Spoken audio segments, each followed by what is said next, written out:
Good evening, everyone, and welcome to the November 5 meeting of the Ann Arbor City Council. If you're able, please rise and join us for a moment of silence, followed by the Pledge of Allegiance.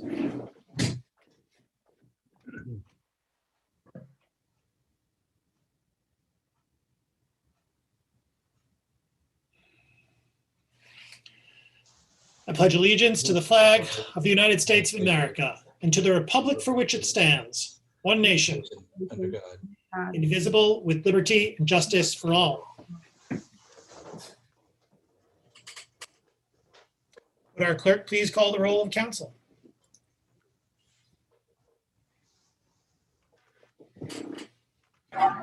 Councilmember Hayner, Here. Councilmember Bannister, Here. Councilmember Griswold, Here. Councilmember Lum, Here. Councilmember Grand,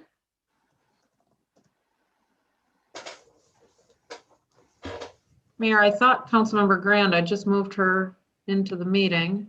All right. Oh, there she is. Councilmember Grand. Councilmember Ackerman, Here. Mayor Taylor, Here. Councilmember Eaton, Here. Councilmember Nelson, here. Councilmember Smith, He will be present. He's rebooting. Councilmember Ramlawi. Here. We have a quorum. You may have a motion, please, to approve the agenda. Moved by Councilmember Ackerman, seconded by Councilmember Grand. Discussion of the agenda. All in favor? Aye. Opposed? Agenda is approved. Do we have communications today from our city administrator? Yes, Mayor, just a couple of things.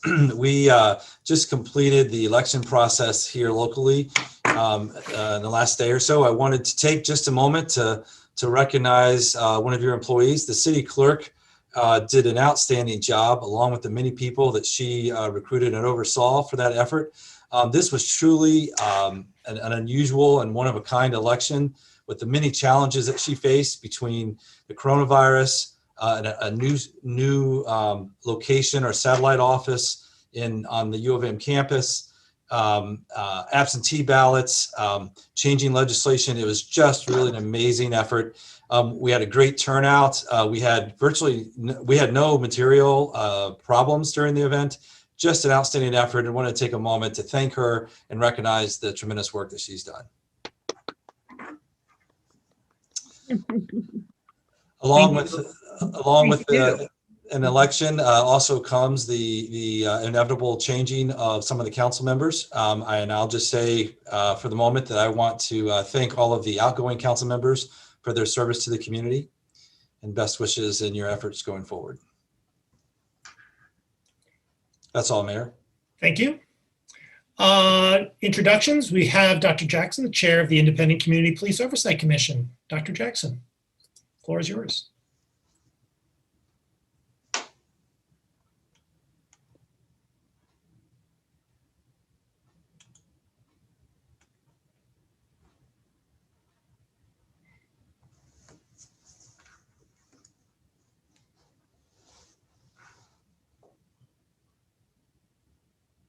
Can you guys hear me okay? Yes, we can.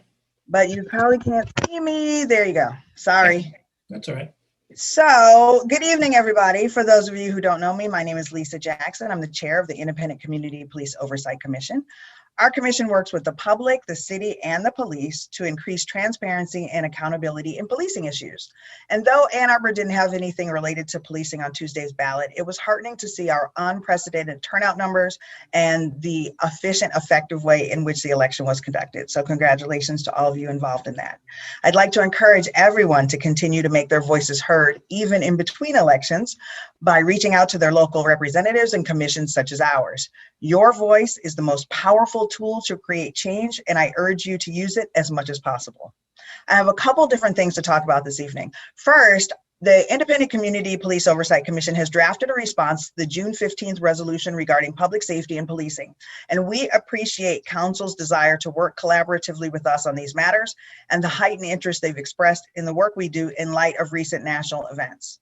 To briefly summarize, while we don't endorse the formation of a separate task force to tackle these issues, we believe it would be valuable for our commission to engage with both the community and the police department in a number of ways highlighted in the June resolution. We agree that the original scope of our commission as described in the ordinance is not currently sufficient to cover the full range of work we have to do. And as such, we'll work to develop some suggested amendments to the ordinance within the next 90 days. We want to express our gratitude to Ali Ramlawi and Jane Lum for their guidance, and to Mayor Taylor, Julie Grand, and Zach Ackerman for their work in developing the June resolution to broaden our commission's scope. We look forward to continuing to work with council, including the incoming council members, to improve policing in our community. The importance of this kind of collaboration has become particularly salient to our commission in light of recent events. One shortcoming of the ordinance as it currently exists is that it's not always specific in its requirements for what kinds of information have to be disclosed to us by the police. And that means, for example, that when we're working with the police, our commission doesn't have any recourse when the police choose to only give us partial information about an incident. And because we can't force the police department to give us additional information, we have to rely on the Ann Arbor Police Department's willingness to be transparent in order to effectively perform our oversight function. And in an ideal world, that would not be a problem. However, as the world currently exists, this has caused nothing but problems. The Ann Arbor Police Department has consistently denied our requests for relevant information. They've subverted our attempts to oversee their conduct, and they've balked at collaborative efforts that we've proposed. This is not going to change unless our commission is given the tools necessary to perform its designated functions. So let me give you an example of why the status quo is untenable. One of the most important things our commission does is review complaints that citizens file against the police. And these complaints range from claims of rude behavior to potentially criminal infractions. And it's really important that we're able to understand the full context of a complaint before evaluating the situation. And yet the Ann Arbor Police Department has consistently refused to voluntarily provide us with the names of the officers involved in these incidences. Why is this important? You've heard me say this before, but it's going to become maybe a little more ironic in a second. One of the problems with this is because if we have 20 complaints, we don't know if there are 20 different officers generating complaints or if there's one officer generating all of the complaints. In lacking this vital information, it's important to understand whether the department has a consistent problem running through it or whether there are just a few individuals within the department that are causing a bulk of the complaints. When we confronted the Ann Arbor Police Department with this problem, they decided to assign every officer a number that would be used to identify them in complaints going forward.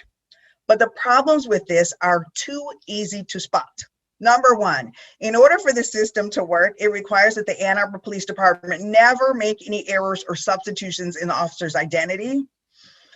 And two, there is no way for any external body, including ourselves, to verify that the numbering system is genuinely being used correctly. And it would be ridiculous to refer to such a system as any kind of meaningful oversight because it ultimately relies on the police to decide that officers' conduct needs to be overseen. Further, this raises the question of how the public can even trust the police to submit to any kind of independent oversight when they themselves insist on hiding officers' identities, even in the simplest complaints. So sit with that for a moment. While their actions speak for themselves, their words even speak to how disingenuously they've engaged with our commission. A complainant recently forwarded us a letter that they received from the police department following a complaint they'd filed. The letter raises several critical issues, not only about the Ann Arbor Police Department's information disclosure policies, but also about their willingness to cooperate in good faith with their own oversight body. Wait for it. The names of the police officers were plainly written in the letter. This means that the Ann Arbor Police Department is, in fact, willing to share the names of police officers involved in complaints, but only with the public and not with the Independent Community Police Oversight Commission, the organization that was created and exists for the express purpose of overseeing police conduct. It is beyond unreasonable that the Ann Arbor Police Department suggests that our commission should waste taxpayer money to obtain names by way of FOIA when they, as a matter of policy, are freely disclosing names to the public. Second, when the Ann Arbor Police Department sends its investigative documents to us, they withhold the complainant's name and contact information. This means that when someone files a complaint directly to the Ann Arbor Police Department and not with us, we are unable to contact them with the results of our review. Maybe even more importantly than that, we're also unable to corroborate the complaint. As an example, we have heard from one complainant who gave a 20-minute detailed statement to a police officer about her complaint against the police, but it was documented as 2 sentences. 2. So that means that when the Ann Arbor Police Department investigates or tries to investigate itself, they're not even aware of the substance of the complaint. They just have 2 sentences. On multiple occasions, including as recently as October 28th, we requested complaint information from the Ann Arbor Police Department, and they consistently refused to disclose it to us, despite there being no legal, no collective bargaining, and no privacy impediment to doing so.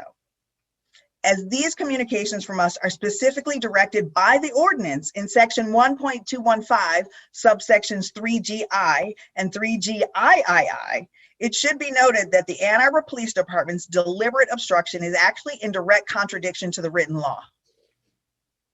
Third, the phrasing used at the conclusion of the letters that the police department sends to complainants incorrectly suggests that our commission has reviewed, and even more egregiously, suggests that we endorse their findings.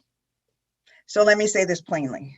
The Independent Community Police Oversight Commission works independently from any other body. It is harmful to our community when it's suggested that we don't conduct our work independently from the institution we were created to oversee.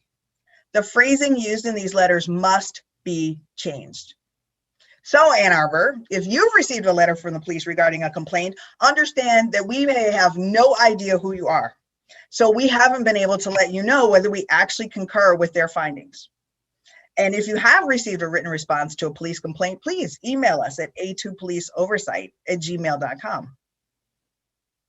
Fourth, the Ann Arbor Police Department has refused to comply with our request to have copies of these complaint letters sent to our commission. The previous 3 issues I brought up should highlight why it's so important that we have access to these letters and information about any inconsistencies between our 2 review processes. At the very least, having consistent access to these documents would help bridge the gap between the information we need to effectively do our job and the information the Ann Arbor Police Department is willing to give us. Ann Arbor is lucky. Though we don't have a lot of serious crime, civilians have demonstrated a tremendous amount of interest in how this community is policed. Our commission has received numerous complaints from both complainants and bystanders who witness police interactions they feel uncomfortable with. And I've had people say to me that working with us was the first time they ever felt heard by a community organization, that the weight felt lifted off their shoulders, because they felt like they could trust us. We are really grateful that civilians have felt comfortable reaching out to us when they haven't felt the same about reaching out to the police. But it is for this same reason that the police must do better at earning the public's trust, so that the few incidences we see do not gradually transform into the kind of tumult seen in cities like Minneapolis and Louisville. And yet, when we've spoken with the Ann Arbor Police Department leadership about the attitudes displayed by some officers that have gotten us here, they have expressed little to no concern over the way these interactions are handled. Let me say that again. When confronted with the rude behavior of officers, behavior that wouldn't be tolerated in any normative customer service job, we were informed that the Ann Arbor Police Department did not find it problematic. To put it lightly, it would be unrealistic to expect our civilians to continue to engage in this process in the respectful civil manner in which they have if the Ann Arbor Police Department refuses to even budge on the topic of whether officers have to be polite or not. The Independent Community Police Oversight Commission's primary function as an oversight body is to create an environment in which the police are held accountable and their operations are transparent. It is not to antagonize the police. It is not to oppose the police. It is for this reason that I am so disappointed when I have to come before you and talk about the antagonistic stance taken by the Ann Arbor Police Department towards our commission. When the Ann Arbor Police Department undermines our attempts to hold them accountable, what they're really doing is further undermining the trust of a community who has demonstrated a commitment to a better vision of policing. With that said, I'm here today to reassure both council and the public that we will not be deterred by this obstinance, and we look forward to employing all legal means at our disposal to fulfill our mission. This, of course, includes this council's assistance. Thank you. Thank you. We now come to public comment reserve time. Public comment reserve time is an opportunity for members of the public to speak to council and the community about matters of municipal interest. To speak at public comment reserve time, one needs to have signed up in advance by contacting our city clerk. To speak at public comment reserve time, please dial the number on your screen. That is 877-853-5247. 877-853-5247. And please enter the meeting ID once you're connected. 942-0187-2539. That is 942-0187-2359. Once you are connected, please enter *9 to indicate that you wish to speak. In order, our clerk will identify you by the last 3 digits of your telephone number when it is your turn to speak. When it's your turn to speak, you will have 3 minutes, so please pay close attention to the time. Our clerk will notify you when 30 seconds are remaining and when your time has expired. When your time is up, please conclude your remarks and cede the floor to the next speaker. Our first speaker today is Dan Bicknell. Mayor, I don't see Mr. Bicknell in the queue, but I do have our second speaker. All right then, we will, as we sometimes do, hold his place. Our next speaker is Rita Mitchell. Ms. Mitchell, you should be able to unmute your phone and go ahead and speak.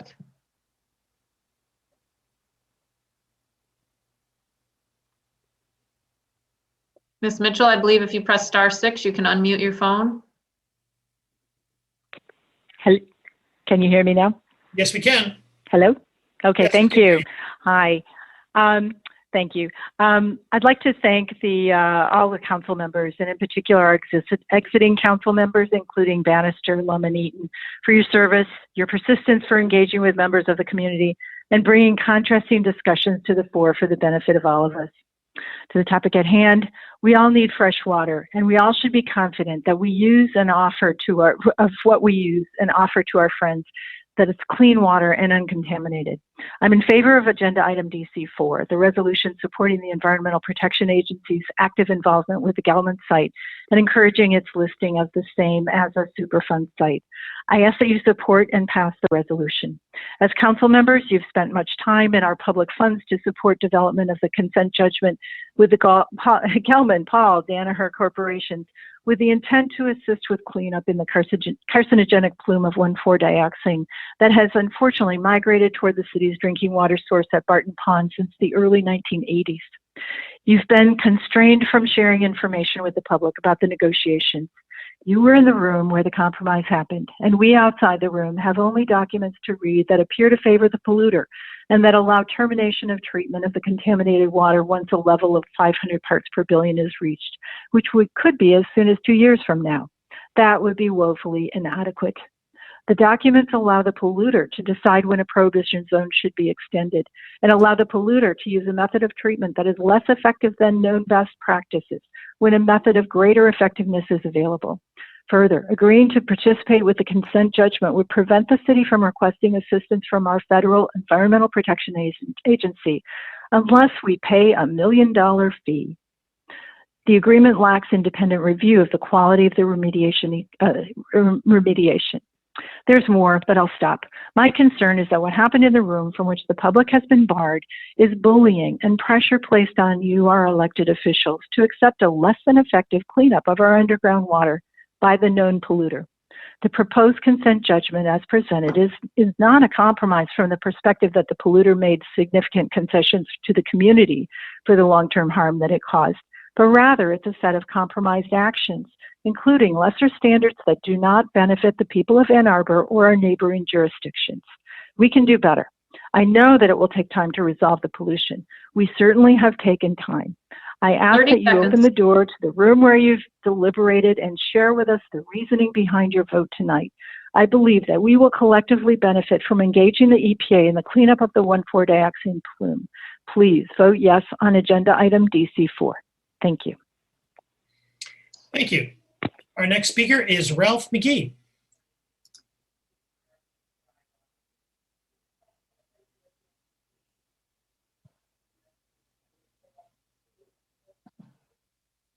Can you hear me?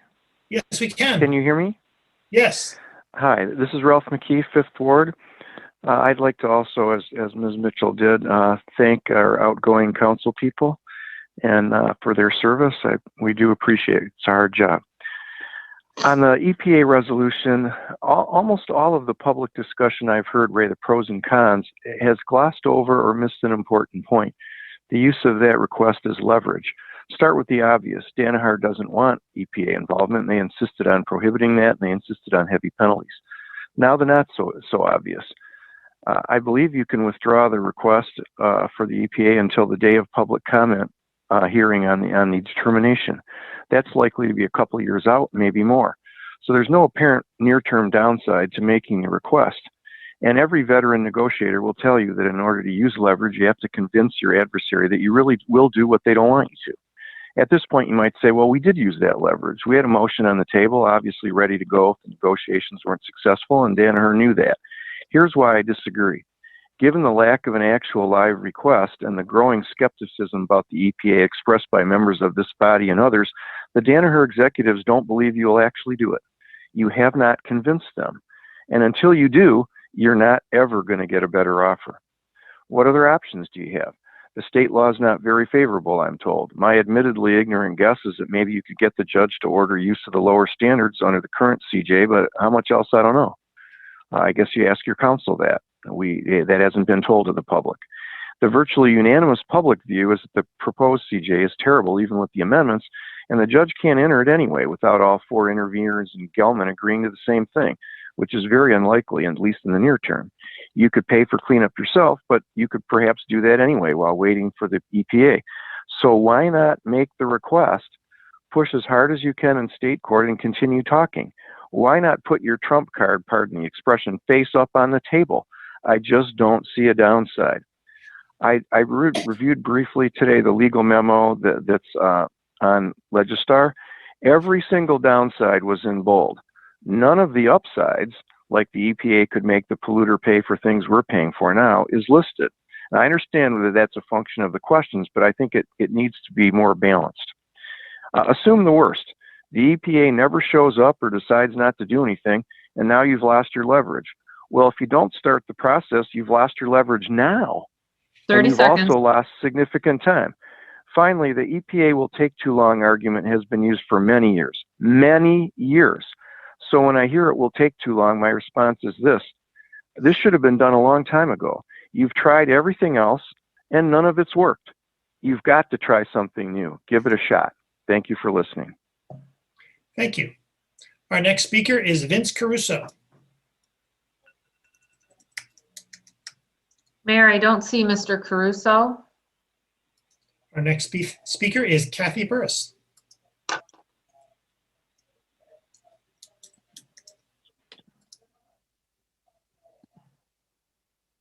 Ms. Burris, you can unmute your phone.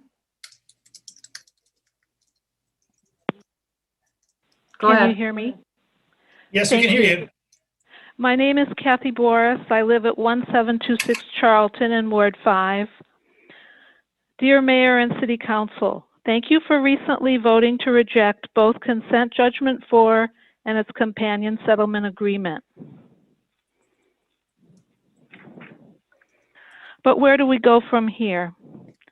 Please, no more lawyers negotiating behind closed doors. Please, no more wasted time and legal fees. Instead, please request EPA Superfund administration. The EPA would issue an administrative order to Gelman, compelling a halt in the plume expansion and requiring active remediation of the aquifer to drinking water quality. I am asking City Council tonight to vote yes for seeking EPA Superfund status. Thank you. Thank you. Our next speaker is Tom Stolberg.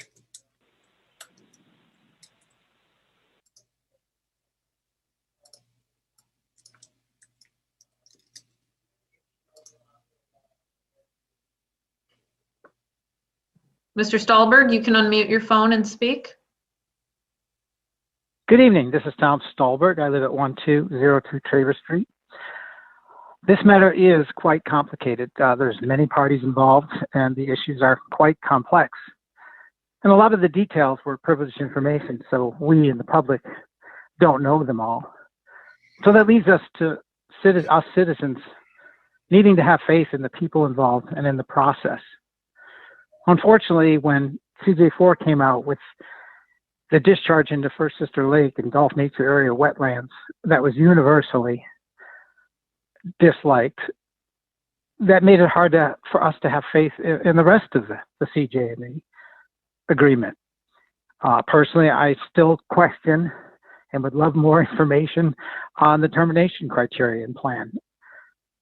And with my faith already reduced, it makes it hard for me to trust that aspect of the CJ, which I know is not what we're discussing right now. That was voted down. But that all relates to the item that's being discussed tonight. And in terms of faith in people and process, we really don't have to look further than this week's election to see how important faith in the process and faith in those in charge. And a shout out to our city clerk, Jackie Beaudry. We had faith in her. It worked out great. And having faith in the process is what allowed our election to work out nationally this week too. So where are we now with this process, with this dioxane plume? We need to have faith in you. We need to have faith in the process. And we need you to help us get there. There are some members of council and the mayor who have lost our faith in the process. Between what happened with the caption on Proposal A a couple years ago, signing the core spaces contract without council approval, the Lower Town scandal that cost the Affordable Housing Fund nearly $9 million, trying to hide up zoning in ADU revision changes, trying to tell us that we don't need a master plan update to have a massive transportation TOD plan put in place. The second meeting that COVID forced us into Zoom meetings, and that therefore trying to avoid a public process. No, we don't have trust in the people in the process. Personally, with the remaining time that I have, I would like to speak about 3 people who I did have a lot of faith in. 30 seconds. And that's our council members who ran for re-election and did not get elected: Jane Lum, Jack Eaton, and Ann Bannister. I had faith that you 3 did your homework. I had faith that you used your wisdom in making your decisions. I had faith that you gave a voice to the citizens. I had faith in your service, and I really want to thank you for the years and the effort that you put in. Have a good night. Thank you. Our next speaker is James Damore.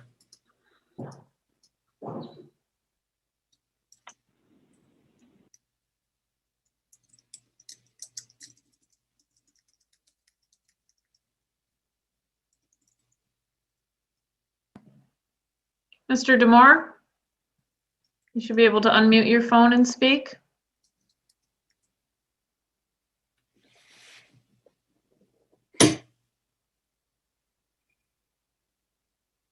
Mr. Damore, phone number ending in 411. I believe if you press *6, you can unmute your phone.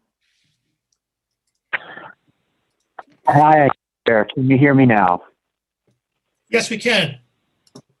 Okay, hang on. Just hit the speaker thing. Okay, how's that? That's fine. Thank you. Okay, sorry about that. I have a malfunctioning phone, so forgive me. Without further ado, I'm calling tonight to urge you to support DC4, the resolution for Superfund status. Just a quick background for viewers at home. In 2016, I was serving as vice chair of the Sierra Club for Huron Valley Group. In November of that year, the Sierra Club, along with Ann Arbor Township and Scioto Township, petitioned the U.S. EPA to begin a preliminary investigation to declare the government plume a Superfund site. Becoming involved in this issue, I currently serve as a voting member of CARD. Very quickly, I just want to thank all the outgoing council members who leave me tonight. Councilmember Ackerman, Councilmember Smith, I particularly want to say kudos to Council Members Bannister, Lum, and Eaton, particularly for their work regarding the government issue and their oversight. Tonight, I want to thank Councilmember Remillard for introducing this resolution for consideration. I understand that this was introduced at the last council meeting. I know it was a very difficult meeting and passions were very high, and people were concerned that this was being introduced at the late hour. I can appreciate that. It's certainly a very difficult issue that all of us have been dealing with for many years, and certainly at the late hour, we can be rash. However, it shouldn't be a major surprise that this resolution was here. After all, this year's council had reviewed it before. It's certainly something you've been aware of. I'm glad that Councilman Malawi is bringing it back. I support this process because really bringing the EPA in under Superfund status, if we go that route, it would ensure that the state fails altogether. The US EPA can mandate best management practices for oversight. We can use UV treatment to treat the groundwater to non-detect status at the plume. We can certainly have a responsible party to pay. At any rate, we certainly there are a number of benefits that come with this. And when you compare to the state's process with CJ and the lack of transparency or legal issues, other issues discussed, there are some difficult issues that come with this. I really think, and there's also the concern whether or not under the federal administration under Trump we'd have work. Well, the Superfund policy has worked even under this current administration, and possibilities of the new administration, we have benefits as well. Under the state government, we still have divided government. So how can Eagle do its work? In closing, I want to say you have some good option on your table. I strongly suggest you take it. And on that basis, I say thank you for considering my remarks. Thank you. Our next speaker is Allison Buck.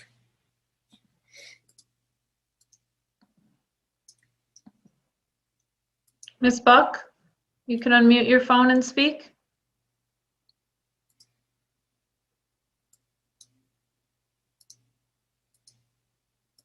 Go ahead. Hi, can you hear me? Hi, I'm speaking to you tonight as chair of the Ann Arbor Public Art Commission in order to shed some light on why we are requesting a change to our bylaws. The commission is made up of volunteers from the community that have an interest in the arts and ensuring that they remain a vital part of the community. On the occasion that we are lucky enough to include practicing local artists who can play an important role on the commission by providing valuable insight and experience that differs from that of the other commissioners, we would like to be able to do so without adversely affecting their professional development or livelihood. Since the changes to the Percent for Art program occurred several years ago, the commission has become primarily advisory, making recommendations on potential projects that could benefit from design enhancements, advising on best practices in public art presentation and outreach, and guiding community partners in the selection of art and artists that reflect our community's values. Commissioners are no longer primary decision makers in our processes around public art in Ann Arbor, but rather serve as advocates, advisors, and community partners. To better describe these changes, the public art project selection process is either handled by an outside contract with a local arts organization or by city staff in the Department of Public Services. While APAC does get regular updates and may provide a single commissioner to help with the effort and provide guidance as needed, we do not direct or participate in the voting or selection processes. Once the art is selected, city staff or the contracted arts organization presents their choice and the selection process and criteria to APAC for review prior to sharing their recommendation with City Council. The opportunity to have local artists bring their valuable knowledge and insight to the Commission is something we do not wish to forego. Therefore, since the APAC commissioners are so completely removed from the public art and artist selection process, and because our bylaws will still require commissioners to abstain from any discussion that pertain to any project on which they or their company might be bidding, we are asking that APAC commissioners have the opportunity to both serve on the commission and bid on potential public art projects. The restrictions that currently exist in the APAC bylaws should be updated to allow local artists to continue to make a living as members of our community and participate fully on a volunteer city commission. To do otherwise would maintain a policy that is unnecessarily punitive. Should you have any further questions, I'll be listening in and would be happy to answer them. I'd also like to thank Commissioner Ramlawi for bringing this forward, and he could also answer any questions you may have. Thank you for your time and consideration. Thank you. Our next speaker, Michelle Hughes.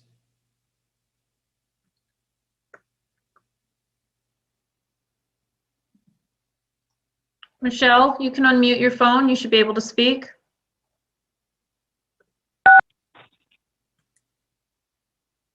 Go Hi, ahead. this is Michelle Hughes. I'd like to address the resolution to increase the amount of public input required on traffic calming initiatives. I think this resolution takes us in the wrong direction. We should assume that making our neighborhood streets safer is always the right thing to do. We shouldn't require a neighborhood petition to initiate traffic calming measures at all. Instead, I propose that the City Council should pass a resolution declaring its intent to apply traffic calming measures to all neighborhood streets.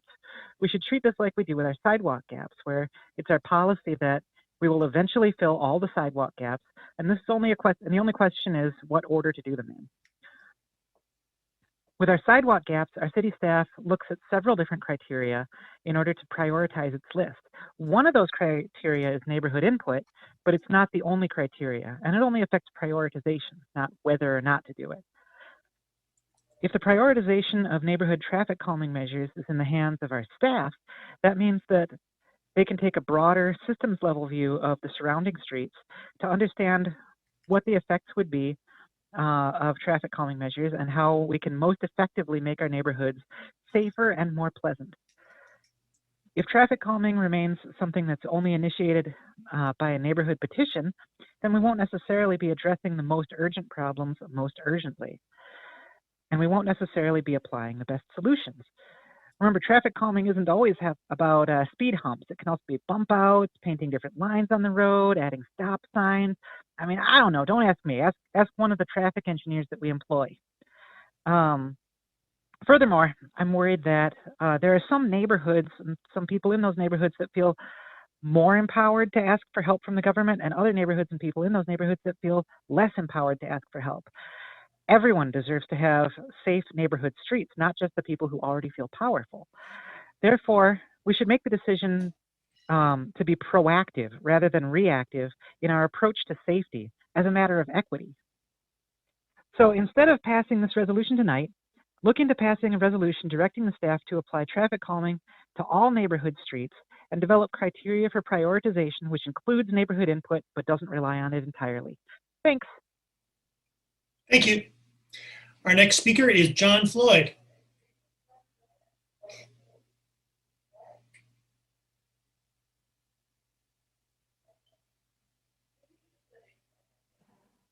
Mr. Floyd?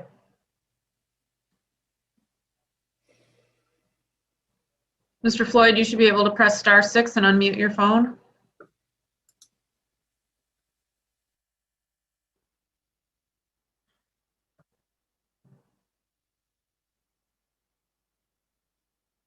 Mr. Floyd, phone number ending in 464.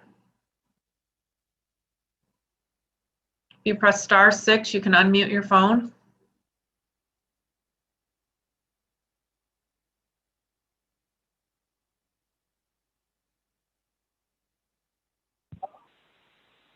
Go ahead.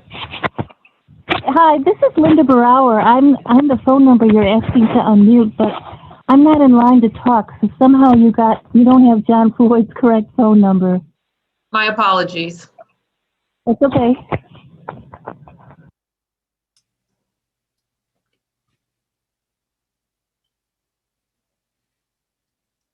Mayor, I don't see Mr. Floyd on the line. I do have the first alternate. We've still got Dan Bickel and Vince Caruso. Are they around?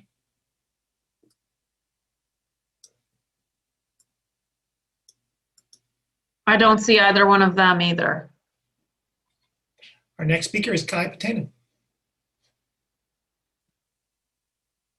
Mr. Patanen? Hey there. Councilmember Eaton, we did not agree on a lot of issues, but you are wickedly smart. There were times that you would be the logical voice of reason where you'd state something to the effect of, It would be nice to do this, but we legally can't do that. You would step us back into reality, and your perspective on that was important. You are a leader, and you are smart at thinking ahead, as you were really good at strategizing. I admire your skill set, and I would never want to play a game of chess against you, as I'm sure you'd destroy me. Before I became an American, you would always say something like, Kai, you deliver comments in a nice Canadian way. I hope you can take the nice Canadian side of me that wishes a sincere thanks for your service.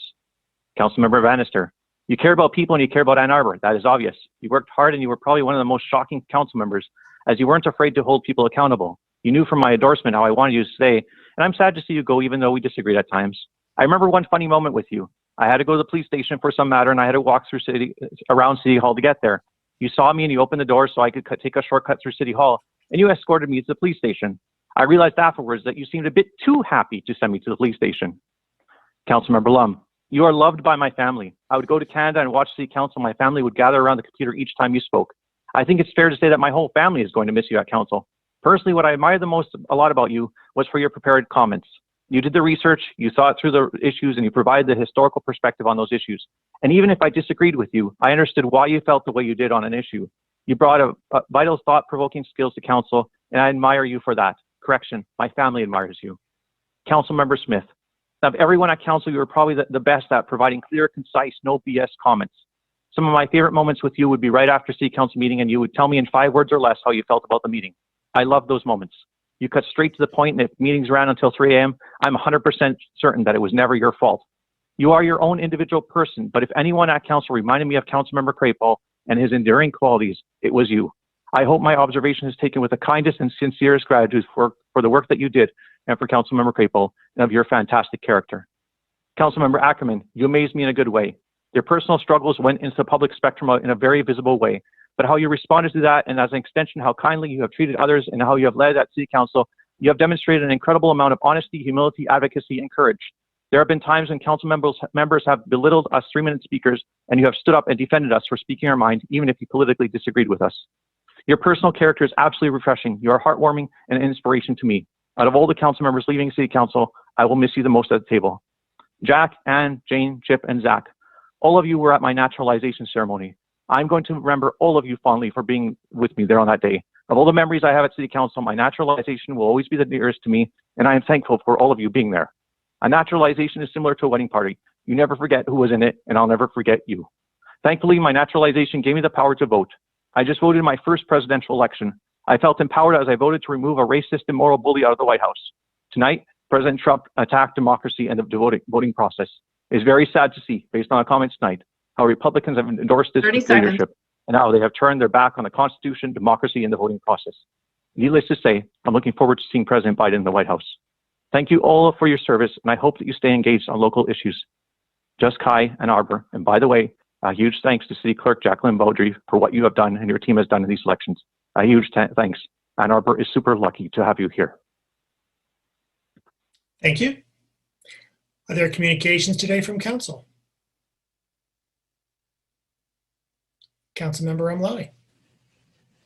Thank you, Mayor Taylor. I just wanted to thank the community for coming out this week in record numbers and supporting the millages that were put forth for affordable housing, the sidewalk and the roads and the bridges. It's really gratifying to be serving for a community that trusts us and supports us when we ask the voters for support in a financial way. And what a big relief that was to see all those proposals be passed. And I just appreciate the support in the community. And of course, our city clerk and the officials and the volunteers who worked extremely hard and pulling off a very successful election day and everything that led up to it. So thanks to everybody involved in all those efforts. Further communication from Council. Councilmember Ackerman. Thank you, Mr. Mayor. As it's been noted from a few of our guests and speakers tonight, this will be my last meeting along with 4 other colleagues.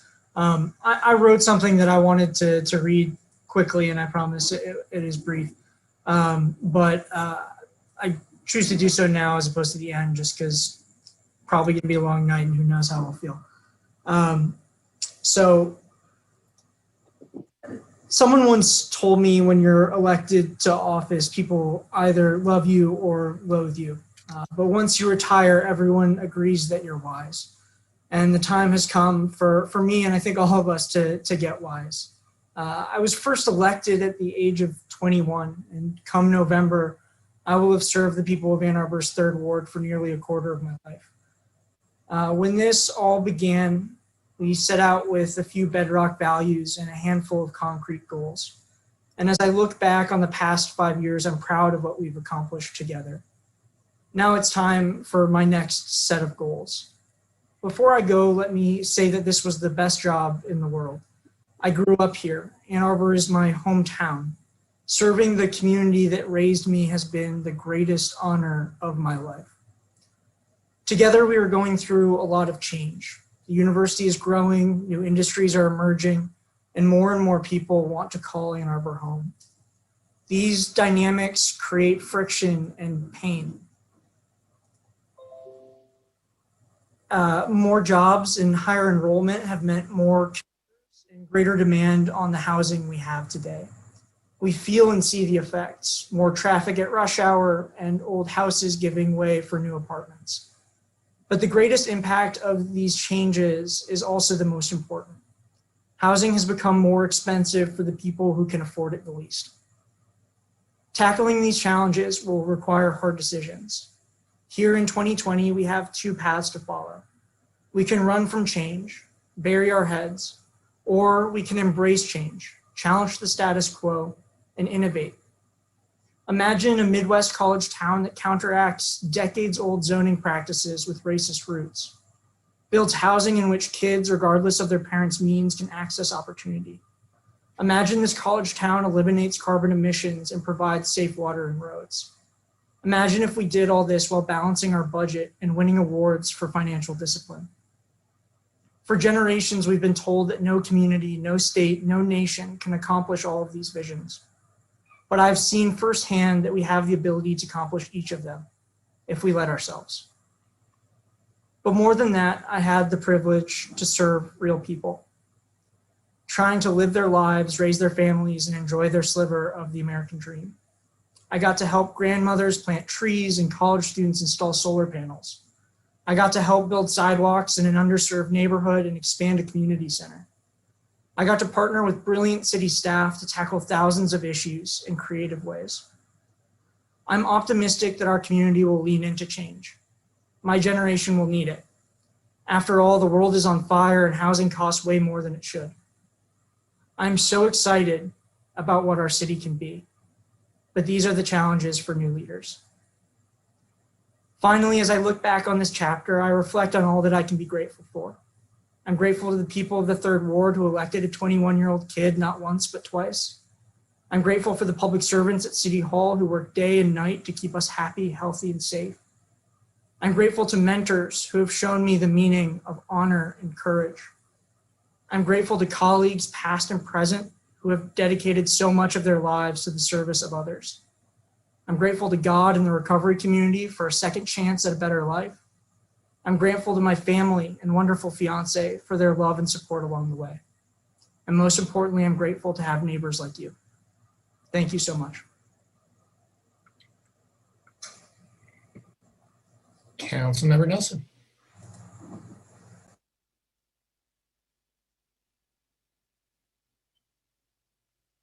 Sorry, thank you, Mayor Taylor. I just had I don't want to repeat anything that's been said before. I just want to make an announcement about Ward 4 construction that's starting tomorrow, or finishing tomorrow, rather. Cold milling work on Amesbury, Braeside, and Worthington. They originally thought they were going to be working through Saturday, but they think they're going to be able to finish it all tomorrow. So that's good news. Thanks. Ms. Boji, if you would give me lower hand authority, please, at some point. Councilmember Hayner. Oh, thanks, Mr. Mayor. I just want to make an announcement about an event that's happening up at Airwood Sunday. The PAC has agreed to move forward this natural food forest, this permanent food forest project that's going in up there on the fringe of Leslie Park between Airwood and Leslie Park there. And it's been a really great project. And they had a work day 2 weeks ago, and they got about half of it done, half of it finished, as permanent beds put in. And the other half we're hoping to finish Sunday at noon. So if anyone's interested in getting a little outdoor time in this last of this beautiful fall weather we're having, please join us up behind Arrowwood at Leslie Park, the soccer fields at noon. And tools and so on are going to be provided, and we're hoping to get that half of that done. And it's been a really interesting project, and I've reached out to the community in some other ways around it, and I've got somebody who's places some property that's been there, sitting there 30 years. It's going to be annexed into the city and redeveloped likely into something different. And they've had 30 years of permanent food forest growing on their property. And the owner has agreed to let us come in and cull out the plants that we want to take and transfer over to our food forest to give us a jump on that project, which is just awesome. So it's something I'd like to see us do. I don't know how we would really do it or put a value on it for the city, but a lot of times we take out these large trees, and I often think, couldn't we come in there? I used to work at a landscape nursery, and I often think, couldn't we have come in there with tree transplanters and kicked these things around and use them someplace else without cutting them down? And so something I want to look into in my next 2 years here. So anyway, everyone's welcome Sunday, and thanks for all your support. Councilmember Grant. I'm sorry, Councilmember Griswold. My apologies. Oh, it doesn't matter. I'll forget. I'll forget if it's not you. I'll forget because I've already. Oh, okay. People may have noticed that I'm using my keyboard, and that's because I've been trying to communicate with Vince Caruso, who has emailed that he's not able to get into the meeting, and I think he's calling. He's calling in on the wrong phone number because he claims he's attempted 3 times and his number has not shown up. So the other thing I want to mention is the comment period is now open for our transportation plan called Ann Arbor Moving Together Towards Vision Zero. And I hope that everyone who's interested in transportation takes the time to provide feedback on the 27 strategies. It's critically important. And using Vision Zero means that we will be making data-driven decisions regarding transportation. So for everyone, please take a look at it. Thank you. Councilmember Grant.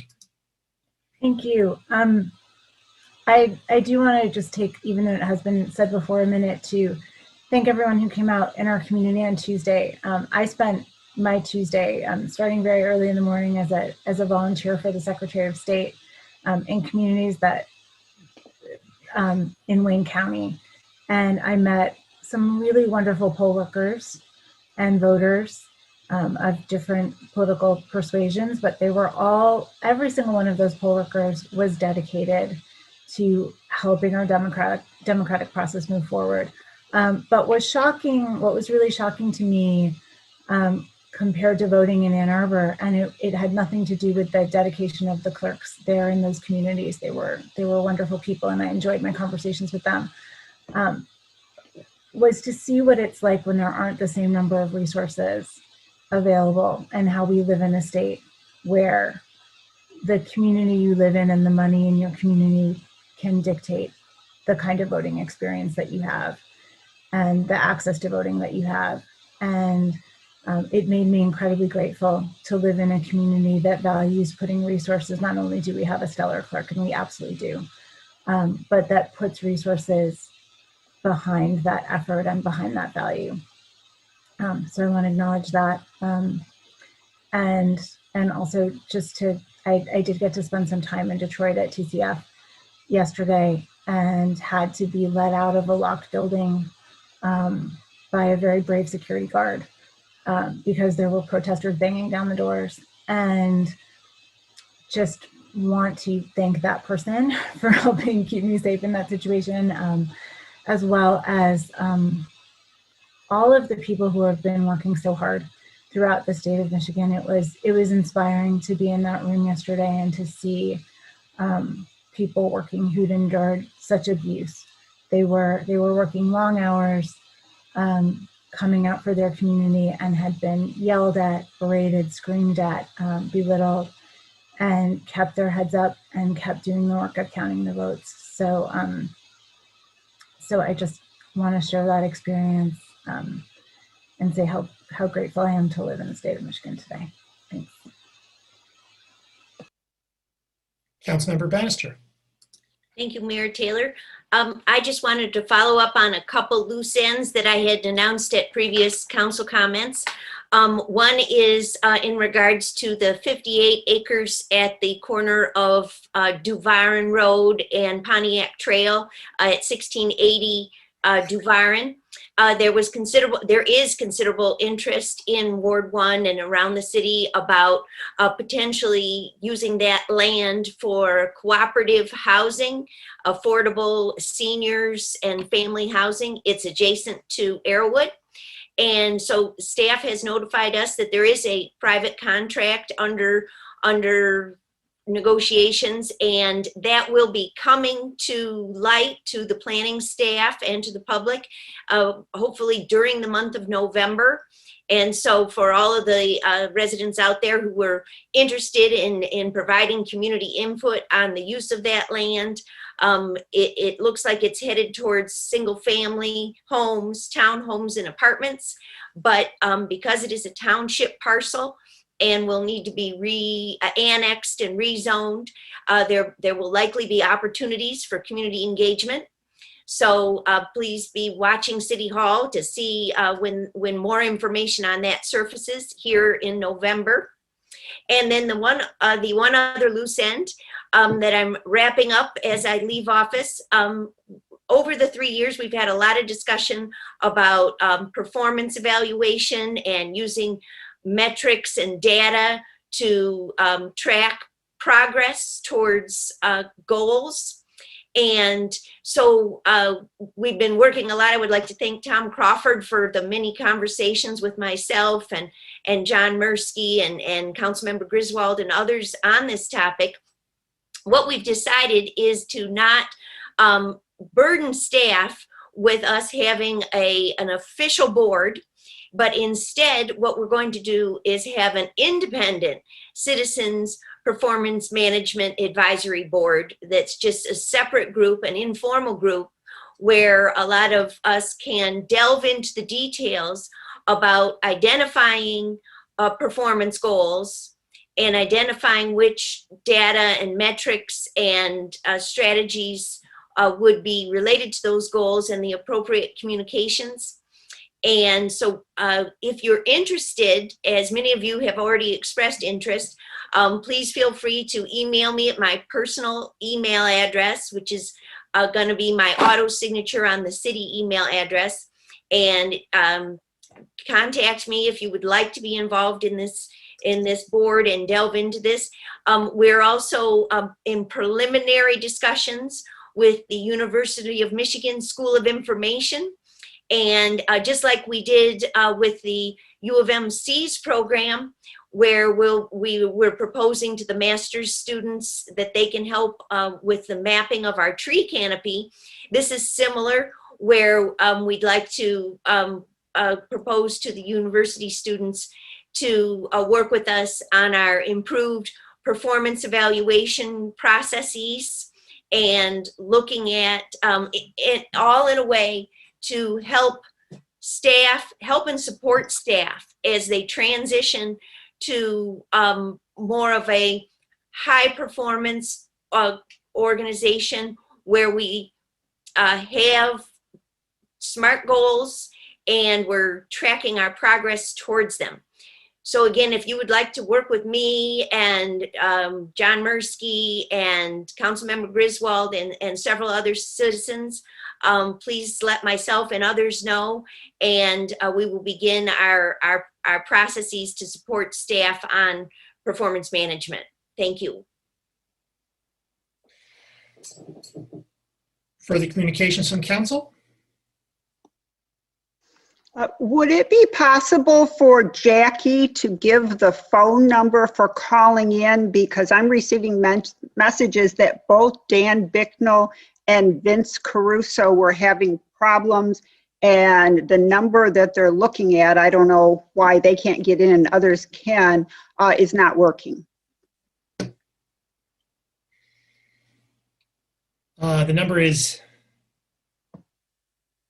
877-853-5247. 877-853-5247. I guess I'm assuming that this is okay with everybody. Yeah, thanks. I guess I should have asked, but. No, that's all right. When should they enter a meeting, they dial that number, they enter meeting ID 942-0187-2539. 942-0187-2539. And then enter *9. Ms. Boji, do you know their phone numbers? I do. I have the phone numbers for both of them. All right, so let's wait a moment for council's acquiescence.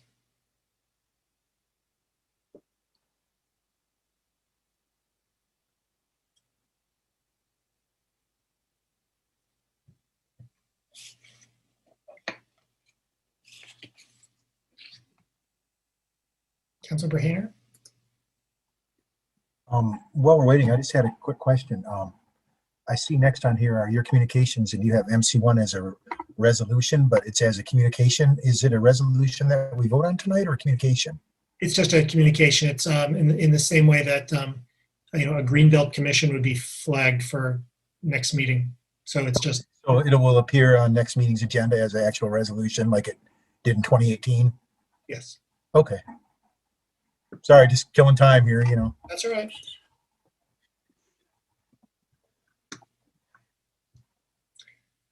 What else do I have? I'm prepared to wait about another minute, and then I'm going to move on. Is that all right with people? Mm-hmm.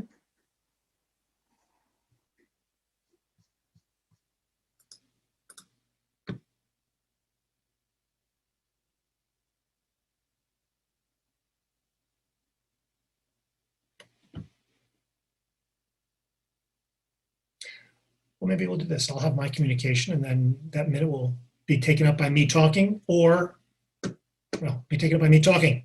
There's no reason why their comments, my comment should wait for them. So I guess what I've got one or two things I'd like to say with respect to mayoral communications. The first, and they are both election related. The first is, of course, that the tremendous work done by city staff up and down the line, naturally led by our indomitable clerk, Ms. Beaudry. I think the election went off incredibly smoothly, without a hitch, that was perceived to the public writ large. And I know that so many members of the public were and are truly grateful for the ability to vote in a way that is so supportive and efficient. So, Ms. Beaudry, to you and to all, thank you. And then I would also like to say, I guess, it has been it's been a complicated time, and by complicated I mean horrific in many respects. A time of division, a time of unsettled, discord in our country. And and I don't mean to have this statement by way to form a counterpoint with Dr. Jackson's comments. I look forward to the time when the police department and ICPOC see eye to eye on many of these matters. But I would like to say, give my thanks to members of the law enforcement community, the Sheriff's Office, Ann Arbor PD, University of Michigan DPS.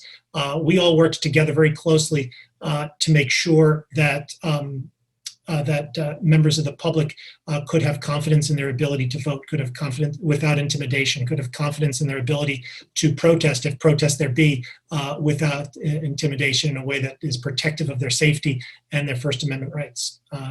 This is a commitment that members of the law enforcement community, Ann Arbor Police, Sheriff's Office, U of M DPS, these folks come to work every day for this purpose. I know that when people came to me expressing their concern up to and leading up to the election, and then were able to engage with law enforcement services, sheriff, Ann Arbor Police, University of Michigan Police, I think they were comforted in the efficiency, in the probity, and the effectiveness of that group, the collaboration of that group. So I just want to extend my thanks to people up and down the line on that one. Do we have our speakers?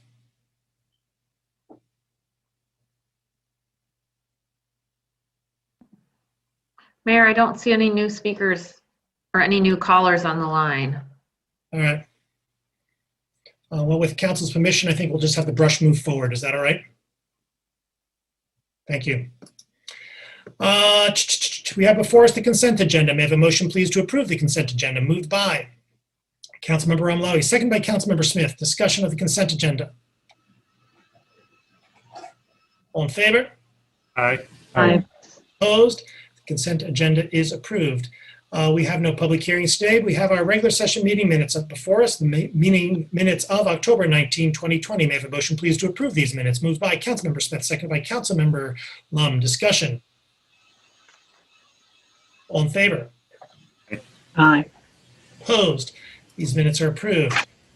C1, an ordinance to amend Chapter 55, Unified Development Code zoning of 0.14 acre from AG Agricultural District to R1D Single Family Dwelling District, 1043 North Main Street. Moved by Councilmember Ackerman, seconded by Councilmember Smith. Discussion, please, of C1. All in favor? Aye. Aye. Opposed? C1 is approved. C1, resolution to further appoint members to the Council of the Commons. Moved by Councilmember Bannister, seconded by Councilmember Hayner. Discussion, please, of DC1. Councilmember Bannister. My hand was actually up for the last item. I was looking to see if any staff were available to talk about the context of that rezoning from agricultural to R1D with other things on Main Street. But I guess I'm fine to move forward unless Mr. Delacourt happens to be sitting right there. Mr. Delacourt, are you retrievable?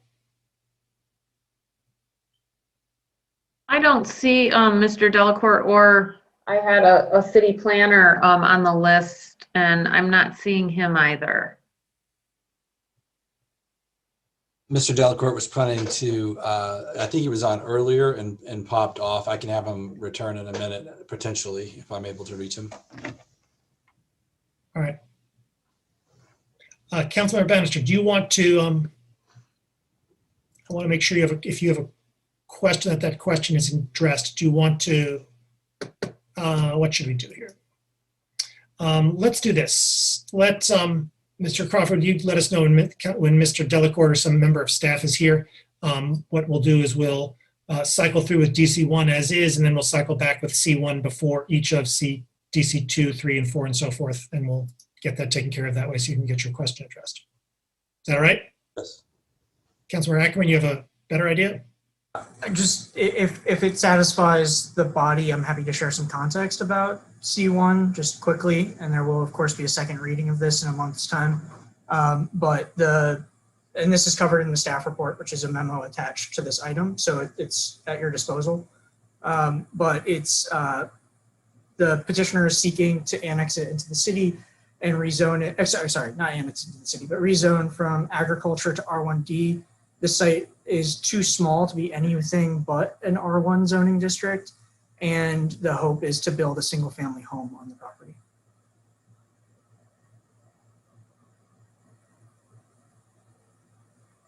Let's I'm happy to take the question and respond in writing if you'd like, Mayor. What is your question, Councilmember Bannister? Well, there is a lot going on at the far end there of the North Main, and this is down at 1043 North Main. And so while there were, I don't believe council received any concerns from residents about this rezoning from agricultural to R1D, as Councilmember Ackerman was alluding to, in the context of what is going on around there. There's been some new sidewalks and landscaping and significant money spent on personal properties in the area. And so it was more just in the context of what this 0.14 acre rezoning meant, in the context of its adjacent properties, and which I didn't see in the staff report in great detail. But did Councilmember Hayner have his hand up on this? Are you on this one, Councilmember Hayner? I'm sorry. Well, only because I was curious of it because I know the area well, and my understanding is that this is adjacent. I think it's a single property owner who's adjacent to several other parcels, and he's kind of rounding out the bottom of his, and you might say the south end of this parcel to allow him to build I think, Mr. Ackerman, you're right that this will be coming back to us because it looked to me like some of the structure is going to be on a different lot or something. Like and it's just more of those houses. They've done a lot of retaining work, and my only concern about it whatsoever, and it's really not a concern, is that it's adjacency to Bluffs Park, but it doesn't immediately abut an entrance or anything like that to the park. So I don't know if there's any other considerations that planning had about its being next to the park or any concerns, but I didn't see it in the survey. Like it didn't look like it would have an effect whatsoever on that park, parcel. So I don't know what the exact question would be. I didn't really have any, but it looked to me like 0.14 acres, like that's barely a lot. I mean, from the survey, it looked like he was going to maybe put it over the lot line and come back for variance or something. Was I reading that drawing right? That would be my only question. But I can ask that in writing before it comes up next time. All right. I'm happy to take that back and get back to you. Yeah. Thank you. All right. Thank you. I guess you can, with that, you can let Mr. Delacourt go back to whatever fabulous thing he was doing. Mr. Hayner, Councilmember Hayner, you have the floor with respect to DC 1. Okay, well, this is just moving along with getting this Council of Commons together. We put out that there were members from these two organizing bodies that became part of the Council of the Commons, and the names have been filled in. The Community Commons Initiating Committee, which has been moving forward to this sort of a parallel track, you might say, ever since the task force was formed, has asked that Jeff Henney and Alan Haber be appointed, and the Library Green Conservancy, which has also played a role in this, and is, I understand in some ways is going to be acting as a fiduciary for this project and so on, much like the Ann Arbor Skate Park folks were, have asked that Frank Wilhelm and Rita Mitchell be put forward to this Council of Commons. So that's pretty straightforward. It's just getting that group together, and there's still 3 more open appointments to go, and then we'll see what happens with our first meeting. So I ask your support on this, and I know that Jeff Henney made some really interesting presentations to the task force and he's done a good deal of study and teaching on what is the Commons and the Commonings effort, and is a bit of a visionary in this area, and so he's an interesting guy, and I look forward to to working with him on this project, and that's what all I have to say about that, and thanks for your potential support. Councilmember Lum. Yes, I would just say that this is consistent with the resolution that council approved on October 5th. And that resolution, as we recall, established the membership of the committee. And knowing that the names are coming from the respective organizations, I am fully supportive. I think it's great to see this moving forward, and that's largely to the efforts of Councilmember Hayner, Councilmember Bannister, and others. So thank you.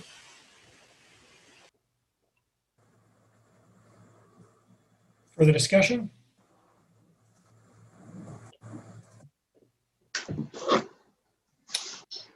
All in favor? Aye. Aye. Opposed? Approved. I'm sorry. You want a roll call vote, Councilmember Grant? No, thank you. DC 2, resolution regarding traffic calming process, moved by Councilmember Lum, seconded by Councilmember Eaton. Question of DC 2, Councilmember Lum. Thank you, Mr. Mayor. The city has had a resident-driven traffic calming process for over 20 years now. The sequential 5-step process represents an excellent bottom-up opportunity for residents to improve the safety for all users on their neighborhood streets. This resolution tweaks the current process. It's not a major overhaul by any means, but makes a couple of revisions to the process in terms of who participates in the decision-making. Under the current process, the property owners who get to vote, you hear my cat, I'm sorry. Under the current process, the property owners who get to vote on potential traffic calming actions are those in the immediate project area and properties within 100 feet on the connecting streets. Cul-de-sacs along the project area do not get a vote.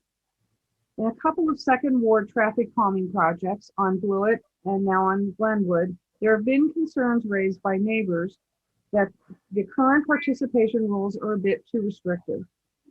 They contend that neighbors beyond just 100 feet and those on the immediately intersecting cul-de-sacs walk, bike, and drive on the project area as much as those in the immediate on-street area. As a neighbor to Glenwood, I agree that's accurate, and what this resolution does is to make two specific adjustments to the process. First, it would revise the process to include the cul-de-sacs along the project area in the voting on actions and devices. It just does not make much sense that someone living on a cul-de-sac along the same street does not have a say in what happens on that street. Second, it would also include in the voting property owners within 1,000 feet of the project area rather than 100 feet, which is consistent with how citizen participation and notification is handled in development matters. The response to a question on this item suggested that this proposal would open up the vote to lots of folks who are not impacted and just want to speed on the street in question. That's definitely not the case. Obviously, folks living on a connecting cul-de-sac walk, bike, and drive on that street and are directly impacted, and I can assure you they don't support cars rushing down streets and through the neighborhood. Folks living within 1,000 feet, which is less than 0.2 of a mile, also walk, bike, and drive on the street and are directly impacted. So it's just not accurate to suggest that these adjustments will bring in folks not directly impacted, or that the adjustments would somehow open up the Wild West to cut through traffic by folks who just want to speed on the street. I participated in the Glenwood process, attended the online meetings, and the folks living outside the immediate area who engaged once they became aware of the traffic calming project. That was between meeting number 1 and number 2, and there were lots of them, engaged because they too are concerned about safety. They don't want speeding, cut through traffic either, and they live in the neighborhood. The second resolve clause provides the administrator discretion in recommending adjustments to this direction. There may be further tweaks that are appropriate, and that second resolve clause creates a mechanism for that to happen. What's proposed here are modest changes that I believe are reasonable and make sense. I know you've heard from some immediate neighbors today. The people you heard from, I will just note, are people who contacted me when they saw the paintings on the street in the neighborhood again. These are neighbors, immediate neighbors. And because the system, the process, the guidelines established that only the people who live on the street, and this is a very short street with 10 houses, are notified. No, we're at 3:38 now. Okay, I'm wrapping up. This is the last resolution you'll ever see from Jane Lum, so I'll close quickly. And it's important to this neighborhood, and it will help other neighborhoods. So anyway, I'm just saying that I just want you to realize and appreciate that the folks you heard from are folks who contacted me, and then you saw my email, someone that I then was providing them information that they wouldn't otherwise have received and did not receive because they are not included on the notification list. They don't physically live on the street. So again, they're modest changes that are proposed. I think they're very reasonable and they make sense. I certainly hope you agree and will support this tonight. Thank you for your consideration and thank you for listening. Councilmember Bannister. Thank you. I requested earlier today to be a co-sponsor on this resolution. We've dealt with a few traffic calming projects in Ward 1, and I feel that with these projects that we struggled with, it would be better to include a wider group of the neighbors, because we do hear from people outside that they wish they had been involved. They do travel on particular roads and they wish they had been involved, and they have input. And so I think when it's just like on a small street with very few neighbors involved, it's a lot of responsibility for them to come up with all the traffic calming and do all the negotiations. So I know in Ward, this improvement that Jane is proposing here would help in Ward 1 also. And so that is why I asked to be a co-sponsor, and I think this is a step in the right direction. Councilmember Romali. Thank you, Mayor Taylor. I just had a couple of questions for staff. I apologize that didn't get these questions in, but just the impact that it has on staff, and really a question on the delineation of projects. What constitutes the boundaries of a project? If I could, if not, I can get that question at a later time. But I do understand that there is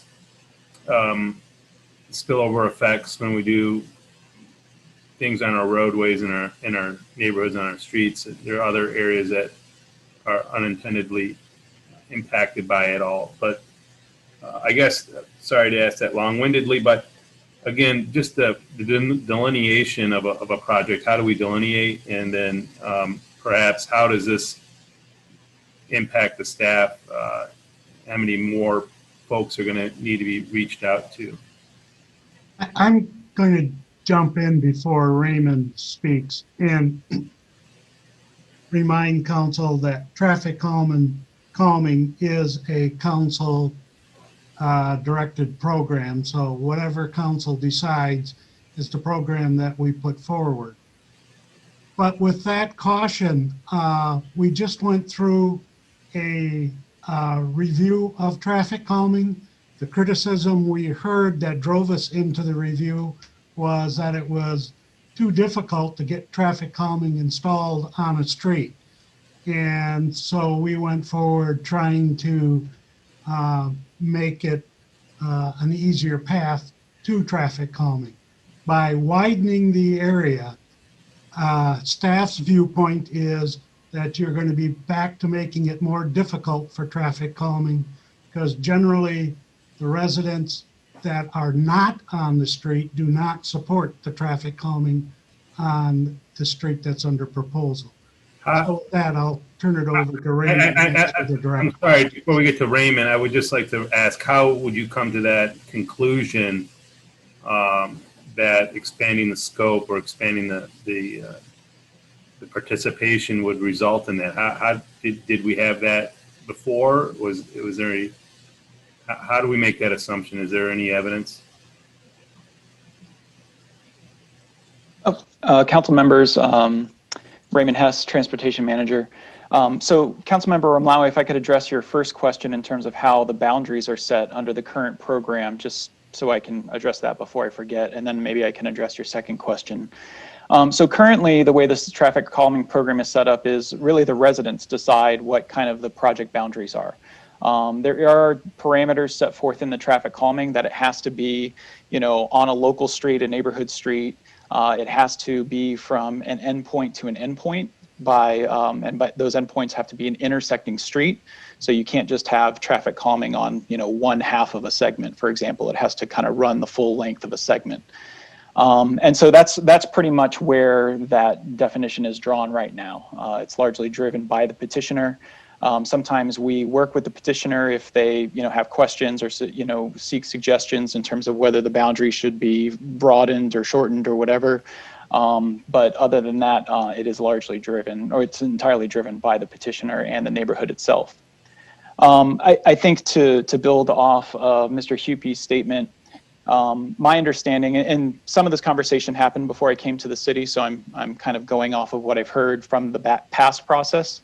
Mr. Hubie is absolutely right. A lot of neighborhoods that had requested traffic calming in the past never qualified for the program. And so the current program was really reworked to enable kind of an easier qualification process. And so some of the qualifying criteria were expanded to include different things such as not just speeding, but also looking at how much neighborhood support there is for a petition and so many other criteria. There are like 10 criteria that go into evaluating a petition. I think in terms of whether there's less support from residents that don't live immediately on the street, I don't have any specific evidence or data to point to. I think what has been acknowledged in some of the past materials related to the traffic calming is that if you live on an adjacent street, or if you live on a cul-de-sac that bisects the traffic calming petition street, you may not experience the speeding on your street, right? So if you think about a cul-de-sac, for example, there may not be speeding down the cul-de-sac, but there may be speeding on the street that the cul-de-sac goes down. And so I think the intent of the program as it was originally developed was to allow the people who live immediately on the street to have kind of the ultimate say, because they are the ones that most directly experience it. That's not to say that people who live on that cul-de-sac don't drive that street, don't walk or bike down that street, but since they don't have frontage ostensibly on the street, they may not as directly feel those impacts. So I think that's kind of where the sentiment is coming from, and what's been in some of the traffic calming materials in the past. Councilor?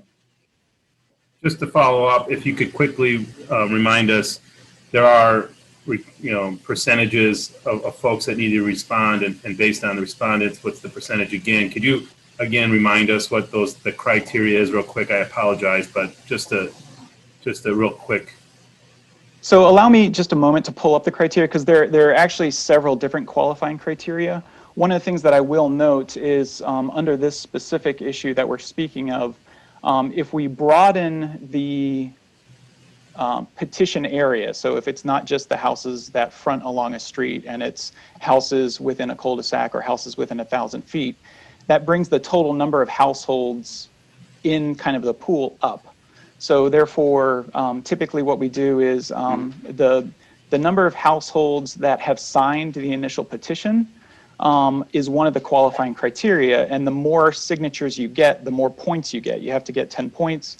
If you get like 90% or more of the households to sign the petition, then you get, I think, you get a lot more points than if just 50% of the households sign the petition. So I think that's really just the possible impact, is that if there are households, if we've broadened the number of households that are part of the petition, that may affect the percentages that would go into support for the petition itself. Councilmember Hayner. Thanks. I appreciate you answering these questions, Mr. Hess. I guess it's an exact follow-up to what Mr. Morale was saying, but a little different way. So I fully support increasing notice of these projects, because I think it's great. The more people know that we're doing this, the better. I also want to thank Ms. Hughes for calling in with that suggestion that we start to generate a list of potential traffic calming situations as a holistic approach to our desire to create a better street, shared use atmosphere here in our city. Much like we treat a CIP or something. Is there a statutory obligation that expanding the notice of a project area comes with the privilege of that percentage of vote or so on? Is there a way that we could split the middle on this and increase the notice without increasing the obligation that those people are allowed to sign on or are allowed to have a say in what doesn't happen on a street that they are immediately fronted on? I mean, could we increase the notice, which seems to be a legitimate public benefit, without increasing the quote unquote project area and the obligations that come with that? I'll venture a response, and Craig can kick me under the table if I'm wrong here, but I would suspect that the notice can be sent. But really, I think the question about who would be part of the vote, who would be part of what we call polling as part of the final design and what have you, we would just need to know which households are included. So does it include just those that front? Is it the households within 1,000 feet in cul-de-sacs? I think we would just need, staff would need to really understand what council's direction and intent is there, so then that way we're accurately processing these petitions. Well, an example given would be, so I live on Pontiac Trail. I know I can't have certain traffic calming measures on my street. It's just the way it is. And, that's fine. But, because I have an adjacency to a street that might need them, say, would I be able to initiate a petition? No, because I'm not fronted on that street. So if I was fronted on that street and I did want to initiate a petition, and I can certainly understand how I'd want, or someone on Chandler, like where Highmead was, I'd want to know about it because it's, a parallel street. It's almost my backyard, that kind of thing. So I would love to be notified of a traffic calming so I could, get over there, support her, give my 2 cents or whatever from living in the neighborhood. But I wouldn't expect to have a vote. And so I don't know how I would amend this properly, but I'd love to expand the notice. I think that's going down the right path, but I don't necessarily think that it should come with the ability to dilute the desires of those who front on that street, I guess is what I want to say. So I guess that it's not really a question so much as speaking to the resolution before us. I fully support the intent, but I can see the concerns about diluting the obligation, or I don't know what the right term would be, the ability to actually see that project through. I would hate it if someone really needed it and I'm on Pontiac Trail and I think, well, it's going to shun a lot of traffic over to me, so I actually have a vote and the people behind me not getting speed bumps. It doesn't seem like it would have the potentially best outcome for traffic calming. So I just want to express my concerns on this. I think it's a good idea that we increase notice, but I don't want to dilute the agency of those who front the street. I know it's up to us, but that's how I would support this if we didn't dilute that agency. Thank you. Perhaps what we do at some point, if that's the will of the body, is to postpone this and refer it back to staff for revision along those lines, which is something that I would be interested in. Councilmember Griswold. Yes, I feel like we're playing some kind of game of where's Waldo here. We just spent $500,000 on a new transportation plan based on Vision Zero, which is data driven. And a good example is of what that means is the 14th Street busway in New York City, which was Sam Schwartz, who was and is our consultant, was the consultant on that project.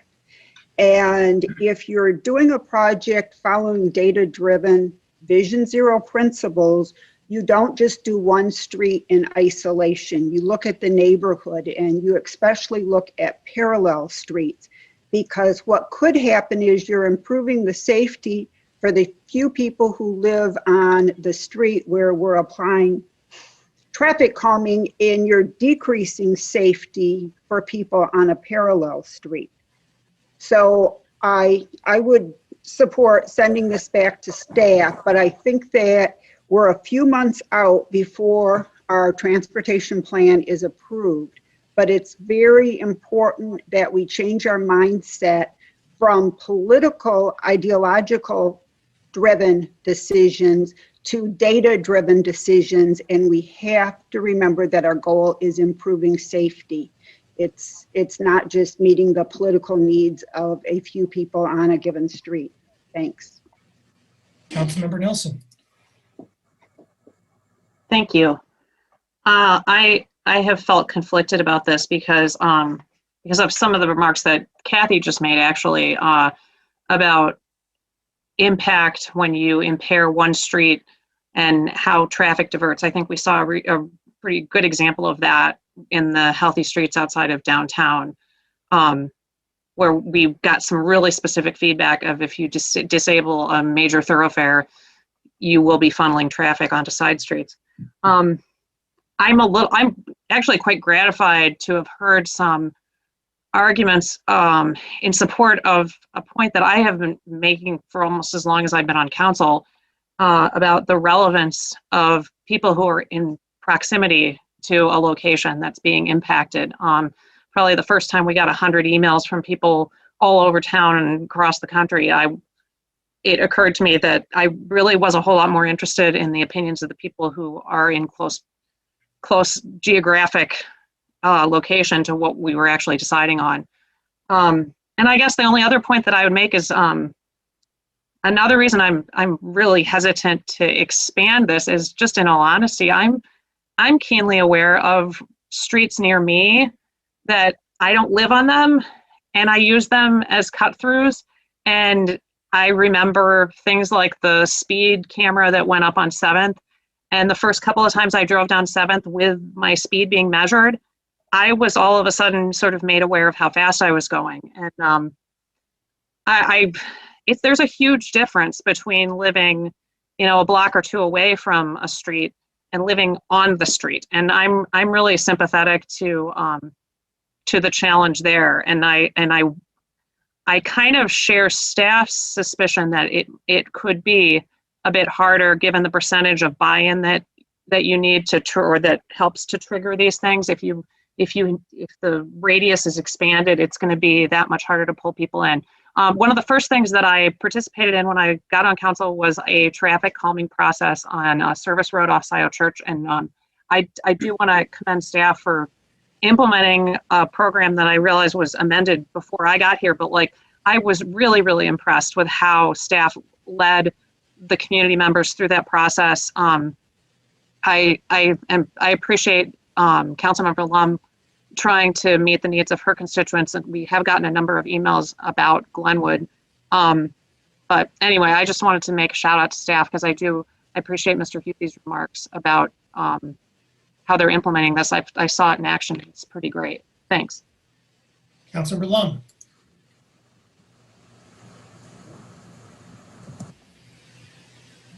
Councilmember, you're on mute.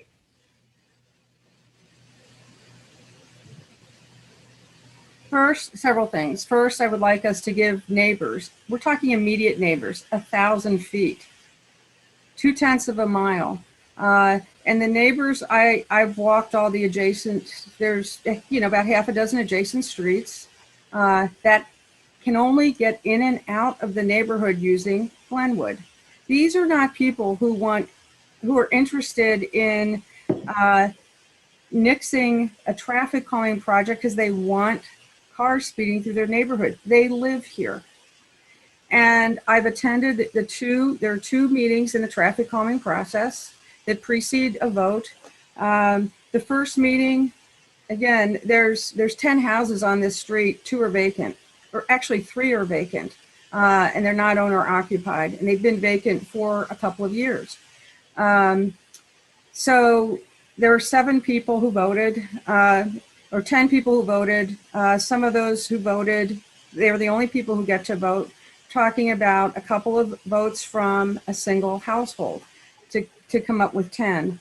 The neighbors in the immediate area, so they didn't know about the first meeting, weren't notified. And the question in response to the notification question about can't we just do this? No, you have to approve this resolution because if you read the resolution, the resolve clause directs the city administrator to revise the program, because this is one of the guidelines, to include the expanded, again, within 1,000 feet project area properties in notifications, mailings, not just votes. They don't get notified. They don't get mailings.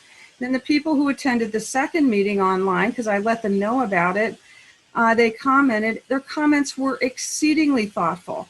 And a lot of them sent written comments, and they talked about their children who walk on the street and on Glenwood. And again, they don't want cars racing through the neighborhood. Think about your own neighborhoods and what would motivate your neighbors. It's the same thing here. They just want to, they want to have their voices heard. They want this to be a more democratic process so they can participate. They cannot participate now. They participated in the second meeting did they get the notice about the final proposal and the recommendation that will be noticed to the 10 households? No. They only know about that because I told them about it and I asked staff about it. So we're talking about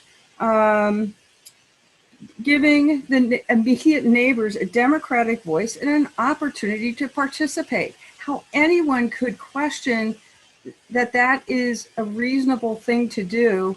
Again, we're talking about a minor tweak here. Is beyond me. And this also does give the city administrator, if you read the resolution, it gives the city administrator discretion consistent with the intent.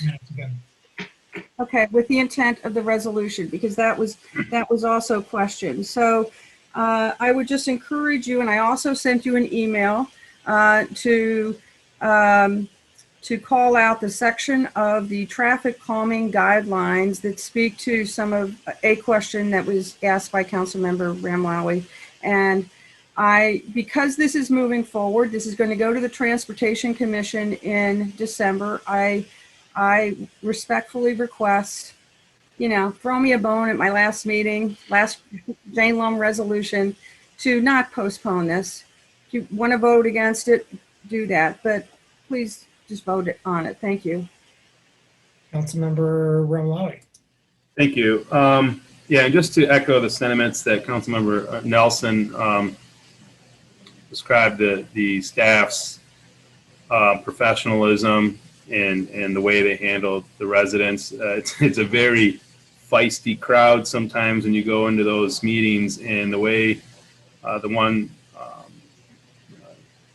street that I was involved with, I was just really impressed with how they shepherded the conversation in the process. So definitely kudos to staff. It's not a very easy conversation to guide, but I do want to put an amendment forth just here verbally, if that's fine, and that is to keep everything in this resolution the same except for reducing the distance from 1,000 feet to 500 feet. I think a tenth of a mile is enough. I think 2/10 of a mile is kind of a stretch when you're talking about these kind of issues of traffic calming. So I would like to put that forth, an amendment to modify this to 500 feet. Second. Second by Councilmember Hayner. Discussion of the amendment, Councilmember Ramlawi. Well, thank you. Yeah, I share the concerns that many have here, both staff and Councilmember Lum and my colleagues. The cul-de-sac issue, I think, should be addressed, and there are other folks that are impacted by this, and I do think that, by and large, the community members in these neighborhoods are looking out for each other, and I think 500 feet is better than 100, but 1,000 is too far. Discussion of the amendment. I've got Grand, Griswold, and then I'm going to clear the queue.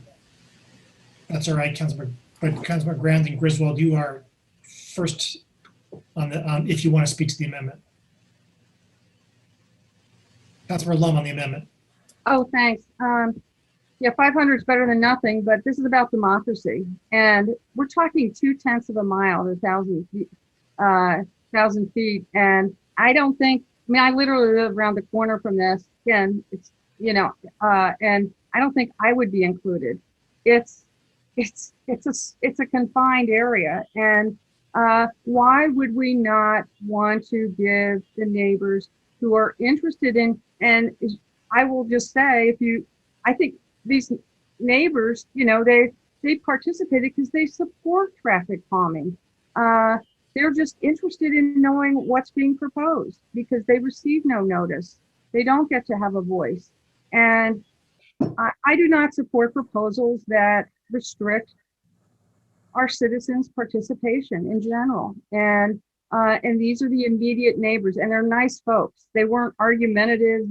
I do think staff does a great job with the traffic calming process, the write-ups of the meetings, the engagement, it's really well done. It's pretty exclusive when you're talking about immediate neighbors. And these immediate neighbors matter. They should matter to all of us. And so I obviously ask you to retain 1,000 feet. It's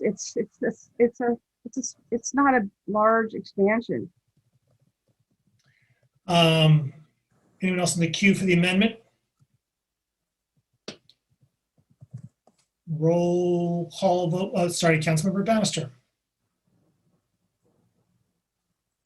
While I appreciate Councilmember Amlawi's amendment, I still agree with Councilmember Lum that 1,000 is not too much to gather up people who have an opinion or expertise in the area. And I know that when we did some healthy streets in Ward 1, we did hear from a lot of the surrounding neighbors saying that they really wished they'd had a voice in the selection of any particular healthy street when it was not on their street, but it was on a street that they frequently use. So I will not be supporting the amendment for this reason. Councilmember Ramlawi. Well, it's just the art of negotiation here, and to be honest with you, I'm not going to be supporting the 1,000 feet, and I don't think many others will either. So, throw Councilmember Lum a bone here. And I think 500 feet is 400 more than you got currently. You include the cul-de-sacs and more democracy in this choice, but I won't be supporting the 1,000 foot. So, it is what it is, but I just wanted to say that before we took a vote on the matter. Councilmember Lum. Last comment on the second time on the amendment. It's not always talking about the art of negotiation. It's not always you agree with me and then you're not negotiating, you're not consenting on something. It's listening to all sides. And I think, again, that, and you mentioned cul-de-sacs. On Glenwood, the 6 streets, there's half of them are cul-de-sacs that can only get in and out on this road. And even they won't be included in the 1,000 feet. That I know. Further discussion of the amendment? Got a roll call vote, please, starting with Councilmember Smith, if I recollect correctly. On the amendment. Councilmember Smith? Yes. Councilmember Ramlawi? Yes. Councilmember Hayner? Yes. Councilmember Bannister?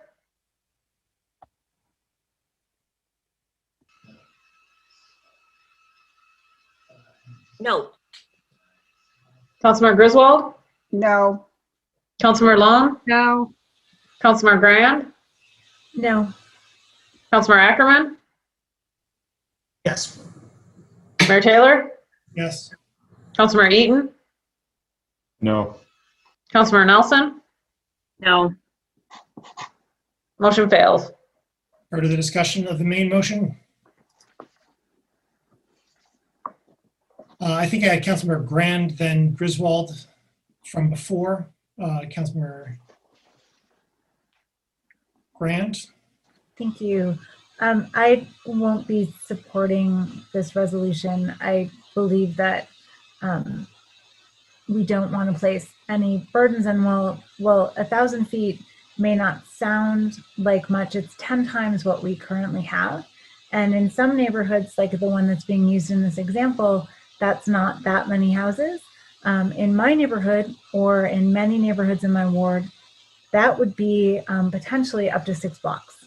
So we're looking at placing an incredibly high burden on some residents who want to initiate traffic calming in their neighborhood, and the residents who live on the street know best what's going to work on their street. And that's one of the things that I really love about this program, because there's not one way to get to traffic calming. it's not always speed bumps. It could be bump outs. It could be additional on-street parking. It could be raised crosswalks. And it really does enable our staff to work with the residents who are most impacted to come up with solutions that work for their needs. I'm just not that sympathetic. It doesn't mean that neighbors still can't drive on the street if there's traffic calming.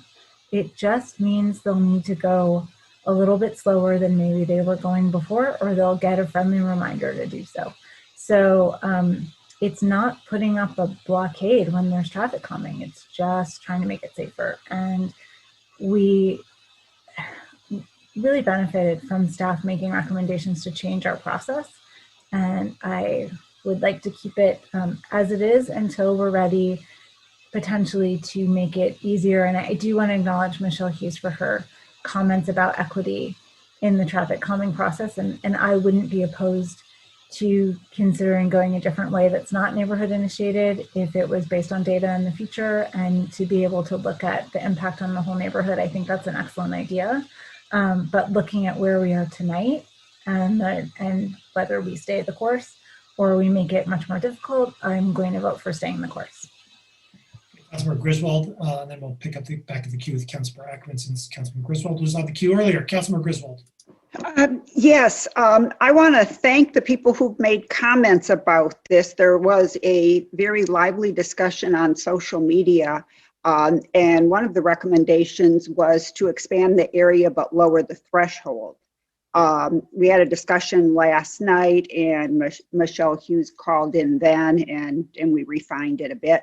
I also want to acknowledge that staff, when the traffic calming on Blewett was not approved, they came up with another solution of bump outs near the school crosswalks. And I think in the end, it was a better solution and more targeted to what the real problem was. So I just want to acknowledge staff there, because sometimes they succeed in spite of council. I want to mention that Glenwood, right, is a street with no sidewalks, no shoulders, and in fact, the vegetation in some places is many feet out into the street. And it just seems that we're studying the street for traffic calming without addressing some of the very basic safety issues on this street. And lastly, I have a question. From a process standpoint, would this be voted on by council, or would this be sent to the Transportation Commission for their advice prior to a vote by council? I just wanted to clarify the process. The resolution does not reference Transportation Commission, to my knowledge. Oh, okay. We just usually, when it's a transportation issue, involve the Transportation Commission. So, okay. Councilmember Ackerman.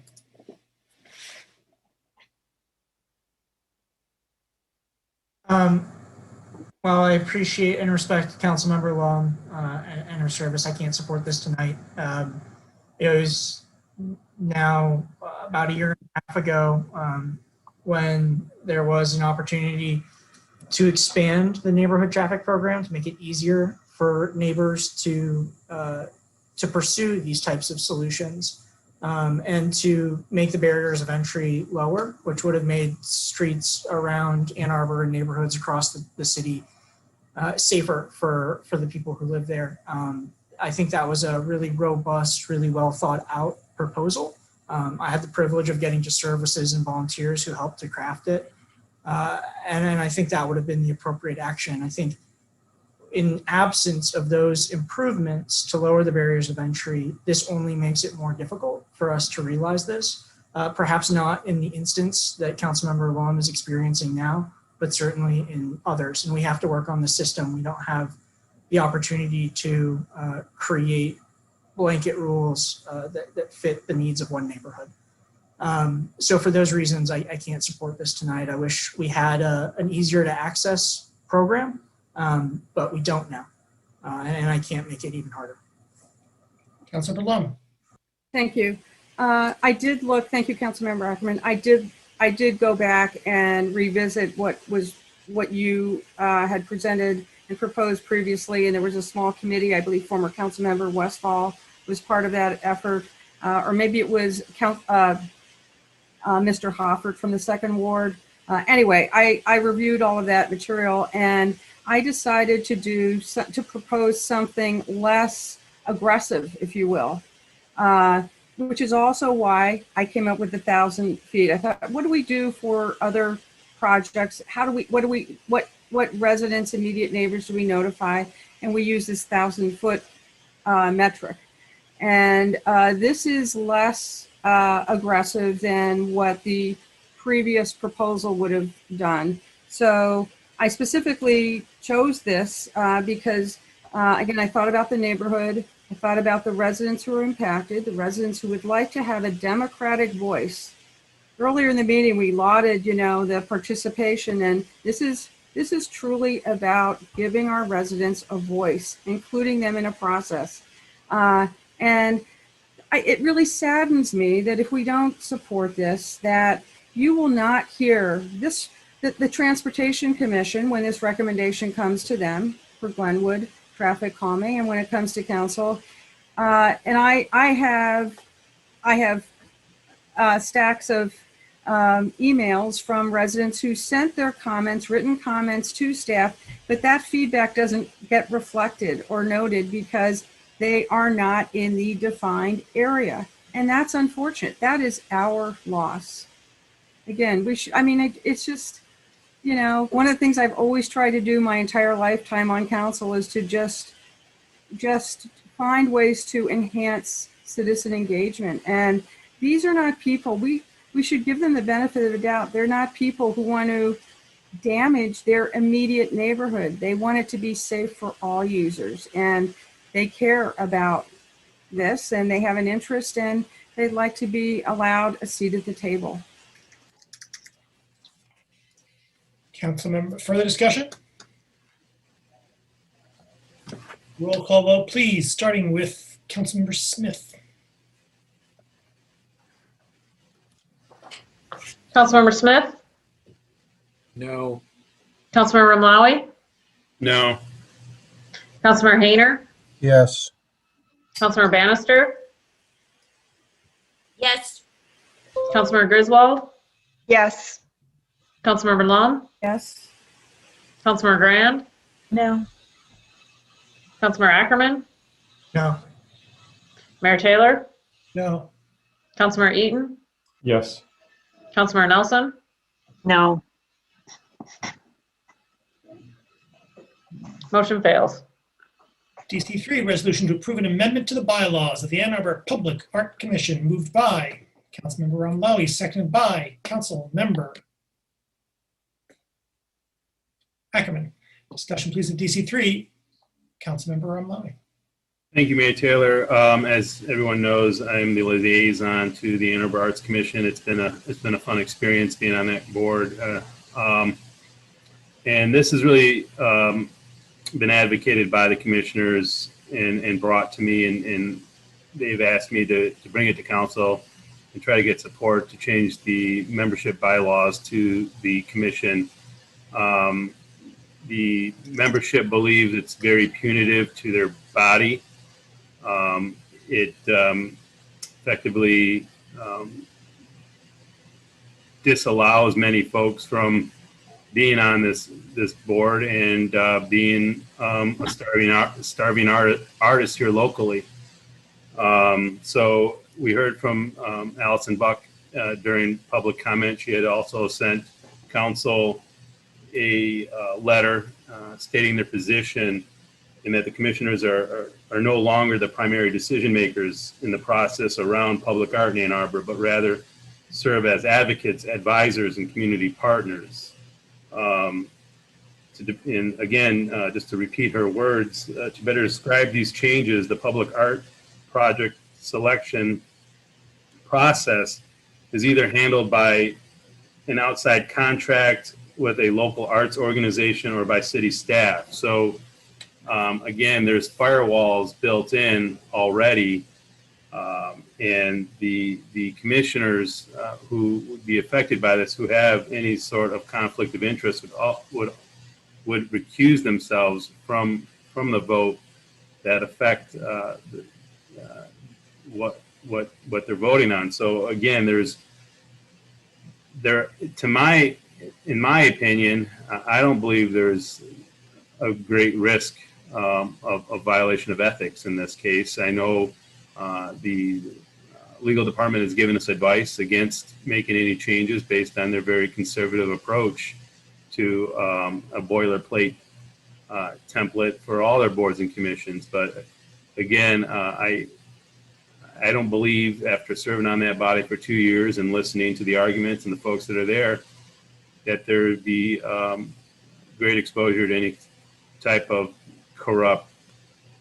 corruption occurring because of this. I find it very hard to believe, and therefore I urge my colleagues to help pass this to give more local artists an ability to practice their passion and serve for their community. Councilmember Eaton. Thank you. I'm a strong advocate of ethics rules, including those that try to avoid a conflict of interest, whether real or just apparent. And I also support the idea of consistency across all of our board and commission rules, the bylaws that we're adopting. And so I will be opposing this amendment on that basis.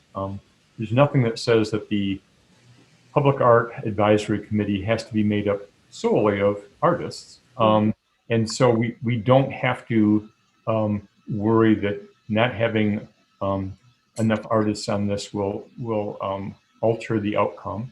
I think that it is especially important to have a broader opinion on how the city pursues public art than just a tight group of local artists. So I'll be opposing this. Thank you.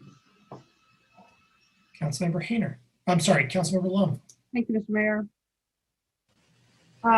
Very well articulated, Councilmember Eaton, and I also will not be supporting this. I don't understand why, frankly, the members of the Public Art Commission, I understand it's been structured so, as has been described, they can't participate in the commission's discussion or decision, and that's certainly appropriate. But I am very concerned that it's not good governance practice, and I don't know why the Public Arts Commission feels that they're unique and warrants exception to the normal city ethics and conflict of interest guidelines. I think that those are critical policies, and and having members of a body potentially bid on work of the same body, I can't help but damage public confidence in one way, shape, or form, and certainly would create the perception that there is an opportunity for taking an unethical advantage of a conflict of interest. And that's we have these ethics and conflict of interest requirements for all our boards and commissions, and I don't think that there should be exceptions. And so I will not be supporting this. And I also think that, as Councilmember Eden just noted, why do people serve on boards and commissions? The service is voluntary, and they're there to serve the community. And as part of that, you have to forego opportunities that may be to one's public benefit because you're there to serve the greater public good. I will just share too that a few years ago, this questions were raised when we had a member of the DDA who turned out had received some contracts for work, city business, and this came into play. This conflict of interest concern came into play, and we should not open this door. We have these guidelines regarding conflict of interest and ethics for a reason, and I don't think we should make exceptions. Thank you. Councilmember Hayner. Well, thanks, Mr. Mayor, and to Councilmembers Lum and Eaton. And I mean, as usual, you've said everything that I was thinking about saying, and so well.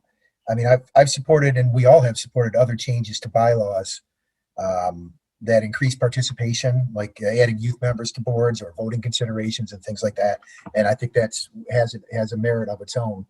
But I don't think we should relax any standards when it comes to potential or actual conflicts of interest. Is just too great an opportunity for abuse, and the notion that one can be removed or have a sort of distance from the process because there's a selection process that's outsourced and there's certain firewalls and so on in place. Well, at the same time, we recognize, even the resolution recognizes that we have a very small and tight-knit arts community. Well, number one, those processes can be changed at any time. And number two, the fact that we do have such a small arts community already means that there's an additional need to separate oneself from doing the business of the city while doing the business of the city, doing business for the city while doing the business of the city. And so I don't think we should create opportunities for abuse. Not that they exist now, but we shouldn't create them in the future. It's just, I think we know that politics has traditionally played a big role in board and commission appointments, and we need to avoid any kind of potential to create situations where we have folks on these boards and commissions that are looking to profit from the direction of the commission or whatever it might be. It's just not good governance, and I'm going to pass on this one myself. I certainly appreciate where they're coming from. I can't believe that they're having such a difficult time getting folks to be on this board. I just, it's hard to believe. I mean, I had a supposed appointment to it many years ago that was quashed by the mayor for not our mayor, Mr. Mayor, but John Heafy, our former mayor, for purely political purposes. And so, it's not that people don't want to serve. And I certainly, I carry $2 million in insurance so I can close city sidewalks. I certainly could bid on city art projects, but I have passed on bidding on several in between, in the last 5 years or whatever, and the last 2 in particular because I'm on council. And, I have a history of manufacturing public art and signage and so on, and closing right-of-ways to install public art. And so, I certainly have passed on that myself because there should be no actual or presumed conflict of interest. And I'd like to keep this the way it is. Apologies for bringing this forward, but I can't support it tonight. Councilmember Amlawi. If I could let Councilmember Nelson speak first. Councilmember Nelson. Thank you. I'm going to invite you to give me some feedback, Councilmember Ramlawi, because I was curious. I'm sympathetic to this challenge. I'm interested in the mechanics of how it might work. So the amendment requires that commissioners notify the commission and staff support in writing about possibilities of their own bid on a contract, and they can't discuss. They're to abstain from discussing or voting related to the contract or associated project. Now, I'm curious how as a practical matter, if I were a commissioner and I were engaging in discussion on a project, and then I didn't notify somebody and I tried to put a bid in, did the Art Commission talk at all about, if somebody ended up putting in a contract and they hadn't notified, would they be disqualified? Would the Art Commission be policing itself in terms of making sure that those parameters are met? I'm not an attorney, but I would imagine the contract that if it was to be awarded, perhaps could be nullified because of the fact that they did not notify the commission. Mr. Postma is here. Maybe he can, chime in on this. But the subsequent agreements made by that person perhaps could be contested. Yeah, I'd have to look at the procedure more, but I believe a procedure could be worked out so that something could be nullified, if after the fact. But I'd have to look at that mechanism more correctly. I'd have Mr. Frost look at it. That's the only concern that I have, because I know that I have raised concerns about conflicts of interest, and it's very difficult to claw back after the fact and reassess something that's already happened. And so that would be my only concern. But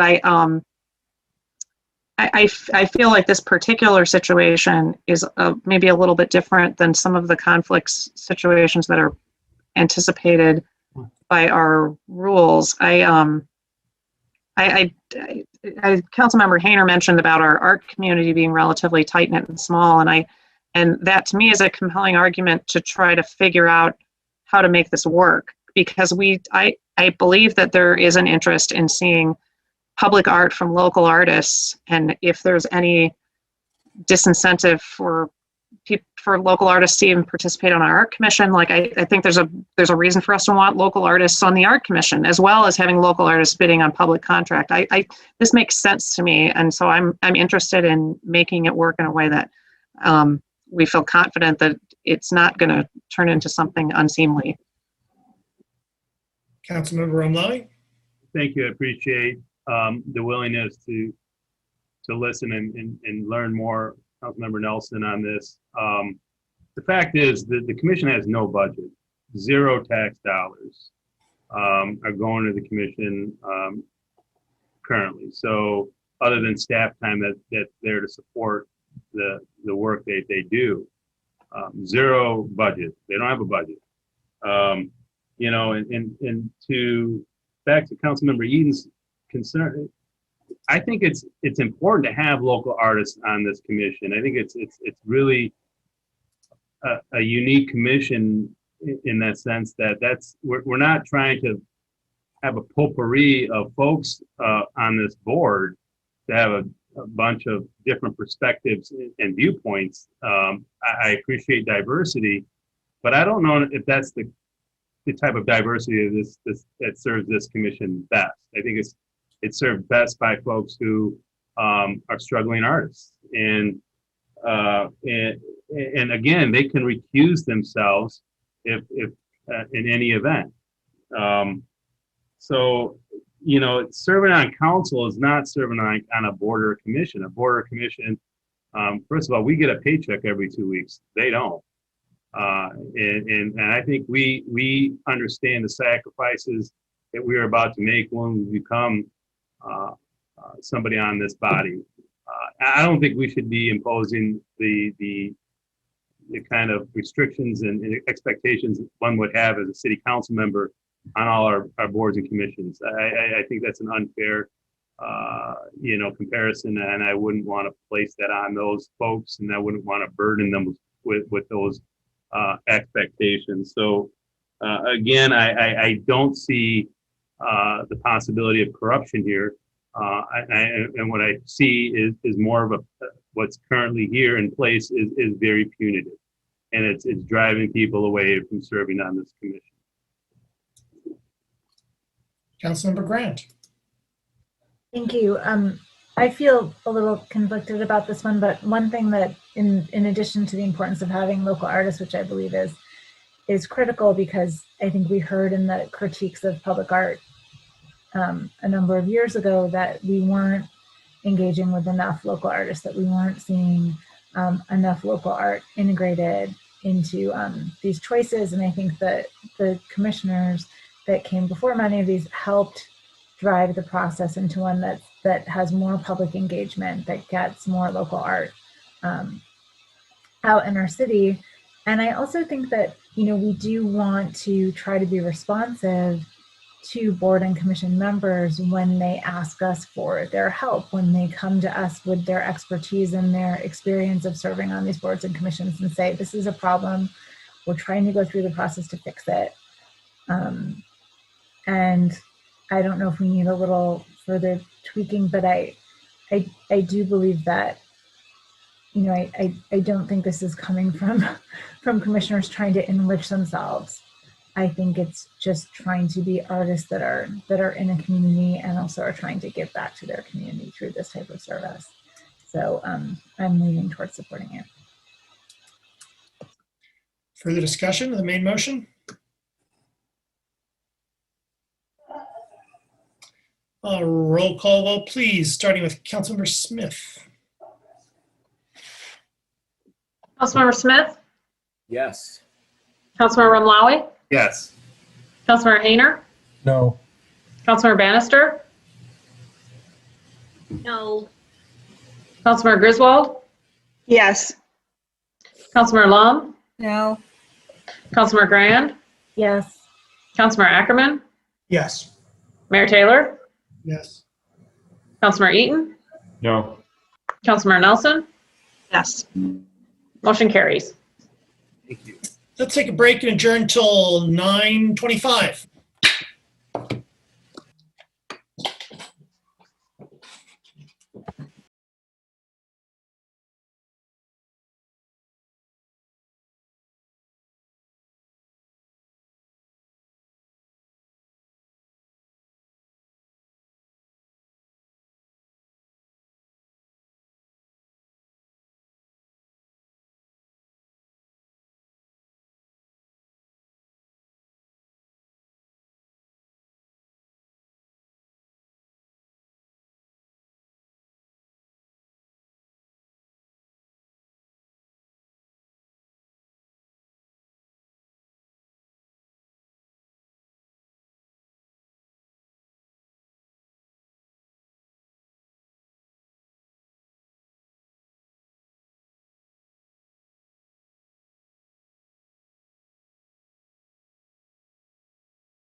back after a short break. My apologies for the delay in getting back to us.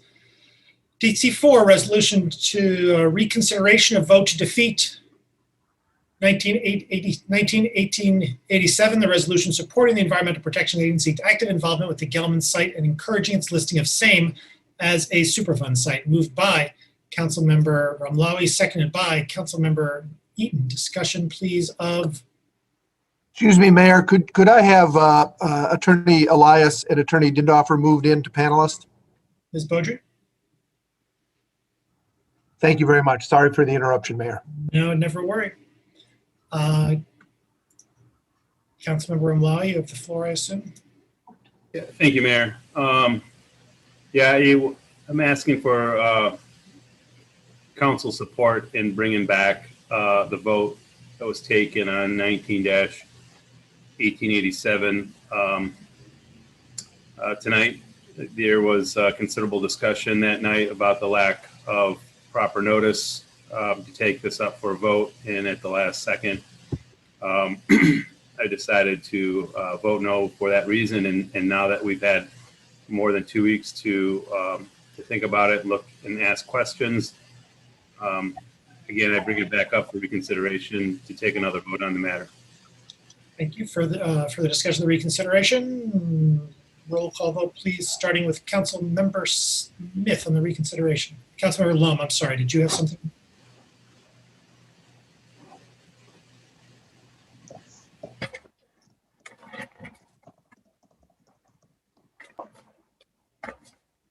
Councilmember, Ms. Beaudry, roll call vote, please, starting with Councilmember Smith. Sorry, I thought I was waiting for Councilmember Lum. Oh, no, my apologies. Councilmember Smith?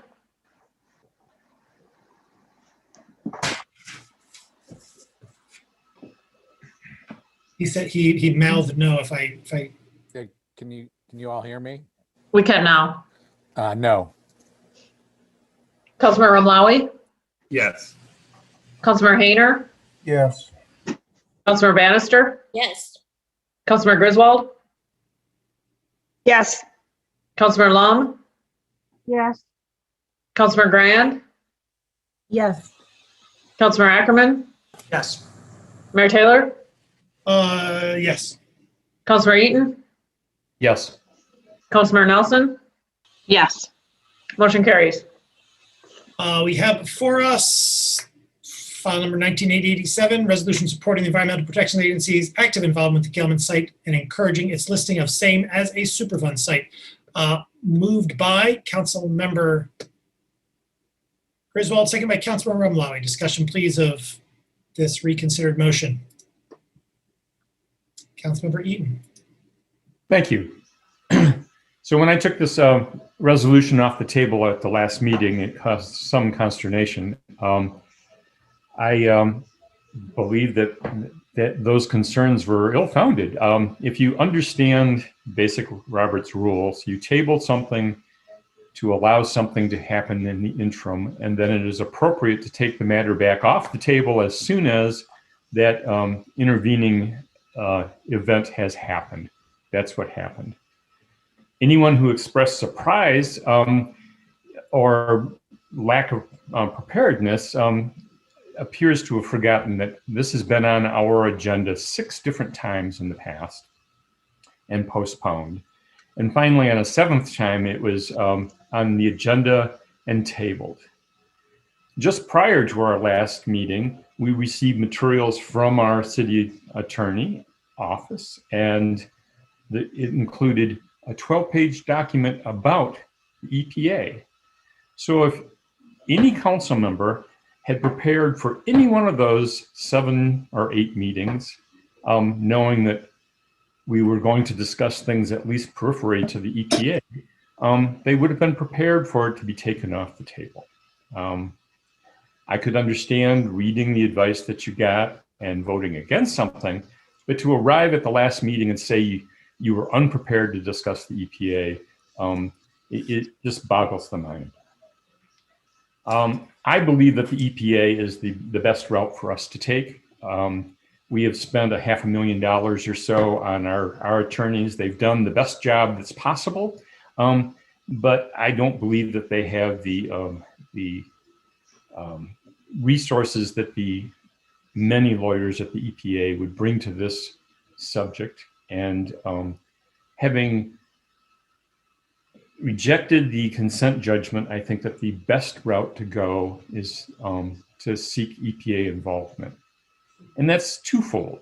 First, I think it's the best way to seek a better cleanup than the consent judgment would have achieved. But even if we pursue a consent judgment, having the possibility of the EPA come in will provide our lawyers leverage at the negotiations with the polluter. It should be obvious to anyone who's paying attention to this matter that the polluter does not want the EPA to be involved, including suggesting that we should be penalized $1 million if we seek EPA involvement at some later point in time. The polluter does not want the EPA to come in. And I think that that gives us the leverage at a minimum to negotiate a better consent judgment, because absent a better consent judgment, it's quite possible the EPA will come in and use the muscle of the full federal government to seek a cleanup rather than just an exit strategy. So I hope that everybody will support this.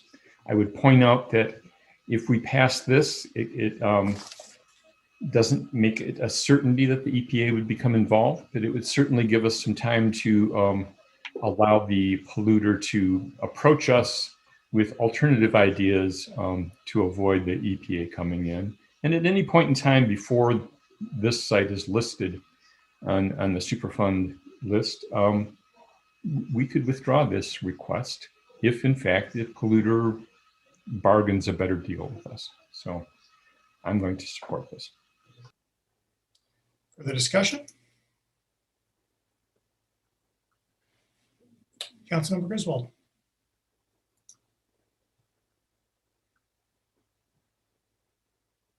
I'll be supporting this.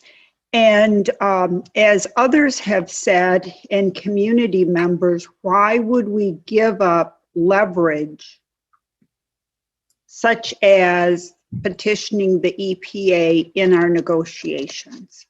And so a number of community members have asked me that question and asked me, where is this power coming from that is against the EPA? And the research shows that it doesn't reduce property values. There isn't a stigma. It's actually a positive. And so I really can't answer the questions that my constituents are asking me because I don't know who is controlling this process. I'm really confused because when we look at all the data and all the information that we've been presented, the option of the EPA seems like a slam dunk. Why wouldn't we consider that? We're not prevented from going to the EPA under the third consent judgment. We know that Gelman/Danaher does not want us to go to the EPA. So that would be the first thing I would do, is say, hey, we're going to the EPA, and use that as leverage and say, negotiate in a meaningful way. And we haven't seen meaningful negotiations to date as far as I'm concerned. I mean, I've been embarrassed when I have to explain to my constituents what's happening.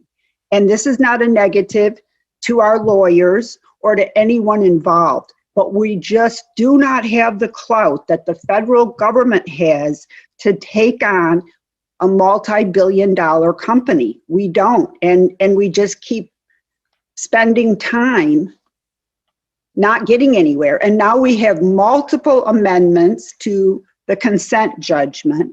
And I mean, this is, if I were representing Danaher, this is exactly what I would want. All the parties having different amendments and everyone being confused and no pathway to reconciling these amendments to come up with a consent judgment. So I am supporting this resolution as one of multiple paths to getting the plume cleaned up. Thank you.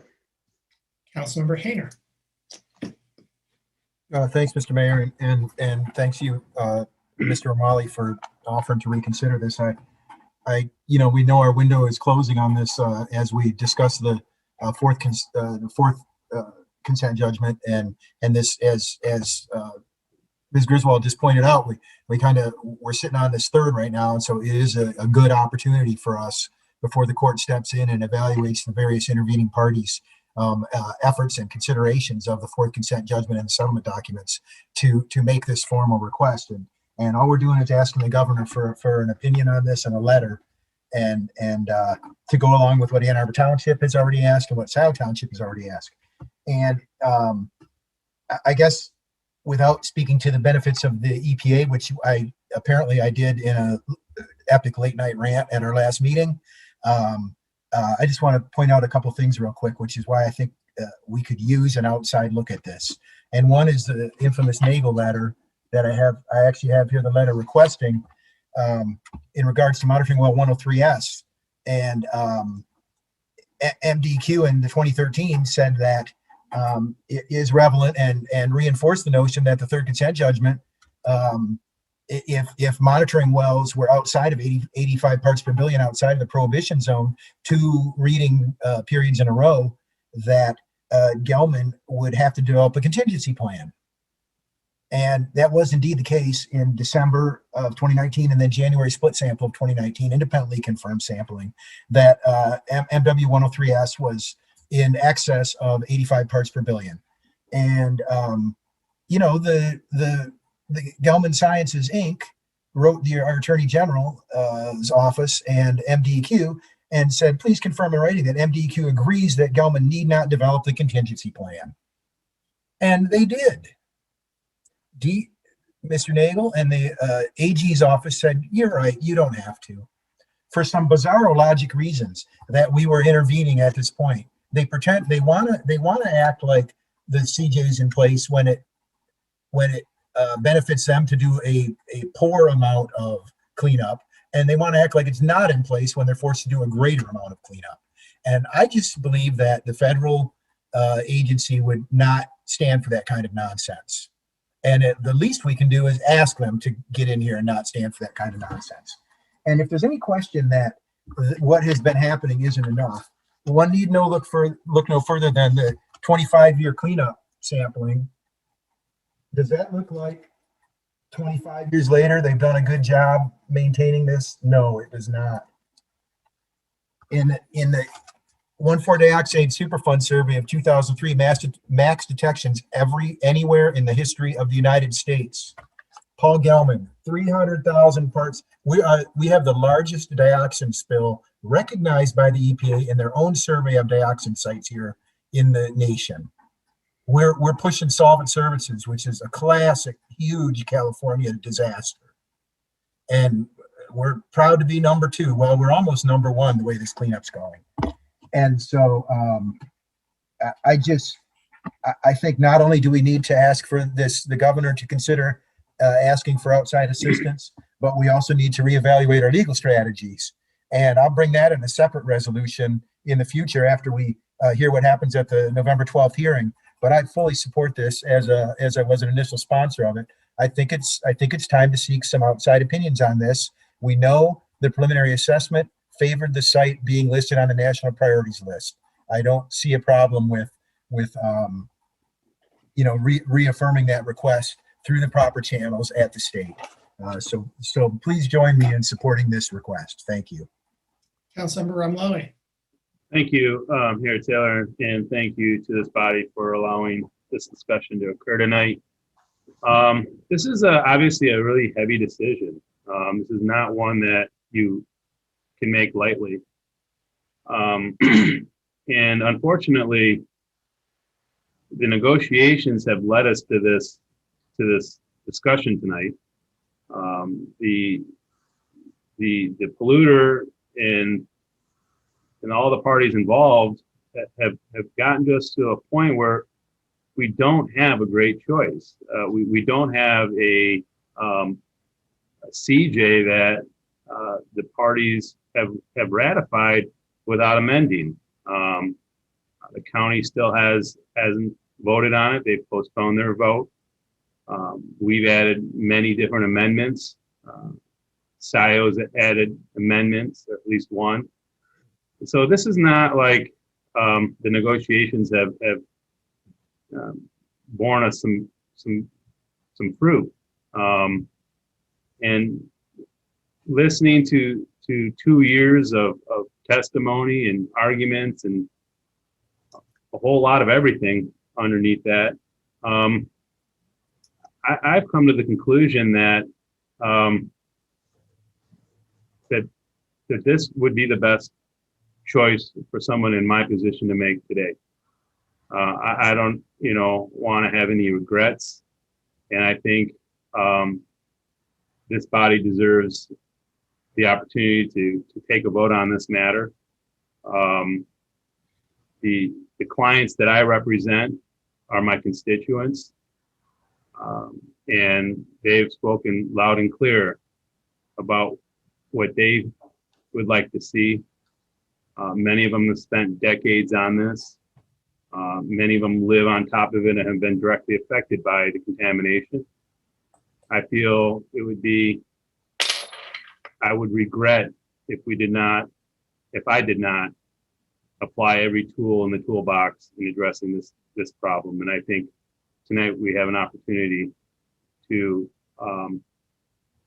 use a tool to address this matter. It's been going on for way too long, and we're at the end of our rope in this chapter, at least. And again, this is just ask the governor, and there's many other steps that go on beyond this. This is not us declaring something unilaterally. This is just another, chapter in this long history of this huge catastrophic issue. Councilor Smith. Thanks. I don't know how many other folks listened to the County Board of Commissioners discussion about this last night after they came out of their closed session. But I thought that Commissioner Schenck very succinctly put it is that all of the elected bodies have been put in an untenable position, and we've been put here by Charles Gelman.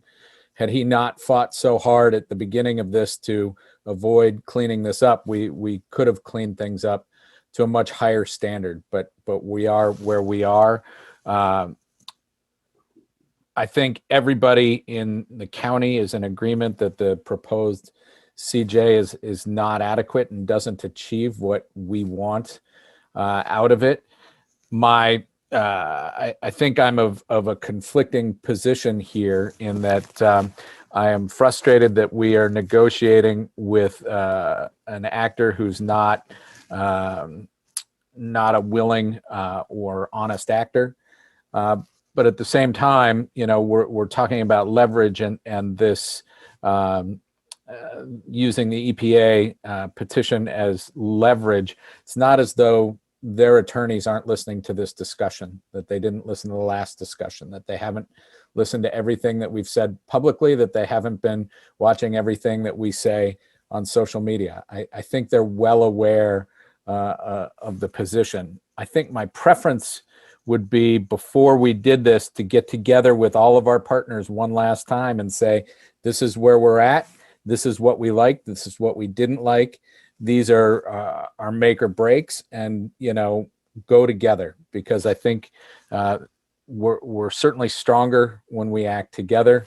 My preference would be to do that, to find out in the status update on the 20th, status conference that's going to happen before Judge Connors on the 20th, to find out what that discussion was, whether there is any ability for the judge to move this forward and address what's lacking from our perspective, and then to do it. But if people, I understand they're outgoing council members who've been working on this a long time. They feel very passionate about it, and I understand that they want to vote on it. I get that. I hear that.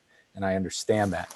I don't know whether I'll end up supporting this evening, but I think, I think it is a move that does not come without risks. Thank you. Councilmember Griswold. It is leverage, but at the same time, it's another viable path. And while it's a long-term strategic path, we can take multiple paths at the same time.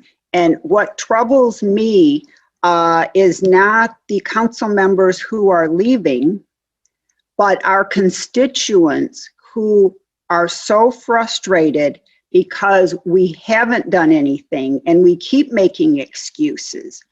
And what I remember from my time in the social work school, not making a decision is a decision to do nothing. It's not quite that bad because we're still operating under the third CJ, but it is time to show leadership. We've tried to all work together, and I believe we can work together, but we need to be the leaders at this time. And that would mean voting for this resolution. Thank you. Councilmember Lum. Thanks, Mr. Mayor. Obviously, this is a hugely important decision. Clearly, there's no consensus among the interveners on how best to proceed. The decision here is, it's not a conceptual one about, what we'd like to happen or believe should happen, but it is a practical decision on the pros and cons of asking the EPA to declare the plume area a Superfund site. Scioto Township and the Huron River Watershed Council concluded the best strategy is to adopt an amended fourth consent judgment. The county has punted. They punted last night, and then they reset their discussion to November 12th. And just so happens that November 12th meeting will be in the evening after. So it will follow Judge Connor's interveners status conference. So they will not be making a decision before the status conference. And that status conference has been moved multiple times. Some people have speculated it could be moved again. No one knows that. I don't know what the judge would do. We were handing him quite a confusing set of scenarios. I do continue to believe that rejecting the 4CJ was a mistake on our part. But the issue before us tonight is whether to declare our support for EPA's active involvement as the lead agency on Gelman, and to again request that the EPA declare the site a Superfund site. The decision would be an easy one if CJ4 was not significantly better than CJ3. Then we'd not be giving up much to reject CJ4 and pursue EPA. That is not the case, however. So it's just plain wrong for folks to say there's nothing to lose or no downside heading down this path. There's a huge amount to lose. And Mr. Steglitz spoke to that in the memo addressing the technical positives and aspects of this plan. It's not perfect, certainly, but there are positives and things we would lose. And he said he would hate to see us lose this. Huron River Watershed Council, similarly, their executive director, Rebecca Esselman, said in a statement that, quote, conditional approval of the deal is the best option available to protect the river, end quote.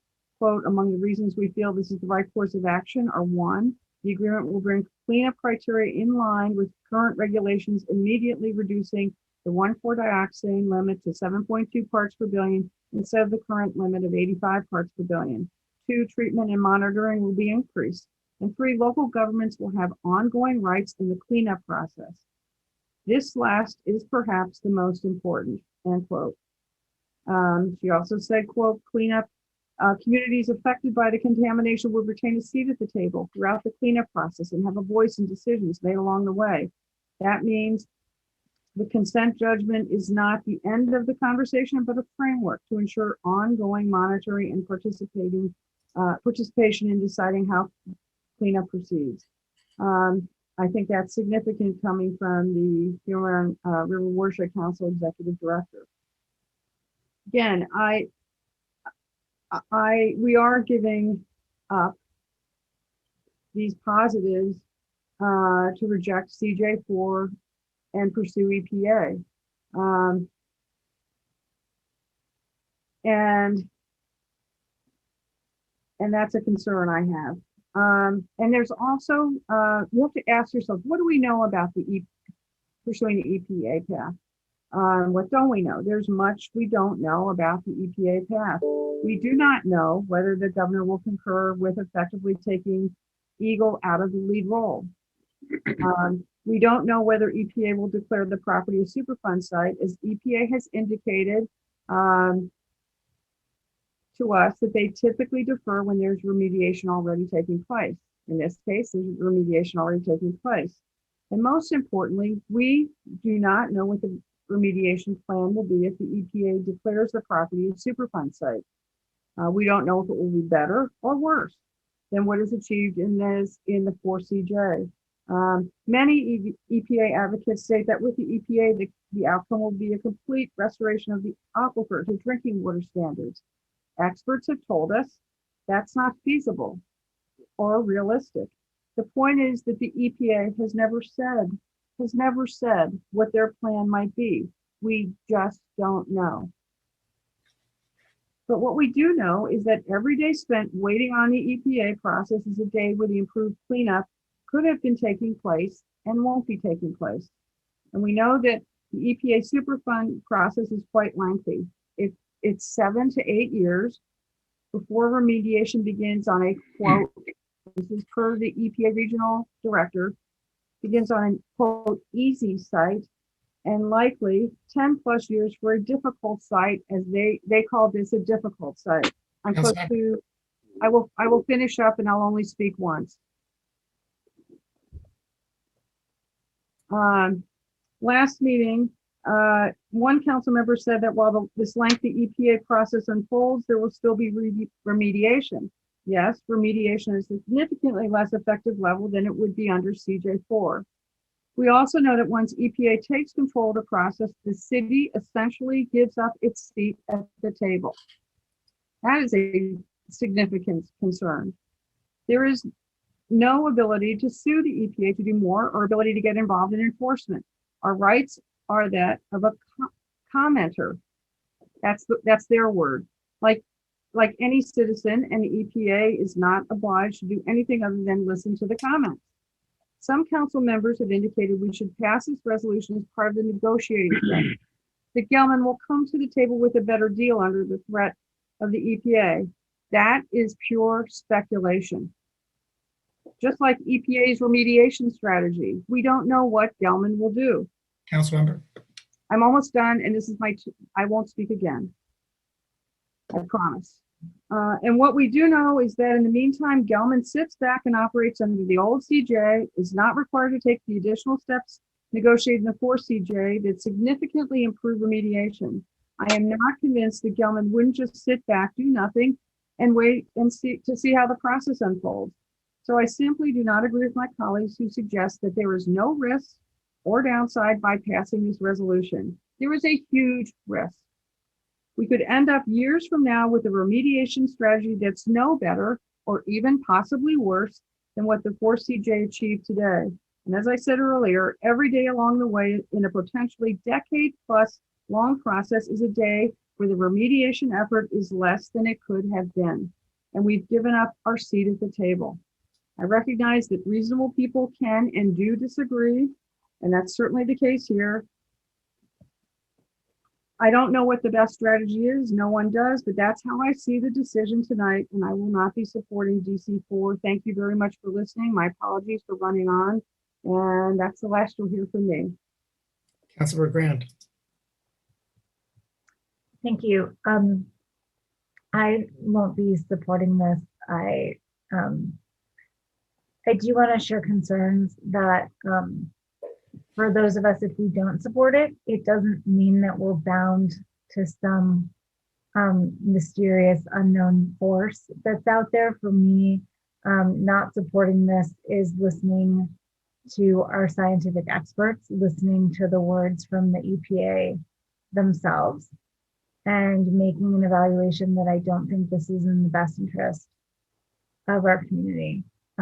I've sat through meetings long before many of you were on council and heard in the areas that were most impacted that there was a lot of frustration about what we currently had.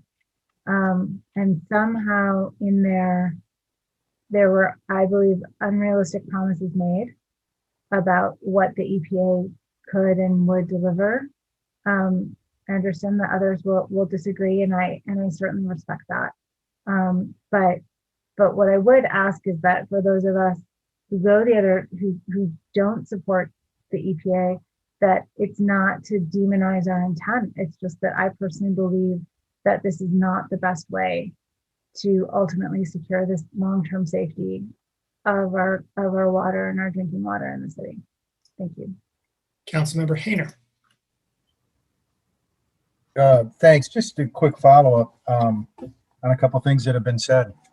The Huron River Watershed Council, when they speak to applying the new criteria under CJ4, I mean that's all well and good, but you know, if the new criteria was implemented under CJ4, MW 103S and others like it would instantly, within 2 months of testing, if Gelman actually did the testing, or DEQ insisted that they give the testing, did the testing, and insisted that they share the results with us, which is something that they've been doing with less frequency.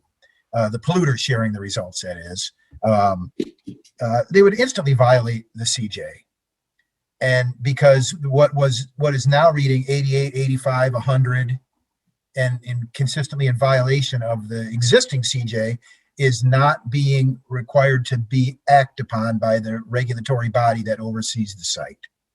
And so why would we expect it to be any different if a new criteria is applied and it goes to 7.2 and they're in constant violation outside of the prohibition zone with these monitoring wells?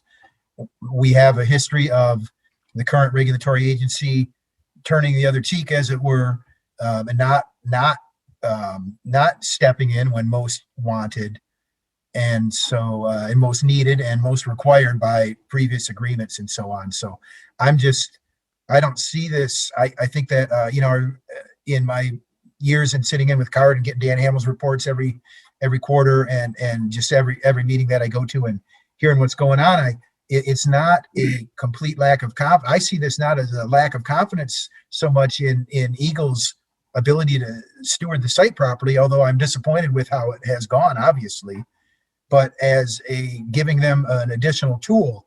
And so, I mean, if there's concerns with the way the resolution is, the language of the resolution is that it asks the EPA to look over their shoulder. Well, we got more consideration for expanded testing across this site in West Park, in the wet basements, and all these other situations when the EPA was looking over DEQ's shoulder over the last 2 years when they were doing the preliminary assessment, and they had been asked by the Scioto Township and Ann Arbor Township to come in and look over their shoulder. And we got more consideration from Dan Hamill. He put his waders on. He recognized that the mixing zone wasn't being tested in the right place.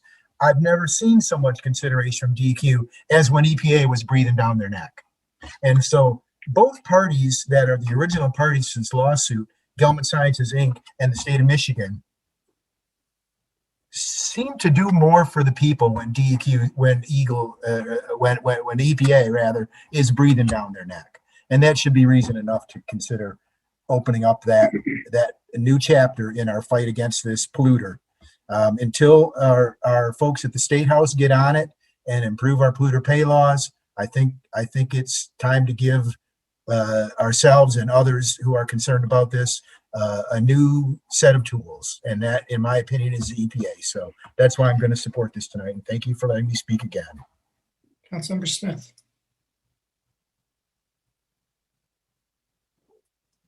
Can't hear you.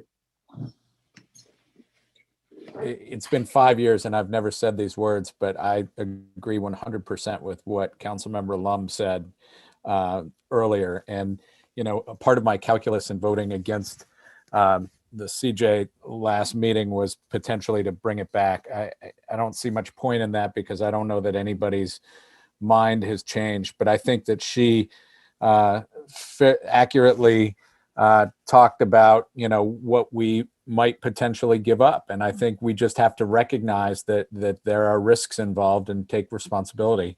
And that's okay if this body decides that we see this as leverage and want to move in this direction. You know, it does not, it's not a risk-free maneuver. And I think that, you know, there's a long way to go on this. I think she hit the nail on the head. So thanks for my second opportunity. First time I've ever used that, I think.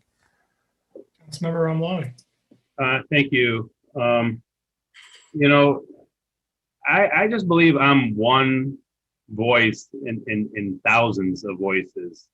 And I don't see this decision here tonight as the end all be all in the EPA coming and doing anything, to be honest with you. This is simply a requesting our city administrator to send a letter to the governor asking the letter to suggest that these negotiations are not leading to anything fruitful, and a few other things, obviously. I mean, again, there are many things that are going to happen after this, way before any of the other type of things that other members of this body have suggested would or would not happen. I mean, I don't want to get into the guessing game of what and if and what. That's not what this resolution does. I mean, this resolution simply says we're at the end of our rope here, negotiating with the polluter. Things are not working. What do you think, Governor Whitner, on the situation? And if our governor doesn't, agree with the matter, then she doesn't send a letter to the EPA. I mean, the power lies with the governor, not with us here necessarily. This is just a letter to the governor. So I really don't see that this risk we're going to lose out if we do this. I just, maybe I'm being naive and gunslinging here, but I don't see this being this huge, exposing us to this massive amount of risk. The risk that I see is not using everything that we have at our leverage to address this issue. That's the risk that I see of not using everything that we have at our disposal. That's the bigger problem, the fear, and then all this, like the fear of the unknown. You know what? That's, that doesn't rattle my cage right now. We know what's in the ground and we know where it's going, and we know that not enough has been done to deal with it. That's what we do know. We know that 4 years of negotiating with the polluter and spending nearly $1 million has led us nowhere. So that's where this council member is at right now. So I will be supporting this. I urge all my colleagues to support it. And thank you very much. Councilmember Griswold. I just want to remind everyone that it appears we're making some assumptions that the fourth CJ as amended is what we're comparing. And given the years that we worked to try to even get to the fourth CJ, to assume that all of our amendments are just going to be accepted is unbelievable to me. I don't think they're going to be approved. And so we have to be realistic in terms of what we're comparing. And one principle in management and in problem solving is you always look to the people closest to the problem to give you information. Management makes the final decision, but you look at the people closest to the problem.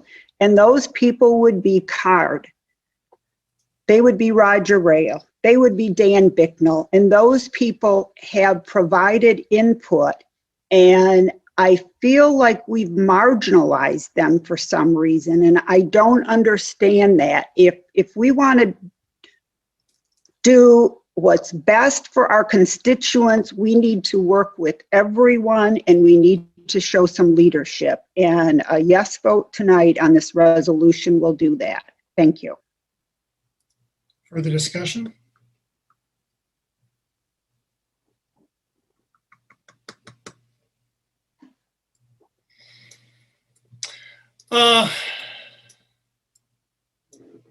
It's been said a couple of times that this is viewed as leverage, that this resolution is viewed as a parallel path. And I guess what I would wonder whether colleagues would be interested in including a reference to that in the resolve clause, Essentially, that is an amendment that said that resolve that the city council direct the city administrator to continue to negotiate, to continue the negotiation process currently embodied in the fourth consent judgment, in the proposed fourth consent judgment. That way, it's clear that this is, it's a parallel path, that our goal is to, yes. Does that seem like a reasonable thing that we should do? What is the exact verbiage? Sure, I'm going to try to figure it out. And I guess I'd be looking to staff for a little bit of assistance on this as I do it on the fly. Resolve that the city council direct this, and this is a resolve clause to go anywhere within the resolution. Resolve the city council direct the city administrator to continue to negotiate, to continue the fourth consent judgment negotiation process. Does that give sufficient direction to staff?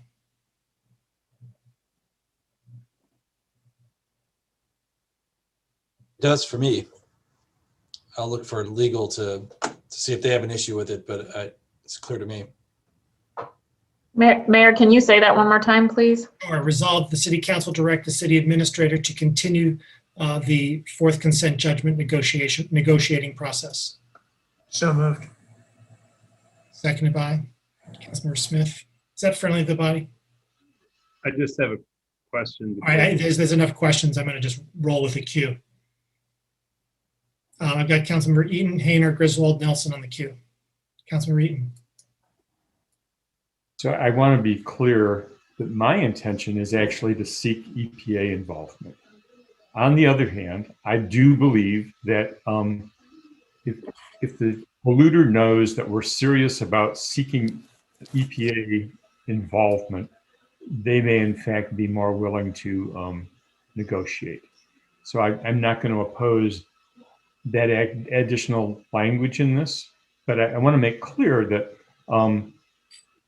it's not just for the appearances to achieve some leverage, but rather we only get leverage if we are actually serious about asking the EPA to come and become involved, because the polluter has indicated through its actions and through its proposal that it doesn't want the EPA to come in. And so maybe they will offer something substantially better than they have in the past. I doubt it, but so be that. I'm not going to oppose this additional language as long as it's clear that we actually are seeking EPA intervention. Thank you. Councilmember Hayner. I guess I think that is well intentioned because the resolution that's before us, because of the resolve clause that speaks to this, hoping that the potential circle listing and so on, and approaching under that process, it can be considered as subverting the lead on this site, right? And so I get where you're coming from with this, but I mean, I would rather have a consideration that says we reevaluate our legal strategy at this point, because it hasn't been working out as far as I'm concerned. And so to direct that we move forward with the same, essentially the same legal strategy with this EPA tacked on board is better than not, but not what I would like. I'd like to reevaluate our legal strategies and see if there's for instance, we haven't gone down many paths. I think I'll leave it there. But I believe that we haven't gone down many paths. I don't believe that. I think that as part of our, would it be considered by our legal team that if this is if this is put in here with this resolution, which again, I understand where you're coming from on this, that continuing to negotiate on CJ4 might mean, in light of the November 12th hearing, that the judge might send us back to the drawing board and we can say, hey, look, we're back here again. We're in the room. Here's where we're coming from now. Here's some other things that we either were neglected or rejected early on in these negotiations that we want to talk about again. Is that a possibility from a legal standpoint? Would that be considered under the language of this resolution, that if we have the administrator continue with CJ4 and the judge sends it back for renegotiation, that we can reevaluate our legal strategy on this, that we can say, I view that it's my intent that this provide freedom to the legal team. It references the fourth CJ process. The fourth CJ process includes a wide variety of, includes the world, so I'm saying yes on as far as my intention with respect to. Okay, well, you can see where I'm coming from with that question. I don't want it to be limiting in any way. That's all. So I agree with you there. Councilor Berg as well. That was basically my question, and I appreciate this amendment and talking about parallel paths. I just want to make sure that if another path were to become available, and I don't know what that might be, that we're not restricting ourselves. So do we need a clause like "and other viable actions," or I'm not a lawyer, but I just want to make sure we wouldn't have to come back for another resolution. I guess without knowing what that might be, I would say that the fourth CJ process has gone on for a while, and I think we have a general scope of what it is, and its logical extensions are included. Okay. In my view. Thank you. Councilmember Nelson.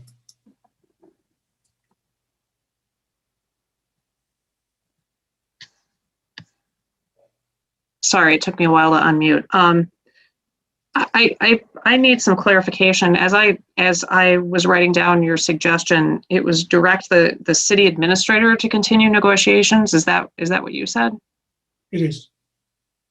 So would the city administrator then be empowered to direct our legal team? I guess I'm not understanding. We have spent quite a lot of money now on our legal team negotiating, and I think we're not very pleased with how it's turned out. And I guess I share the same concern expressed by Councilmember Eaton, that I actually am in support of asking for EPA intervention. I'm not interested in doing a pantomime of the request as like a fake out. I'm genuinely interested in that happening. So how do you see the city administrator's role in leading our legal team to continued negotiations? How does that work? I view our direction to the city administrator broadly as direction to staff, which would be inclusive of the city attorney's office. And so if staff recommends different language, basically I just we tend to, in our resolutions, direct the administrator to do X, Y, and Z, and that's.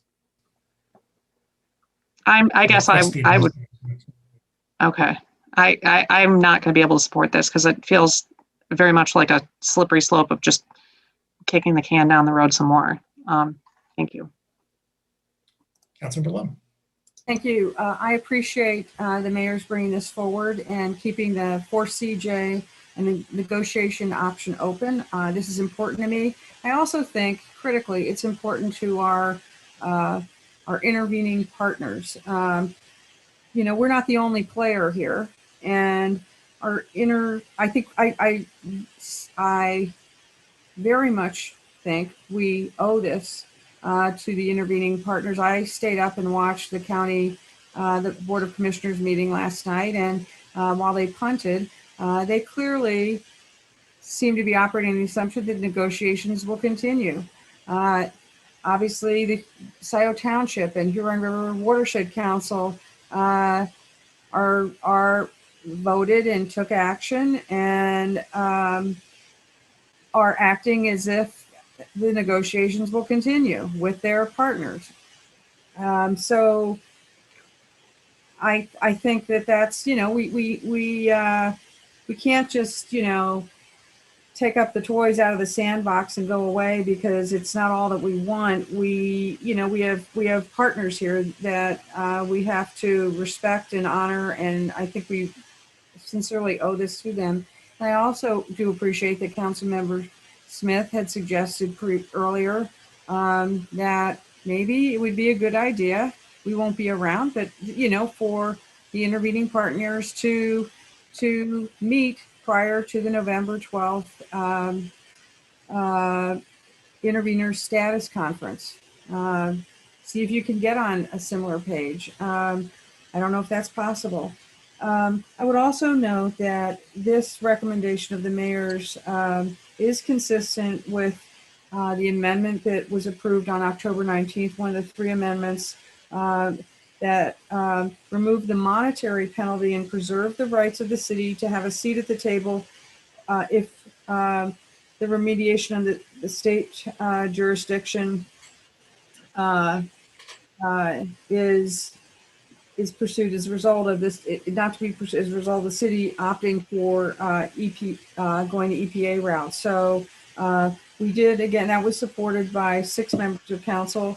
And so we removed the monetary penalty so that we could also continue with the 4CJ and also opt for going the EPA route if we so chose. I don't know why that wasn't universally supported because this resolution is, you know, a larger version of what that amendment tried to address. So I will certainly be supporting this amendment, and thank you for bringing this forward, Mayor Taylor.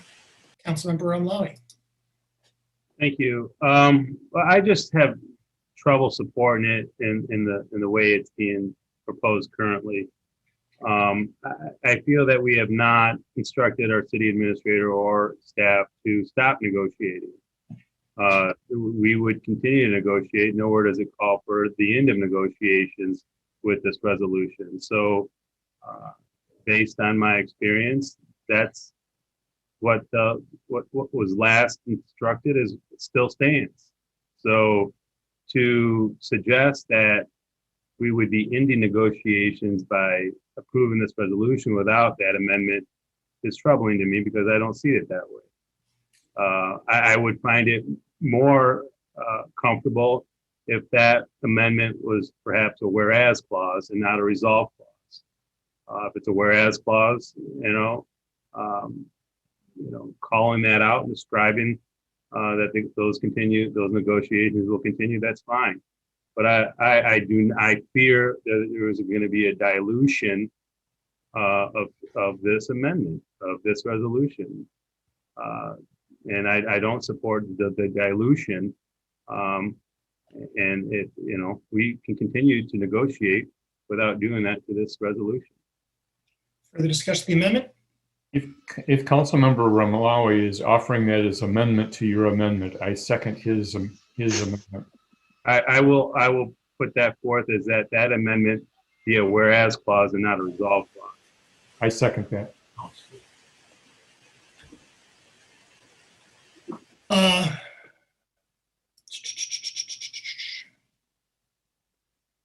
Whereas the city administrator will continue to negotiate.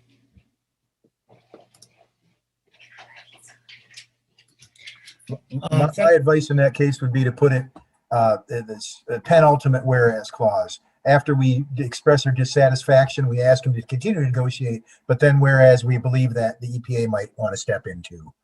Just as far as placement in the context of the resolution. Anyone has anything to say? That's not friendly to me, but all right, Councilmember Lund, let's keep it quick if we can. Thank you, Mayor. I agree, not friendly. We all know we're not kidding anybody. Whereas clauses, no offense, they're meaningless. It's not an action.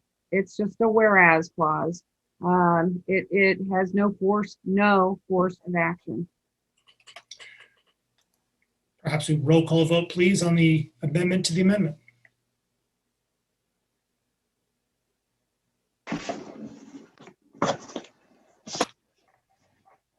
Councilmember Smith, Yes. Councilmember Romlawi, Yes. Councilmember Hayner, Yes. Councilmember Bannister, Yes. Councilmember Griswold, Yes. Councilmember Long, No. Councilmember Grand, No. Councilmember Ackerman, No. Mayor Taylor, No. Councilmember Eaton, Yes. Councilmember Nelson, No. motion carries. Further discussion of the amendment is amended. Let's have a roll call vote, please, on the amendment as amended, starting with Councilmember Smith. Does everyone understand what we're doing here? A whereas clause that cross-references ongoing negotiations. Mayor, will that be the final whereas clause? What was the penultimate? It's kind of immaterial to me. But I think Councilmember Hayner indicated the penultimate. Is that right, Councilmember? Well, only in as much as it seems like, well, I agree with what Councilwoman Lum says, that we know whereas clauses aren't directives, that it seems to, that makes it the most directed in the language of the resolution, in my opinion. But so I would prefer it be the second to last, yes. I'm just trying to get it to carry some kind of weight when you read the whole thing. Second to last. Yeah. On the amendment, roll call vote, please, starting with Councilmember Smith. Councilmember Smith, Yes. Councilmember Romlawi, Yes. Councilmember Hayner, Yes. Councilmember Bannister, Yes. Councilmember Griswold, Yes. Councilmember Long, Yes. Councilmember Grand, Yes. Councilmember Ackerman, Yes. Mayor Taylor, Yes. Councilmember Eaton, Yes. Councilmember Nelson, Yes. motion carries. Main motion as amended, Councilmember Hayner. I would just like to throw out there that I would like us to, I'm going to support this obviously, but I would also like us, now that it is suggesting that we continue to negotiate, if that is possible by the courts and our work with our partners on this, our intervening partners, that we consider exploring the culpability of the new owners of the polluted asset. And I know there's been a lot of back and forth on this, but I think that that is an urgent need. And I think if the EPA comes in, they will do that for us. So maybe that's why we have it. But I'd love to find out just what kind of ownership they have that has them sending their own legal team to look over Gelman Sciences Inc.'s legal team. And so I want to encourage us to keep pressing on this matter. And I think this is a good way to do it. Thank you. Further discussion of the main motion? I'm not going to support this. I am a couple of things. First off, I think it's improperly timed with the court's hearing in the next couple of weeks. I think it would be proper to have this considered, after the court hearing. We don't know exactly what that meeting of the minds, what that meeting of the parties will reveal. Engagement with the court like this doesn't happen very often, and this is a step that can be taken at any time. And to take it now, I think does the negotiation a disservice rather than moving it along. I also think it's important that members of the public, the likelihood of the EPA taking this as a Superfund site and the likelihood of them taking swift and decisive action is exceedingly small. In my view, this is an unwise path. I think that the current CJ is inadequate, but I think that that's the path for accelerated cleanup and improved monitoring. Further discussion? Roll call vote, please, starting with Councilmember Smith. Councilmember Smith, No. Councilmember Romlawi, Yes. Councilmember Hayner, Yes. Councilmember Bannister, Yes. Councilmember Griswold, Yes. Councilmember Lum, No. Councilmember Grand, No. Councilmember Ackerman, No. Mayor Taylor, No. Councilmember Eaton, Yes. Councilmember Nelson, Yes. motion carries. DC 5, resolution to waive attorney-client privilege with respect to certain advice, moved by Councilmember Bannister, seconded by Councilmember Hayner. Discussion, please, of DC 5. Councilmember Bannister. Well, I want to thank everyone for discussing releasing privilege and confidential memos in detail back at our October 5th meeting, where in a final vote at 9-2, we did release one privilege and confidential memo, and we received a lot of thank yous from the community. And then after that meeting, I want to thank Stephen Postema and his attorney on staff, Christopher Frost. We took a look at the 2 new council member orientation binders from 2017 and 2018, and selected 14 memos from those binders with the attorney's office help, that could be, this is what the resolution is about, could be redacted of any prejudicial information that would potentially be put the city at risk or liability or harm or anything. So these memos would be redacted, and then this library then could be shared not just with council members, but with all of our resident advisors who are interested in having a greater knowledge of our advice memos. And so as you can see, the resolution has, I redid for myself, put the resolutions in chronological order. They start with some old 2009 on temporary zoning moratoria, and then they cover all sorts of just general legal matters and ethics and previous litigation issues. So in the spirit of transparency and the principles of good democracy and sharing information that with the taxpayer that they ultimately have paid for, and helping us all to make better decisions, and by having more people up to speed on the issues, this is what I am bringing forward with Councilmember Griswold and others to release some more of these advice that we have been receiving. And in the future, council could even ask the attorney's office to write the original memos for public consumption, so that we wouldn't have the need to go through this redacted versions in the future. A point of clarification, Mayor. Yes, Mr. Postema. Yeah, I just have to interject that our office did not work with Councilmember Bannister in selecting these for distribution. There were some that were clearly made no sense, but the idea that we worked with Councilmember Bannister to select some that were suitable or otherwise is simply incorrect. Well, may I respond to that?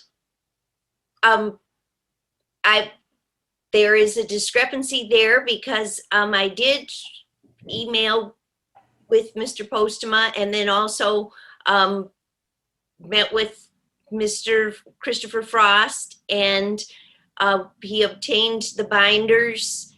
The attorney's office did not have copies of those new council member orientation binders, so I provided them, and then the attorney's office prepared this resolution for me, leaving off certain memos, such as things on annexation that they felt was inappropriate. So it was my understanding that this was a list that was approved by the attorney's office. Right, that would be entirely incorrect.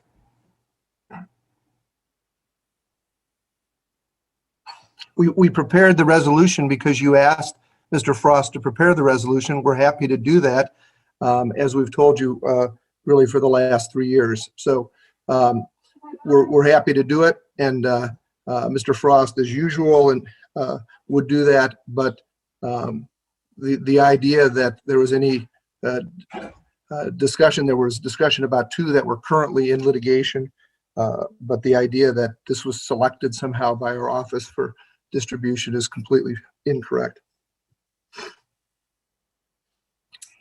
Well, nonetheless, these memos in the new council member orientation manuals are of general interest to the public and probably should not have been privileged and confidential in the first place.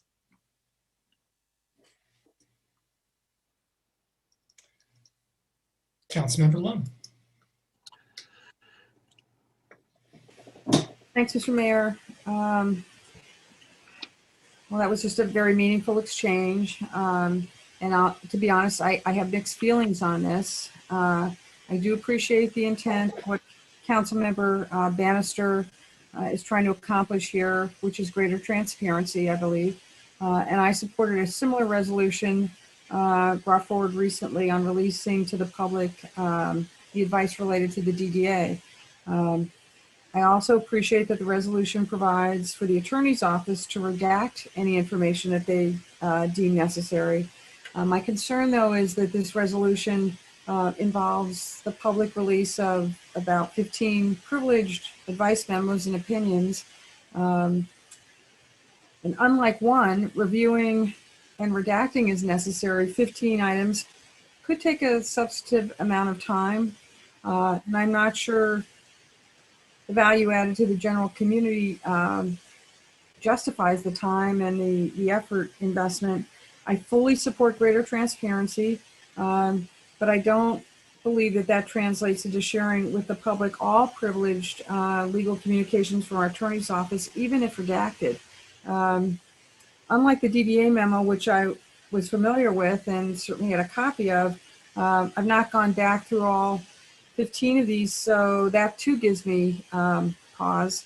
I'm also concerned about the council attorney's office relationship. I think it's in the city's best interest for council to have a positive, effective working relationship with its legal counsel. And I'm just concerned that sharing the 15 memos here sets a precedent and a community expectation that could potentially adversely impact that relationship. As I said, I have mixed feelings. I am interested in hearing what my colleagues have to say on this matter. Thanks. Councilmember Nelson. Thank you. I just feel like we need a little bit of clarity about what's going on, because I spent a little time trying to clear up some confusion. And anyway, so my understanding, based on what I have been told repeatedly, is that it's within the authority of council to release the privilege attached to legal advice like this. Just generally speaking, it's within our authority to release the privilege. Do I understand that correctly? Sure. Generally, you have. I've advised that there's a better way to do that, and you can take that or leave it. But generally, you have the ability. But I would recommend that you look at each document and decide why why it would be needed to be released, or what's the purpose of it. And there's that, right. So that's the methodology that we've talked. So one of the things that is interesting to me is that the bulk of the members of City Council do not have a legal background. And so when you are crafting a legal memo for us, it has to be accessible to somebody who is not in the legal community. And we've gotten some really excellent legal memos from you. And so in terms of substance and how the legal concepts are described and framed, would you say that the concepts change or the substance of them change, whether or not they are for our eyes or the public's eyes? A lot of the substantive matters would make sense as advice to council, and sure, if it were for the public, there may be some things that that would not be put in to a memo for the public. Specifically, things on litigation would be very problematic. Yes. Right, and so Councilmember Bannister's resolution has within it the clarification that these memos would be redacted. So outside of the things that would be only appropriate for our eyes, is there anything different about the substance of the legal concepts described in the memos? If you were, I mean, sure. It could be. It would be different? The legal concepts are different if council is reading them versus the public reading them? No, why don't you let me finish? The issue would be that some things, it wouldn't make even sense to try to redact,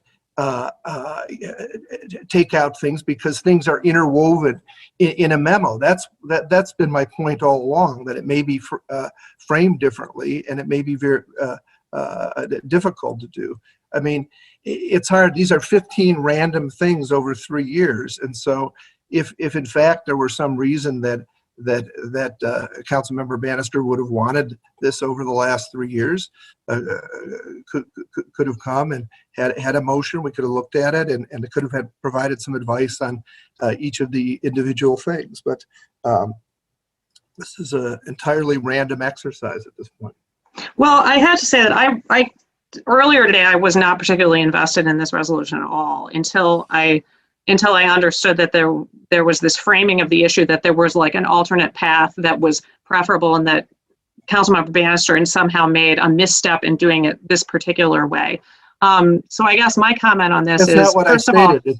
It's not a misstep. It's not a misstep. It's just there's a preferable way to do it. Doesn't characterize it as a misstep. You still have the power to do it. Do we have any written policy clarifying that there is a particular way that council is supposed to release privilege? Is that written in any policy anywhere? No. Okay. Well, at any rate, what I was going to say is that I appreciate that there are a lot of people in this community who are legitimately interested in city council and are engaged in the legal issues that we're wrestling with. And so the idea that a memo wouldn't make any sense because issues are interwoven, and once you've redacted them, they don't make any sense to anybody. I guess I would push back on that, because it's a pretty small subset of people, I suppose. But like I said, I became more sympathetic to this resolution once I realized that that it was being framed in this particular way. That's all I have to say. Thanks. Councilmember Griswold. I have a couple of questions. So there is a preferable way of doing this rather than this resolution. Is that true? And I'm wondering what that preferable way is. It may be or may not, depending on each memo. You could have a memo. Okay. You could have a request to have to outline certain procedures or something that don't engage advice. It depends on what aspect you want to be produced for the public. So, that's my only point, is that you're referring to it as a preferable way. It's a way that you could get what you want out there, and may not entail advice that you wouldn't want out there. So that's the advice that's written is written for the council. Yes, it doesn't say that you can't waive it. The question is, why do you want to waive it, and what's the purpose, and to go through each of these things, and that hasn't really been done.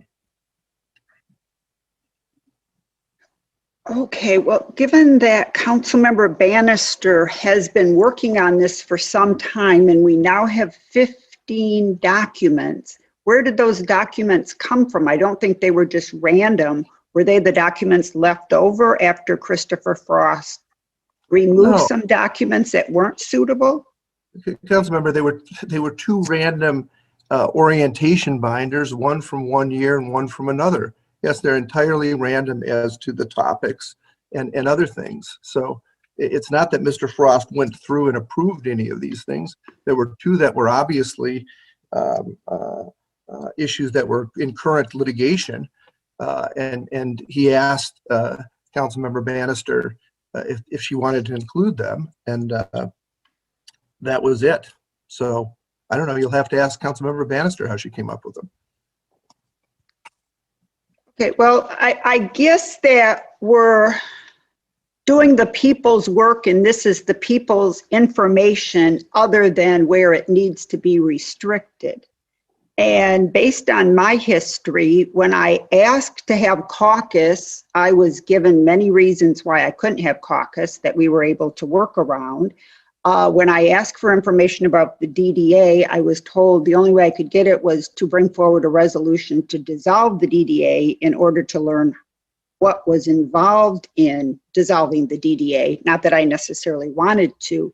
So now I feel like Councilmember Bannister has worked in good faith to bring forward some documents that improve transparency in our community, and now her judgment is being questioned or the process is being questioned when I don't believe there was any feedback to that extent previously. So I'm really confused. Well, it's not my point at all. My only initial point was these were not documents that my office selected to be given to the council for this resolution. That's just not what happened here. Well, why wouldn't we provide feedback to Councilmember Bannister during the process rather than what appears to be a got you moment at this point? It's not a got you moment because if you want to release these things, Mr. Frost would prepare for any council member a resolution to release those things. Okay. Thank you.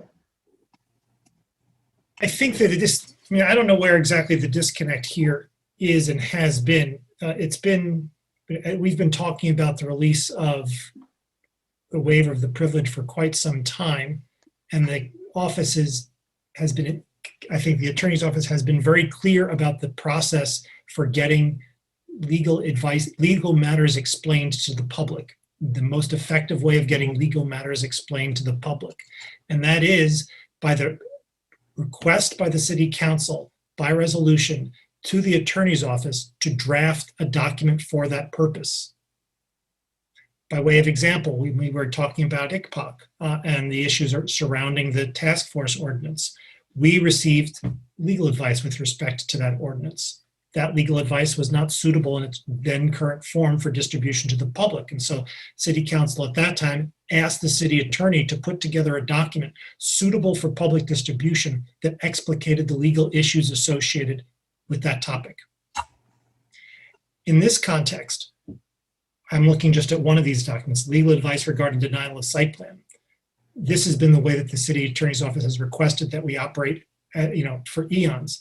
So, Christopher, you're coming to us. You want to release this information. What do you really want? Well, I want to educate the public with respect to the denial of site plans. Okay, go to city council, ask them for a resolution of instruction telling us to go forward and put together a memo suitable for public distribution that explicates this legal issue.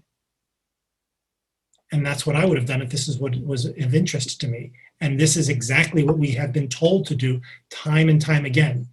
And frankly, that is not what is done here. And that's the disconnect. So if there's more to learn from this process, given that this is Councilmember Bannister's last meeting, I am more than willing to continue this process and get to the goal that she was trying to achieve through this preferred process.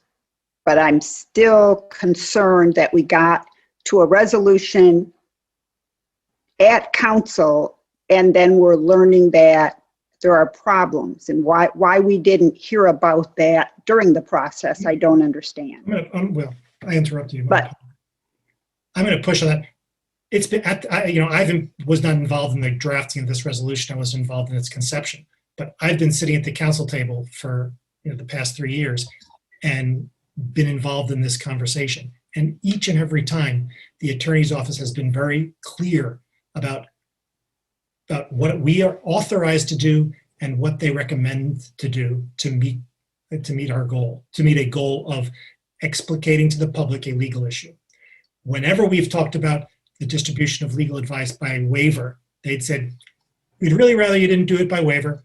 We'd rather you ask us, direct us to write a memo.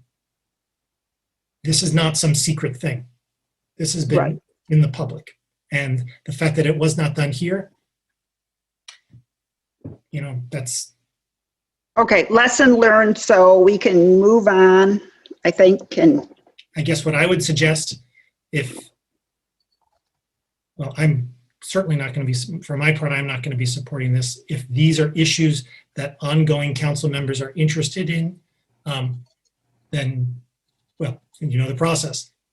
Bring a resolution to the council, asking for a public memo with respect to a particular legal issue, so that legal issue can be articulated to the public in a way that is useful for the public to understand what's going on, because it's good to explain things. That's how you do it. Councilmember Hayner. Thank you, Mr. Mayor. So it does seem like we'll come down to this question again, which you reiterated there, that it's a difference between what can be shown to the public versus what can be shown to the public's representatives here on the body. And it's a fine line. I understand that that's a fine line.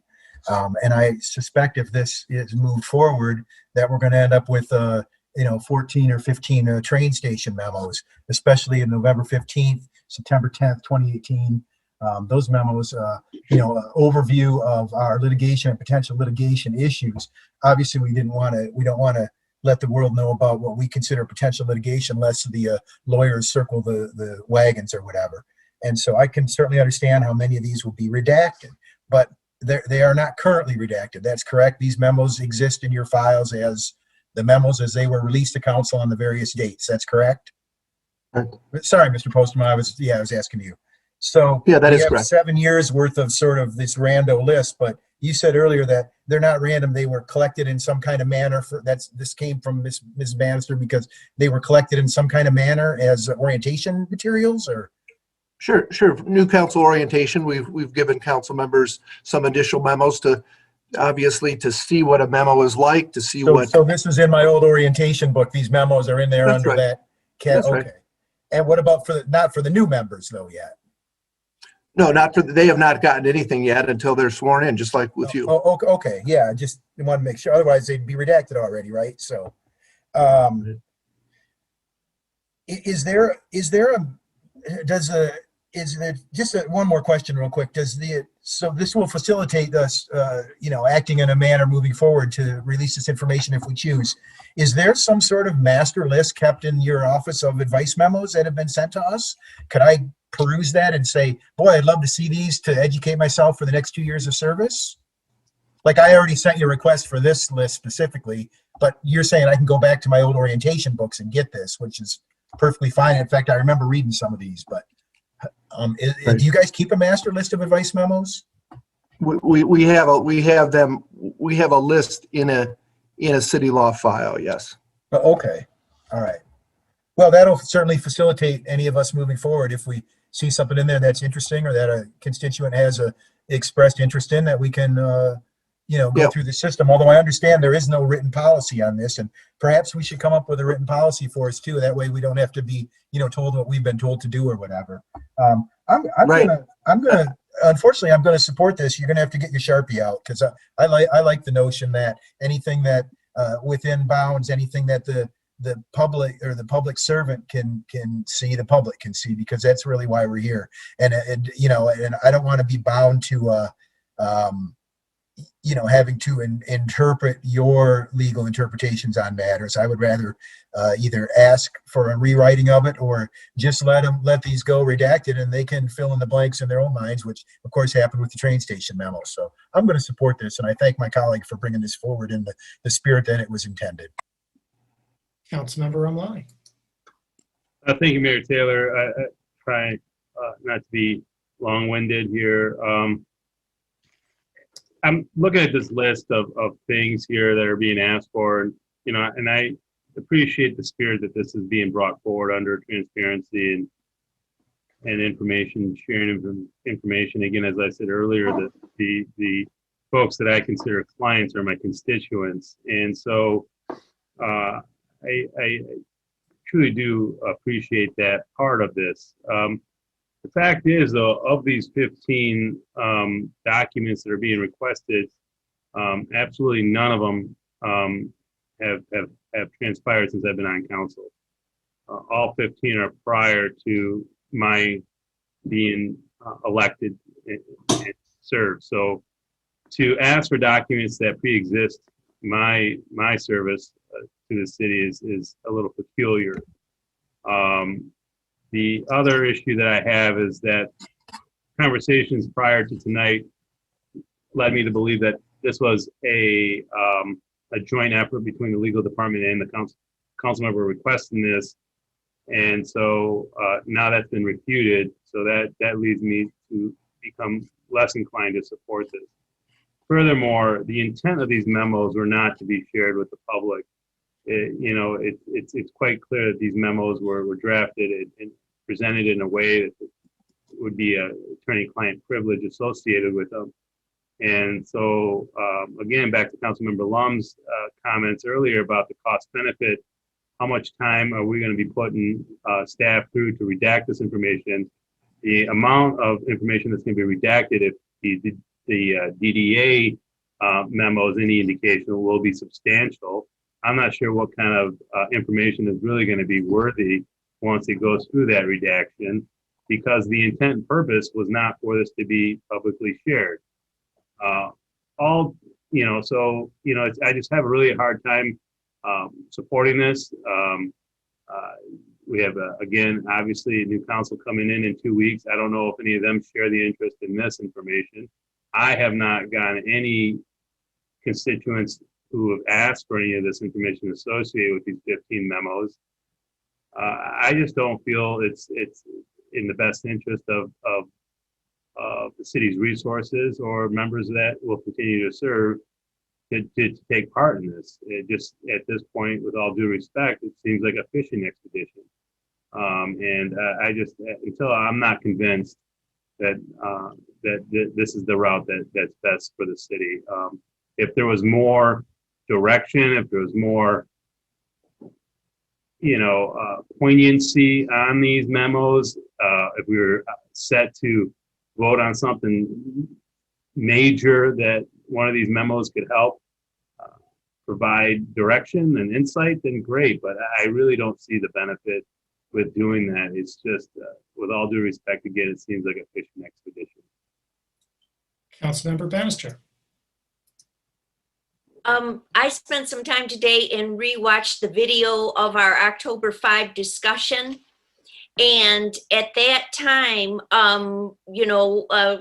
Postma and Mr. Taylor did put up a big bunch of opposition to releasing that one memo at the time. And at the time, council members said things like, we need to release more information. It has a chilling effect on public trust.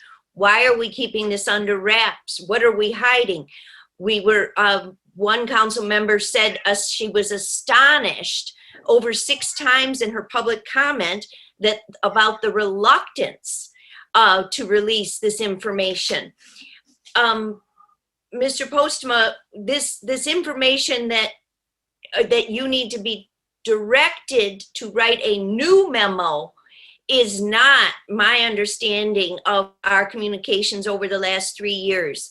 Over the last 3 years, when I have brought this up at the Rules Committee, you have always said, I, as a council member and council members in general, have a right to waive the privileged and confidential. There was nothing about writing new memos.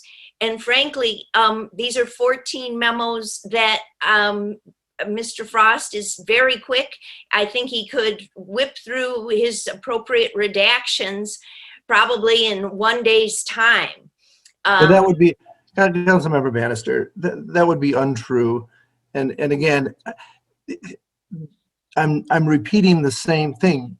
An individual council member has no right to waive anything. The body does. You can certainly bring a resolution. We'll draft the resolution. Mr. Frost did that quickly. But we've gone through this many, many times. And over the past 3 years on any of these things, would have been happy to work with you to bring this up or to weigh the pros and cons, as Councilmember Ramlawi indicated. Would have been happy, and we'll continue to be happy with any of the council members here or the new council members to work in that same manner.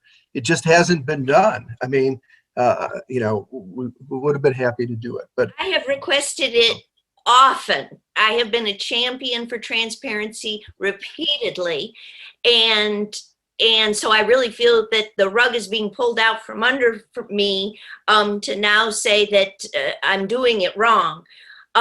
Residents have said repeatedly that the default should be transparency. And if I may, I'd like to quote from the city charter, section 5.2, under the role of the city attorney. The city attorney shall file with the clerk a copy of all the attorney's written opinions. Section 5.3, the city clerk shall publish and post all manners as required by law in the city charter. And then back, the big one here on section 18.2, and it says, all records of the city shall be public and shall be available for inspection at all reasonable times. So these are all of the reasons why we, the taxpayer, has a right to know what sort of advice we receive, and to this resolution is offering our attorney's office to redact it as need be, again, of anything that could possibly expose the city to any risk or harm. But I do feel that many people, retired attorneys and lay people, want to know the advice that we have been receiving over the years on basic matters that are, and so we we started with just the new council member orientation manual as a good basic handbook for important, relevant issues facing the city. And again, transparency leads to better decision-making when we have more information and more informed citizenry helping us make our complex decisions. Member Ackerman.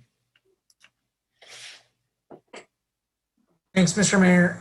I think mostly for reasons stated by Councilmember Ramlawi, I won't be supporting this. It seems open-ended, it seems unclear, and without a firm rationale for why these documents, it seems like an irresponsible use of taxpayer resources. So I'll leave it there. Councilmember Grant. Thank you. In addition to some of the reasons that Councilmember Ramlawi and Councilmember Ackerman stated, I really do believe that this could have a chilling effect on the type of advice that our attorneys give to us. If, yes, we have the ability to release privilege, but we do so very rarely and for specific reasons that we can state. There's nothing in this resolution that says this is the reason why I want to release this one. I definitely have concerns about who these so-called resident advisors are. That sounds unclear at best to me.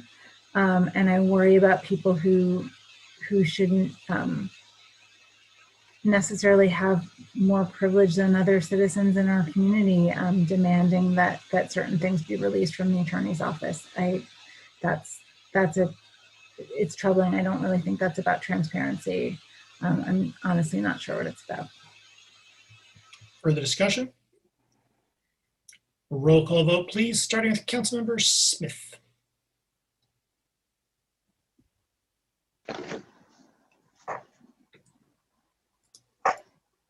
Councilmember Smith, No. Councilmember Ramlawi, No. Councilmember Hayner, Yes. Councilmember Bannister, Yes. Councilmember Griswold, Yes. Councilmember Lum, Yes. Councilmember Grand, No.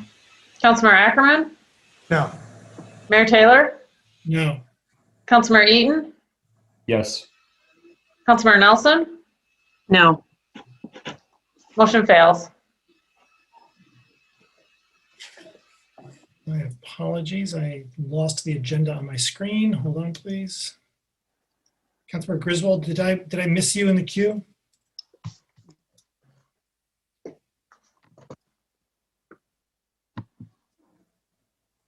There you are.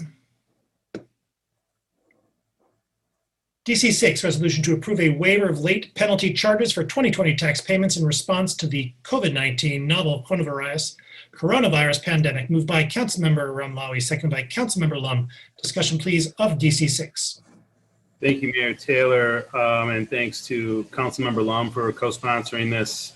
As many of you know, we had passed a similar resolution earlier this summer regarding the summer property tax bills. And I apologize for the late addition on this, but a couple days ago, it came to me as soon as we entered the month of November, we'll be facing yet another tax bill. This one is the winter tax bill that's due at the end of the year. One that's much less in financial impact in the summer, but one that has come in when things are even more dire for businesses and residents than they were earlier this year. A lot of the CARES money has been spent, unemployment benefits have run out, Christmas is coming up, bad weather is coming up. I think the conditions for folks are only going to get worse. And so anyhow, that's when I hurried up and sent an email to our treasurer and our city administrator asking for help in drafting this resolution to be considered tonight to give some relief to folks who are going to have some cash flow issues perhaps. This doesn't have a significant impact on the general fund, up to $40,000, I believe, if everybody were to take advantage of this. But again, just like our summer resolution, this one would ask for institutions that are holding escrow payments to submit those payments. And from what I understand, collections were 3% above last year's at the end of August. So this is just a gesture, a signal to our community that we are trying to do whatever we can to minimize the financial hardships that many are experiencing. Councilmember Lum. Thanks, Mr. Mayor, for taking the lead on this. I'm happy to be a co-sponsor. Worked with Councilmember Ramlawi on the summer tax proposal that was identical to this. And as has been noted, and it's you all understand, waiving the late payment fees on property taxes was identified as one way the city could provide at least some temporary relief for taxpayers during the pandemic. And so we did that. Again, this does the same thing for winter tax payments that are due in December. And it specifically waives the late payment penalties of 1% in January and 2% in February. And as with the summer program, and again, just to clarify, the waiver does not apply for folks who escrow their taxes through a financial institution. And as we know, the winter tax payments are much smaller than the summer payments. Winter's about 15% of the summer tax bill. So as noted by Councilman Ramlawi, the cost impact to the city is much smaller. And for the January waiver, the cost of the city's general fund is $18,000 and it's $22,000 for February. So obviously that also means that the temporary relief is smaller than it was in the summer, but it's still something we can reasonably do. And in my view, should do to help out taxpayers in this very difficult time. So hopefully we'll all support this tonight. And thank you for your consideration. Thanks again to Councilmember Ramlawi. Thank you. I noticed you have some staff members here. Thanks for staying up with us late. I just have a question. I asked Matt on the phone when I was working with him. Thanks for responding so quickly earlier this week. What the financial impact was with the previous resolution, if we have any information of what the impact was on the general fund with the one that we passed in May, I believe. Or Mike or Tom or anybody might have that, just since we're all here. I'll defer to Michael on this one. So the amount of you're specifically talking about the amount of interest we lost by the payments that came in August. Yeah, that's correct. I believe it was around. It's hard to say because one of the things that's hard to predict is payment behavior, and so I think the 50,000 that I think we said as far as the 1% was accurate in the original. If I remember correctly, it was like 50,000 for the 1% interest in September. Am I saying that? I'm not September. I'm sorry. In August of last year. But I think more people pay. I can tell you that more people took advantage because our payments at the end of July were down probably, if I remember correctly, 5 to 7%. But then by the end of August, we were back up to what I put in this resolution, which was the 3%. Yeah, because in September it's a 5% penalty, so that it is a so by the time we got to September, we were in really good shape. So I think it worked out to be, a lot of people took advantage of it. Payments got delayed from July to August, so it's hard to say if all those people would have paid in July if we would have implemented the penalty. It would have been about what we had predicted in the original resolution back in May. Thank you. Councilmember Long. Yeah, thanks. I just want to first, this is it for me, and we have the privilege of having our CFO Matt Horning and our treasurer Michael Pettigrew with us. I just want you all to know, as I'm sure you do, they are phenomenal. They do a phenomenal job. Yeah, I'm seeing some thumbs up for the city. And I've had the pleasure of working with both of them on two committees. And these are two outstanding, exceptional senior city staff folks who always come through, very knowledgeable, work incredibly hard. And they've been it's such fantastic members, impressive members of the finance team for years. So wanted to give you that shout out. You always do a remarkable job, and the city's in super good hands, in your hands. So thank you for all that you do. And then just on this, as you noted, Mike, with this program, it turned out by August 31st, as you said, the collection rates exceeded the 2019 levels by nearly 3%. And for the summer program, the city reached out to the other taxing entities, and they were okay with the waiver. And the impact is noted in the cover memo, so it was really not a big deal for them, and it didn't produce a significant cash flow issue. So appreciate your work on that end too, to reach out to them to make sure that yeah, this wouldn't be a difficulty for them. So again, thanks for all your great work. Councilmember Ackerman. Thanks, Mr. Mayor. Thanks, Councilmember Romlawi, for doing this, and thanks to all the finance staff for their work on this, as well as, you know, all of your award-winning work over the years. So fantastic stuff. And only because it's my last opportunity to do so, I would love to be added as a co-sponsor.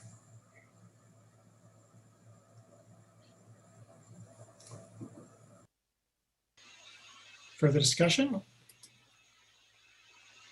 All in favor? Aye. All opposed? It is approved. Do we have communications today from our city attorney? Hold on, let me get on. Just want to thank, having 5 council members leave at once is, it's a lot of knowledge and a lot of work. Just want to thank everybody who is willing to be a council member, to thank them for doing that for the public. So it's a lot of years and a lot of knowledge going out. So with that, I thank you. I also want to clarify something for Councilmember Hayner. We don't have a master list. I misunderstood your question. I got a note. We have it sort of by topic. We do a search functions and so on by case or whatever, but there's no master list by day. And so there's okay, so if I was interested, I could just send you a request for some key topics and so on. Right. If you wanted memos from the past on X issue, we could most likely get a list of those things. Yeah. Well, I appreciate that. That would be very helpful. And I have had a list, for example, in I think in some of the table of contents for various new council orientations, but I'm not sure if in these binders or not. So I just wanted to clarify that there is no master list to come in and pour over, but I'm happy to work with you on anything that you're interested in. Thank you. We have before us the clerk's report of communications, petitions, and referrals. May I have a motion, please, to approve the clerk's report? I got Councilmember Lum, seconded by Councilmember Ackerman. Councilmember Lum? Sorry, I was just going to make my goodbye remarks. Oh, you may do it whenever you wish, of course. I was expecting people to talk during council communications. Okay. I'm good. All right. Councilmember Hayner, you're on the queue. Is that? Yeah, I just wanted to say something real quick about F1. It's one of the clerk's reports, and Ms. Bodery has certainly received her well-earned praise for her work around all our elections and all our clerk functions. But I think folks don't know that she's also the steward of our public cemetery, and so Fairview Cemetery, which resides in Ward 1, and I don't know if this is something you initiated or where this came from, but F1 speaks to the National Park Service designation of Fairview Cemetery and a specific part of Fairview Cemetery as a location on the Underground Railroad network to freedom. It's going to join 600 locations in 40 states around the nation that speak to the Underground Railroad. And that's pretty incredible. And, Ward 1 has the Guy Beckley House, and this is going to be the John Felix White gravesite at Fairview Cemetery, the African American Cultural and Historic Museum, which unfortunately did not renew their lease for their space on Pontiac Trail, which is disappointing, but not unexpected under the current conditions and inability to fundraise and so on. And the Watkins Farm, which is directly specific to this story. And so I just wanted to thank her for doing that. I think it's super cool. And the story of John Felix White is very interesting. It's timely as all things are. His freedom was earned prior to the emancipation and the Civil War and so on. And so it's just a really interesting bit of his history here in Ann Arbor. And I want to thank her for bringing that forward and adding to our story. That's all. I appreciate you listening. Mayor, may I say something? It would be my delight. Thank you. I can't take credit for this. We were approached by Carol Mall, and she is the author of the Underground Railroad in Michigan. And because we are the municipal owner of the cemetery, she needed our permission. So she applied on behalf of the city, and obviously we were accepted, but the work was done by Carol Mall. And so just wanted to give her that credit. Oh, thank you. it's a cool project, and the whole trail is very interesting. And it's just, I'm thrilled that we used to live right across the street from the cemetery, so we used to walk in there all the time. I know the grave site, and I've done work on Guy Beckley House and other house, and actually on the Historical Museum house. So I'm just excited to, continue that exploration of our history. So thank you. Yep, we were happy to partner with her. Further discussion of the clerk's report? All in favor? Aye. Opposed? Clerk's report is approved. We now come to public comment general time. Public comment general time is an opportunity for members of the public to speak to council and the community about matters of municipal interest. To speak at public comment general time, one need not have signed up in advance. To speak at public comment general time, please dial the number on your screen. That is 877-853-5247. 877-853-5247. When you're connected, enter the meeting ID 942-0187-2539. 942-0187-2539.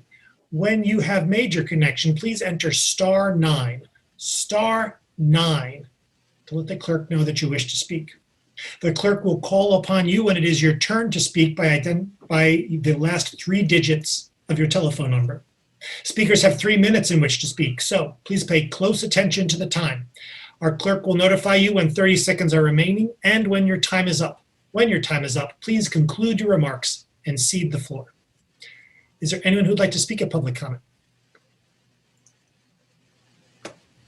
Caller with the phone number ending 764.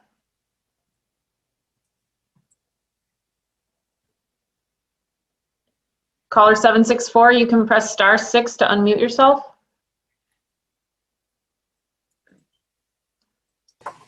How's that?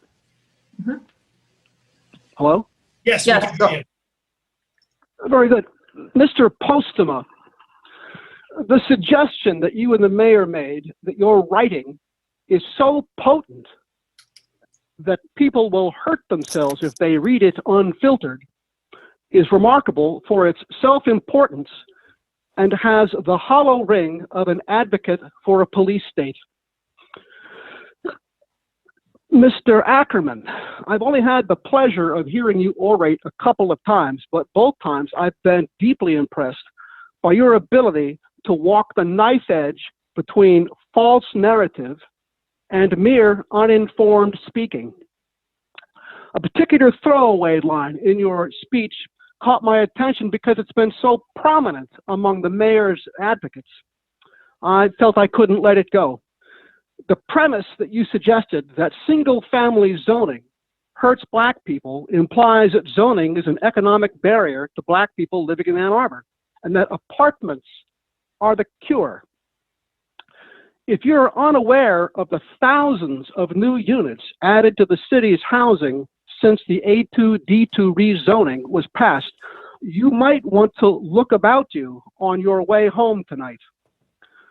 You might want to look into the impact of all those new units on rents in other parts of town and conclude whether or not they have actually helped to lower rents. Furthermore, if more apartments are the clue to affordability, why is it that we need an affordable housing millage? If apartments alone will simply take care of that? I think the answers are pretty obvious. Without rehashing all of Ann Arbor's history in 3 minutes, you might look in Burns Park, developed in the plus and minus the First World War. If you took a random house, most of those will have on their original deed books racially restricted covenants. The part of Burns Park that doesn't have that is Woodlawn Street, which was historically where Black folks lived in Burns Park. The reason they didn't live in other parts of Burns Park was not economics, it was the racial restrictions on the deeds. So I hope that in your leisure time as you leave council, you may have time to actually sit down and read The Wealth of Nations. Good luck to you. Thank you.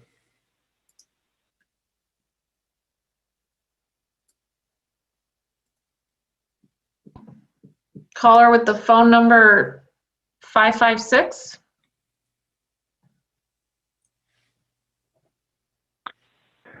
Hi, this is Ralph McKee. I had a follow-up comment on the discussion of the EPA resolution.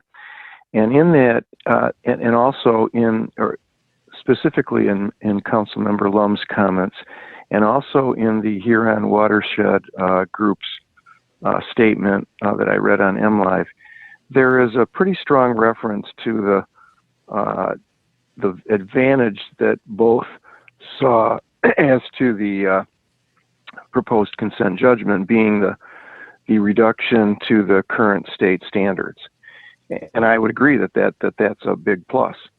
What I'm curious about is that there's never been any statement in any of the discussions that I've heard as to whether that could be gotten via litigation in the state court. And I'm not going to wade into the privilege memo discussion right now. And I'm not interested in hearing that publicly because I might not want that answer to be made public.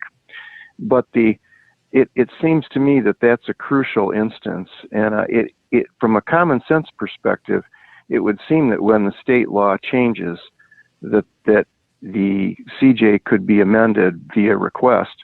I could see, for example, if dioxane all of a sudden was discovered to be a gigantic carcinogen if you so much as touched it one time, I find it hard to believe that you'd be stuck permanently with the old standards just because you entered in a consent judgment 20 years ago. And so I would strongly encourage council and the city attorney's office to look at that very carefully. I assume that may have already been done, but I've never heard the answer to that. So I would just encourage that, because if that can be done without giving up a lot of other things, that would be very a good thing. Thank you. Thank you.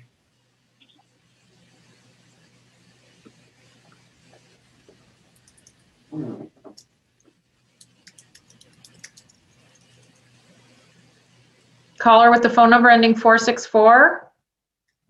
Caller 464, you can go ahead and unmute yourself and speak. Yeah, hi. This is Linda Brower, Ann Arbor, 421 3rd Street. I want to thank you for considering the EPA resolution again. I really, oh no, I think. I can hear you now. Oh, am I still on? Yes, you're on. I think we may have lost her, Mayor.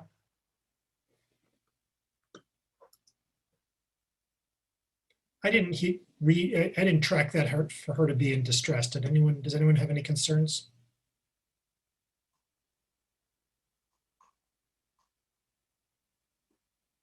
Councilmember Bannister, are you expressing a concern that the caller was in distress? I'll see if I have Linda's phone number to give her a call. All right. It sounded like she had a real big feedback loop going there where it started to hear us. That was something like that. That is what I was getting. I was not getting a problem. I believe that woman's emailed us before, so maybe we can reach out to her. All right. Thank you. Ms. Boji, next speaker, I guess, please. I have several other speakers on the line. They don't have their hands raised. Did you want me to call on them? If any speaker who is currently on the line would like to speak, you need to enter *9 now. Otherwise, you will not be called upon. *9. I'm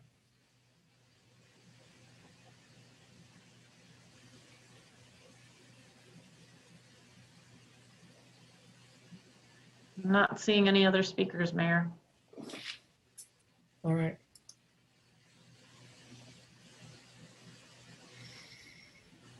Seeing no one, public comment is closed. Communications from council. Well, as has been addressed, this is the close of a council. It used to be a more frequent affair when we were on 2-year elections, but now we're on 4 years. And I guess I just like to just say a couple of very brief things, and that is, we all run for on a variety of issues. Some of them are super small and tactical. Some of them are structural, but basically we all participate here because we want to give back. And sometimes the experience is uplifting, and sometimes, it's not so much. The nights are long, the problems are intractable often, or slow to resolve. The stress is real. The critiques, both those that we've earned and that are unearned, are wounding. But in the end, we do it. We do it for the opportunity, I think, to do our part for the community, to make to do something good here, and to make Ann Arbor a better place for ourselves and our neighbors, and the thousands who are yet to come. We build friendships among ourselves. We build friendships among staff and residents and other community members that we never would have engaged aside from this experience. But in the end, it's good work, but it's hard work. And although folks, we are occasionally thanked, it's not often enough. And so for those who are leaving and shoot, those who are remaining, and those who are coming on, I guess I'd say on behalf of myself, and and the community, truly thank you. Councilmember Smith. Yeah, I think I get to go first on this because I'm the best dancer on this panel. I think that is undisputable fact. But a little more seriously, I'd like to thank the residents of the 5th Ward who chose me to serve as a representative. It's been an honor to have served you, and I've worked as hard as I could to make policy decisions in the best interests of the entire city and the entire ward. Working with residents, talking to you, and working together with you to solve problems, this has been the highlight of my time on council. Second, I'd like to thank my family for supporting my service to the community. This job has some funny hours, and it requires a significant investment of time to do it well. My family has been really exemplary in the way they've handled this burden. My wife, Courtney, and my daughters, Rory and Wynn, have been my inspiration and my North Star. They've helped me keep things in perspective. They've reminded me why I've done this job. And for this, I'm the luckiest and most thankful man in the world. And honestly, I'm very excited to be able to devote more time and attention to them. I'd also like to say thank you to my fellow outgoing council members for your service and your passion. This is a really hard job. Anybody willing to step forward to serve deserves our thanks and respect. That you've chosen service and given up time with your families and friends, given up time with your careers to serve our community is to be respected and applauded. As a member of the community, thank you very much for this. And finally, I'd like to leave with 2 thoughts, somewhat philosophical in nature. The first is that I believe in the power of government to improve people's lives. As I look at the folks working in our city government, doing the day-to-day jobs of providing services to our residents, I'm struck by the professionalism and the commitment to public service of our entire city workforce.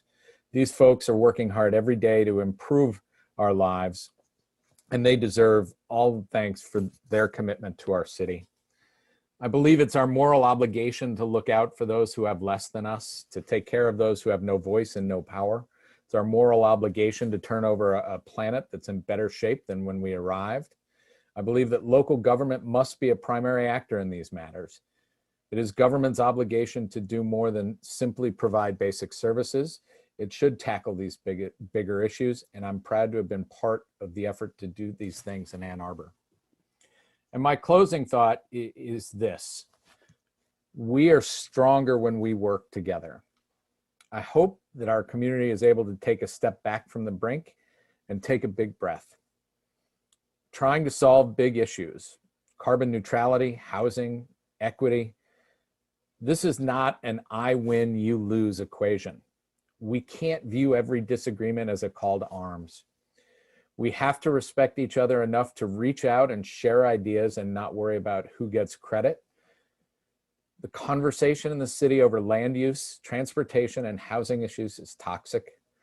Not every vote for development means that supporters are corrupt, just as not every vote against a project means those against are racist or classist. We can get to carbon neutrality and still have our personal cars. We can house more people without the fabric of neighborhoods being destroyed. We can do big things to improve the quality of life for all of our residents, but we have to work together. I hope that those who remain and those who follow remember that when we work together, we are certainly much greater than the sum of our parts. Thank you for being my colleagues. Good luck, everybody.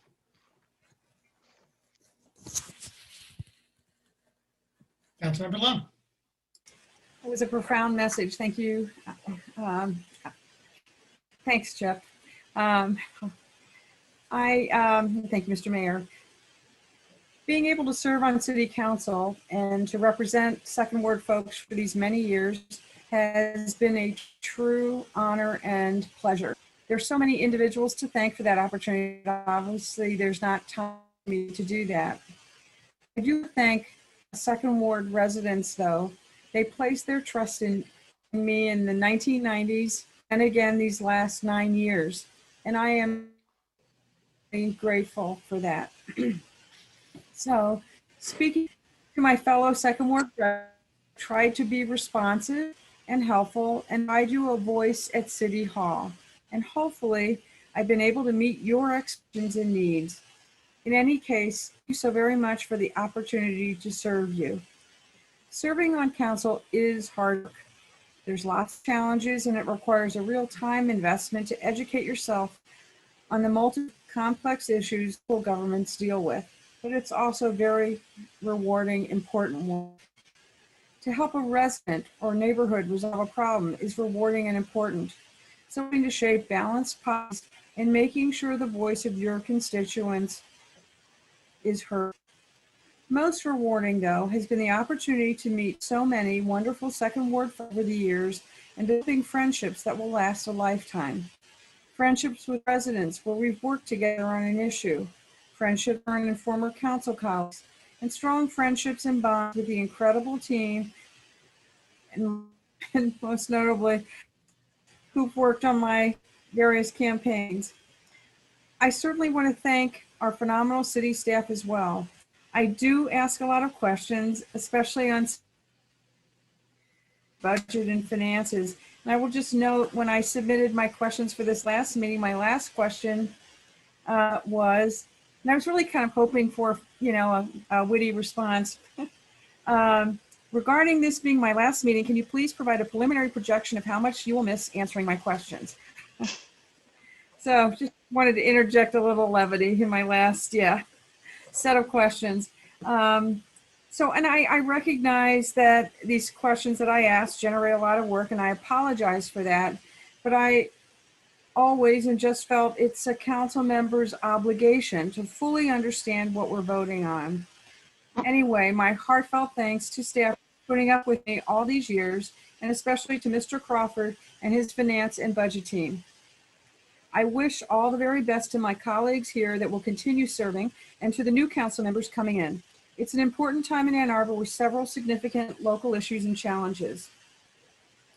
My hope is that the next council will build on the progress we've made in increasing the level of broad-based resident engagement, whether it's related to budget and spending, zoning and land use, or other quality of life issues. Local government exists to serve its residents. This has been a guiding, principle for me throughout my tenure.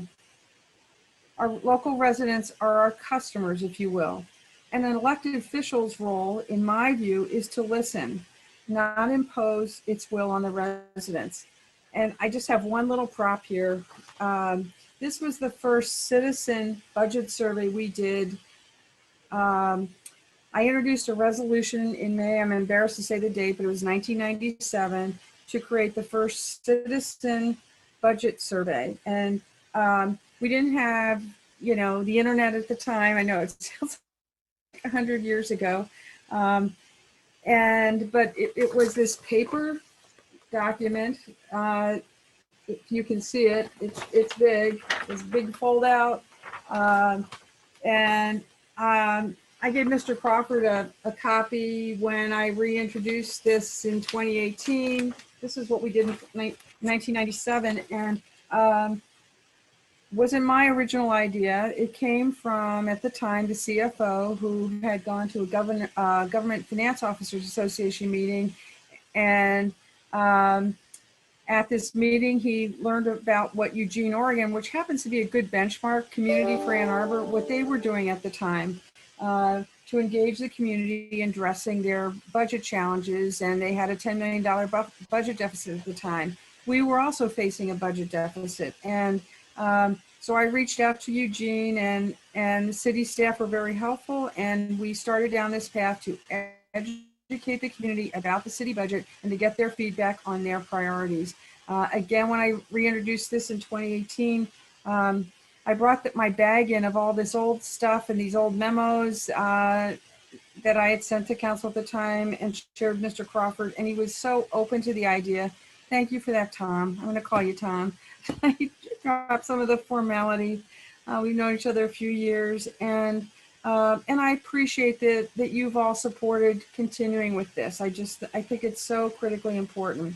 So my earnest hope in all of this is that the voices of all our residents continue to be heard. I've worked to provide a voice at the table for those who may not always agree with the prevailing views of council or the majority of residents. Why have I done that? Because I believe strongly that policymaking is improved when all points of view are aired and considered respectfully. Going forward, major policy decisions affecting our quality of life need to be balanced, and hopefully there will continue to be robust debate on strategies and alternatives that reflect all perspectives and all voices. I'll conclude with where I started. The opportunity for me to represent the Second Ward folks these many years has truly been a privilege, an honor, and a pleasure. And my heartfelt thanks to everyone who made that possible. And thank you, city staff, for your support along the way. I thank you sincerely for listening and wish you the very best of luck.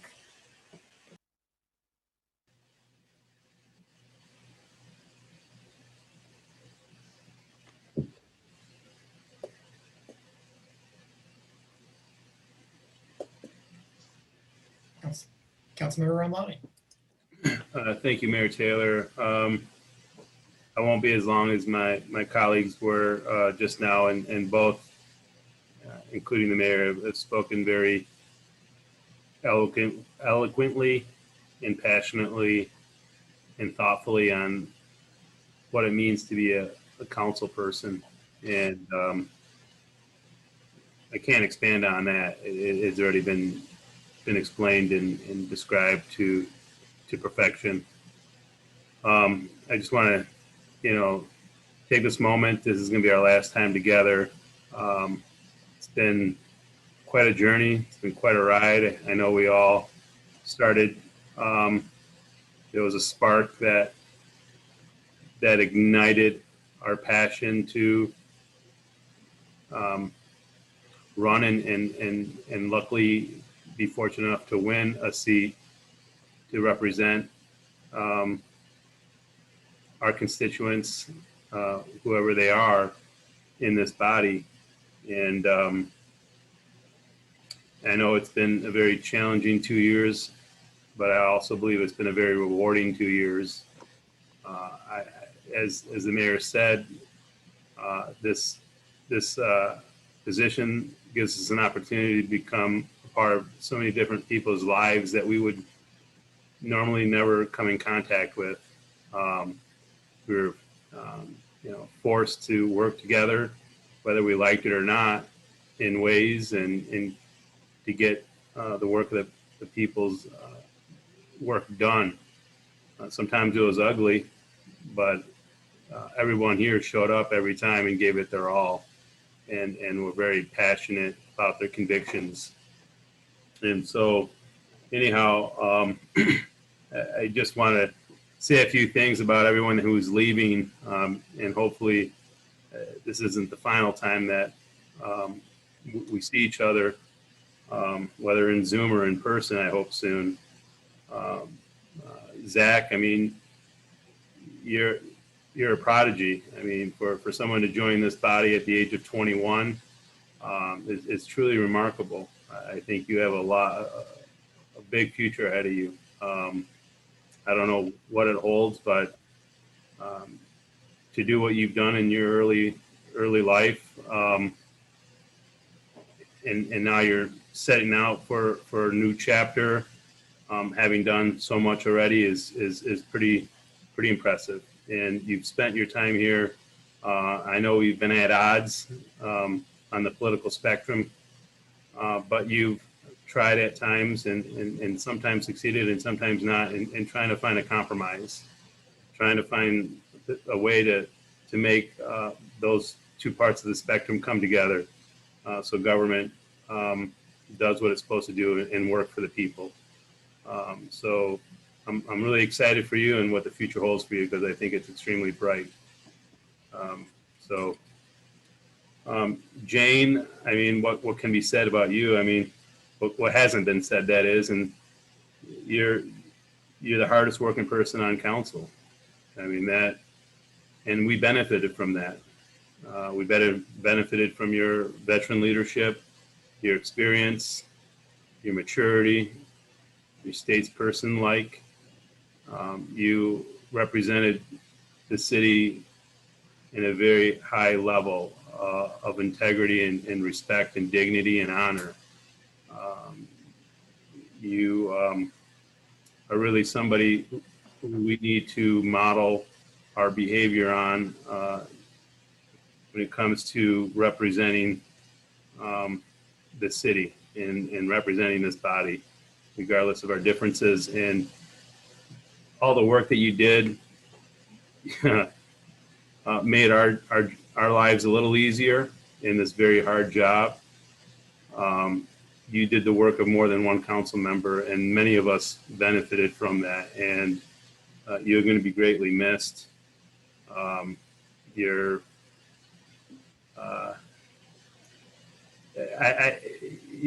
you're amazing when it comes to what I think good government should be like, regardless of your position. Very principled in your arguments and very consistent and very ethical. So appreciate that, and I'm glad I was able to serve my first couple of years working alongside someone like you, for sure. Chip, my counterpart in the 5th Ward. Again, we didn't see eye to eye on most issues, but I never felt attacked by you. I never personally felt, I never felt anything but professionalism and your willingness to agree to disagree without making it personal. You spent the first year when we were able to be in person, taking me out to coffee once a week, showing me around, explaining to me who in City Hall does what, who do you go to when you got an issue pertaining to certain things, making me feel comfortable, making me feel welcomed as a part of this body, making me feel like an equal. And that was really important early on. And I'm really happy that you get to spend more time with your family. I know you missed a big part of your kids growing up, and I'm really excited that you get to go back and spend more time watching your girls grow up and spend more time with them. And thank you for your service for the city. Anne, you are extremely diligent, extremely hardworking and passionate. I don't know who works harder for their constituents than you. You're tireless. You don't take no as the first and only answer.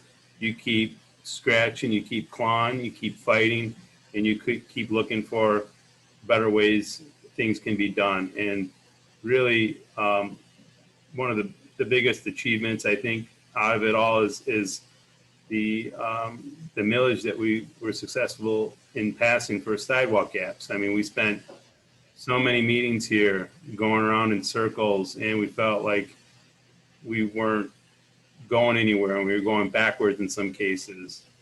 But in the end, you helped accomplish something very significant. And now, for the next 6 years, we have dedicated funding that will provide the infrastructure and these sidewalk gaps so that homeowners are not taking on the financial burden for the greater good. And so I look forward to you and others, in fact, on this board to continue to serve the community in a non-elected way. And I look forward to hearing from you and working with you on those issues, and only wish you the best. And Jack, like everyone else, just a dogged fighter for your constituents. You worked hard for everybody that you represented. Early on, you took me under your wing, like many others, and to help us learn how to read the agenda and what to look for, and just a mentor in that sense, allowing us to, take different positions, but at the same time, showing us the ropes, getting us acclimated, getting us used to how it works.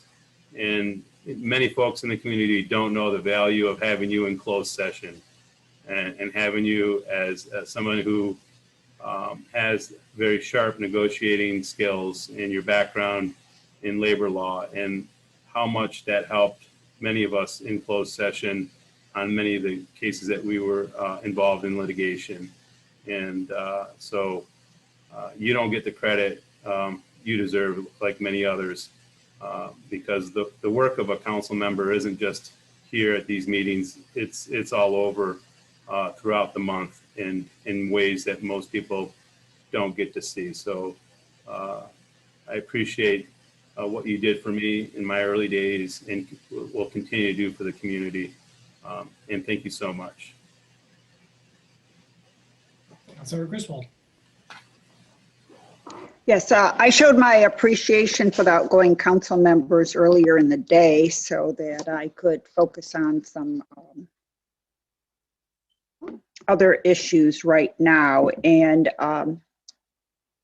one is, we're a very diverse community. And as such, in order to have representatives of a diverse community, we need diversity on council. We also need to be able to have honest, open discussions. And I look forward to that in the future. Regarding the attorney-client privilege memos, I think that there are two that are very relevant, and I've had questions from my constituents about them, so I'm going to follow through, and I'll ask for assistance from Councilmember Bannister. One is regarding the Open Meetings Act and FOIA legal advice. I think that's something that the community needs to understand, so they better understand how we operate and what information we make public and what information we don't. And the other one is the conflict of interest and ethics advice for council members. So I plan to follow up on those two. Otherwise, I just wish the departing council members the best. Thank you. Councilmember Hayner. Well, thanks. I just have an announcement I glossed over at the start of the meeting. So the card meeting, because of the election, is typically the first Tuesday of the month. And the card meeting for this month is Tuesday, November 10th, which is next Tuesday from 4 to 6 p.m. So just wanted to throw that out there if anybody wants to join us. It's always interesting, always some hot topics. And so card meeting Tuesday, November 10th from 4 to 6 p.m.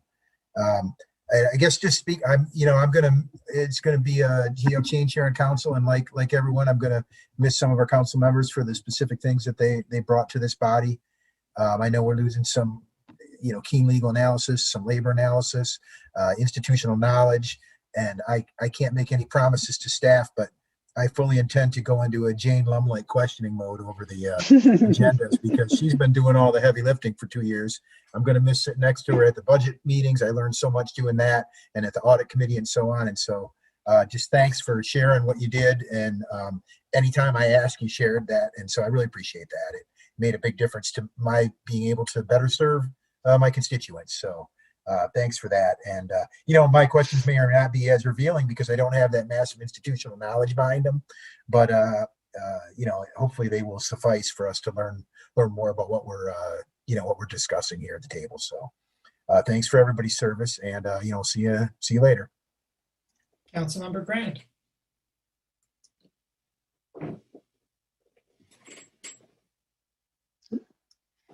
You're muted, Councilmember. Sorry. So I guess I'm a bit of a traditionalist with this, so I do want to thank each outgoing council member. You know, Councilmember Bannister, you do have, you know, real passion for your constituents, and I definitely don't think it's the last we're going to hear from you. I know we'll continue to see you, you know, as a very active citizen. Councilmember Eaton, there were definitely times that I felt challenged by you, and I appreciate that. I think that you're determined. You're a really excellent campaigner. You know, may we all continue to have that kind of energy to serve our constituents. A lot of people don't know that one of the Jane Lum was really is someone who I sat next to pre-COVID for almost 6 years, and Jane, you really welcomed me to this council and always made me feel before each meeting like you were actually happy to see me there. And a lot of people don't know that I tend to feel a little protective over Jane, in part because she looks a lot like my mom. And so we've always, you know, when it really mattered, I felt your support, and I appreciate that.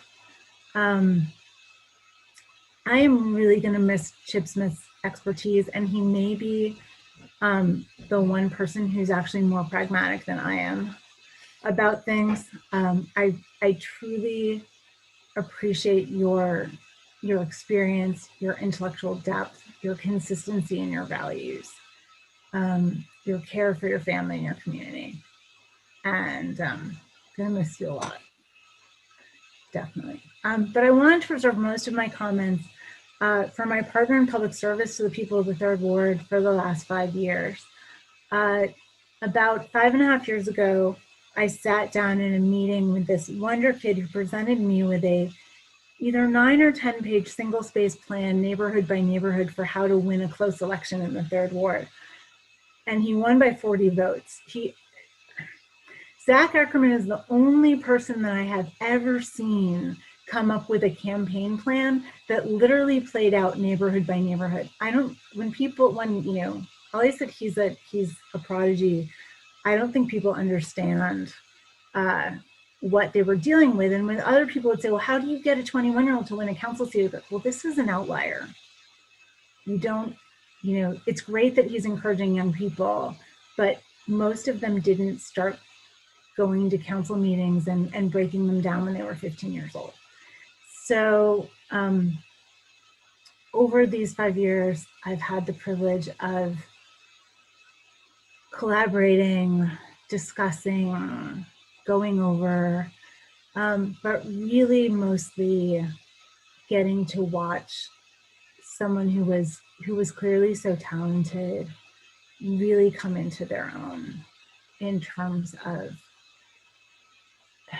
your consistency in what you care about, putting it into action, and particularly in terms of policy, just the way that you're able to dig into the facts and connect them to values and connect them to people's stories, I think is such a powerful gift. And it's one that I really appreciate. I know there have been some really significant struggles, and to use that in spite of some really poor treatment by others, to use that I don't think people in this community know how many others you have helped as a result, probably how many lives you've saved as a result of your actions. And then also to see someone who, who was 21 years old and sometimes acted like it. I would joke when I first came on council, it's like, yeah, I have this fantastic colleague, but I can't, I have to make sure I can't call before 11 o'clock on the weekends.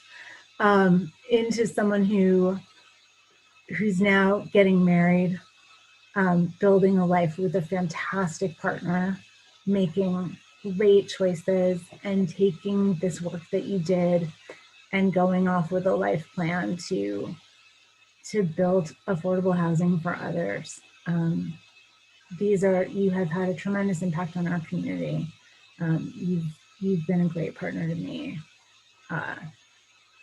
And, I respect and admire and appreciate it so very much.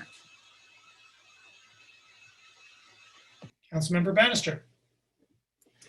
Well, I don't have a big long speech prepared. I wasn't even going to say anything, but I will after hearing all your comments, say that I have been very, very honored to serve on council and work with all of you. And I have been deeply honored to serve and represent the people and amplify their voices. And Jane and I are sort of in the same basket, that both she and I have been done a lot of concierge work, and I was happy to bring my skills of answering emails and helping people get where they needed to go. And as Councilmember Lum mentioned, all of us have made friendships that can last us a lifetime now. And so some of the things that my residents tell me that they want is, they always want public engagement, outreach, and education, because we need all voices at the table for our decision making. They've also suggested that with the pandemic, we may need to slow down on some of our urban planning trends and wait and see how the pandemic shakes out before we make too many dramatic decisions right now. And a couple areas that I've been really enjoyed working on was through the Environmental Commission and through the Natural Features Subcommittee. I'm really excited about the University of Michigan SEAS program and having their expertise helping us with mapping our tree canopy.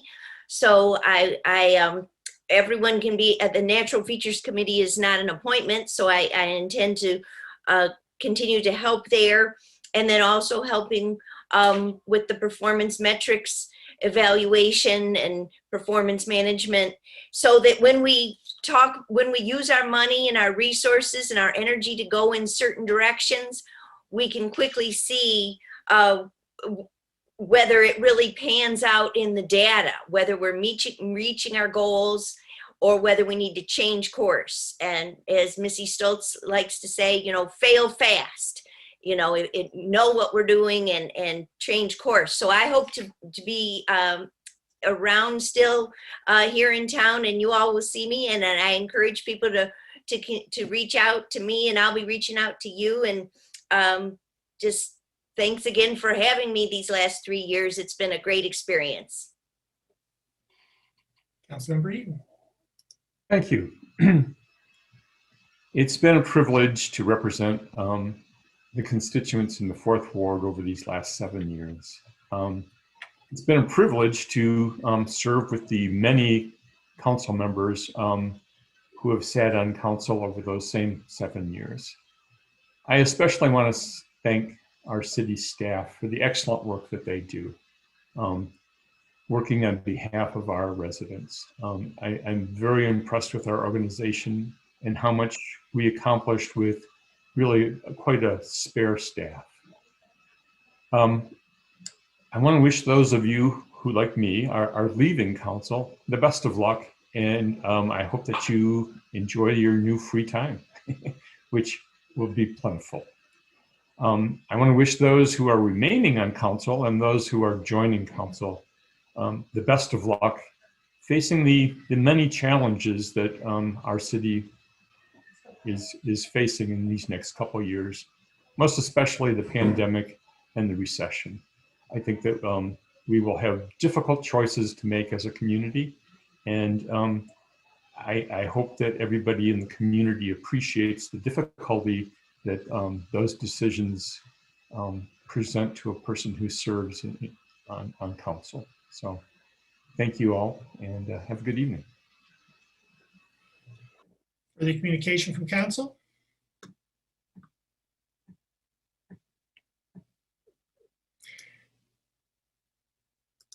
Do we have a closed session today? No.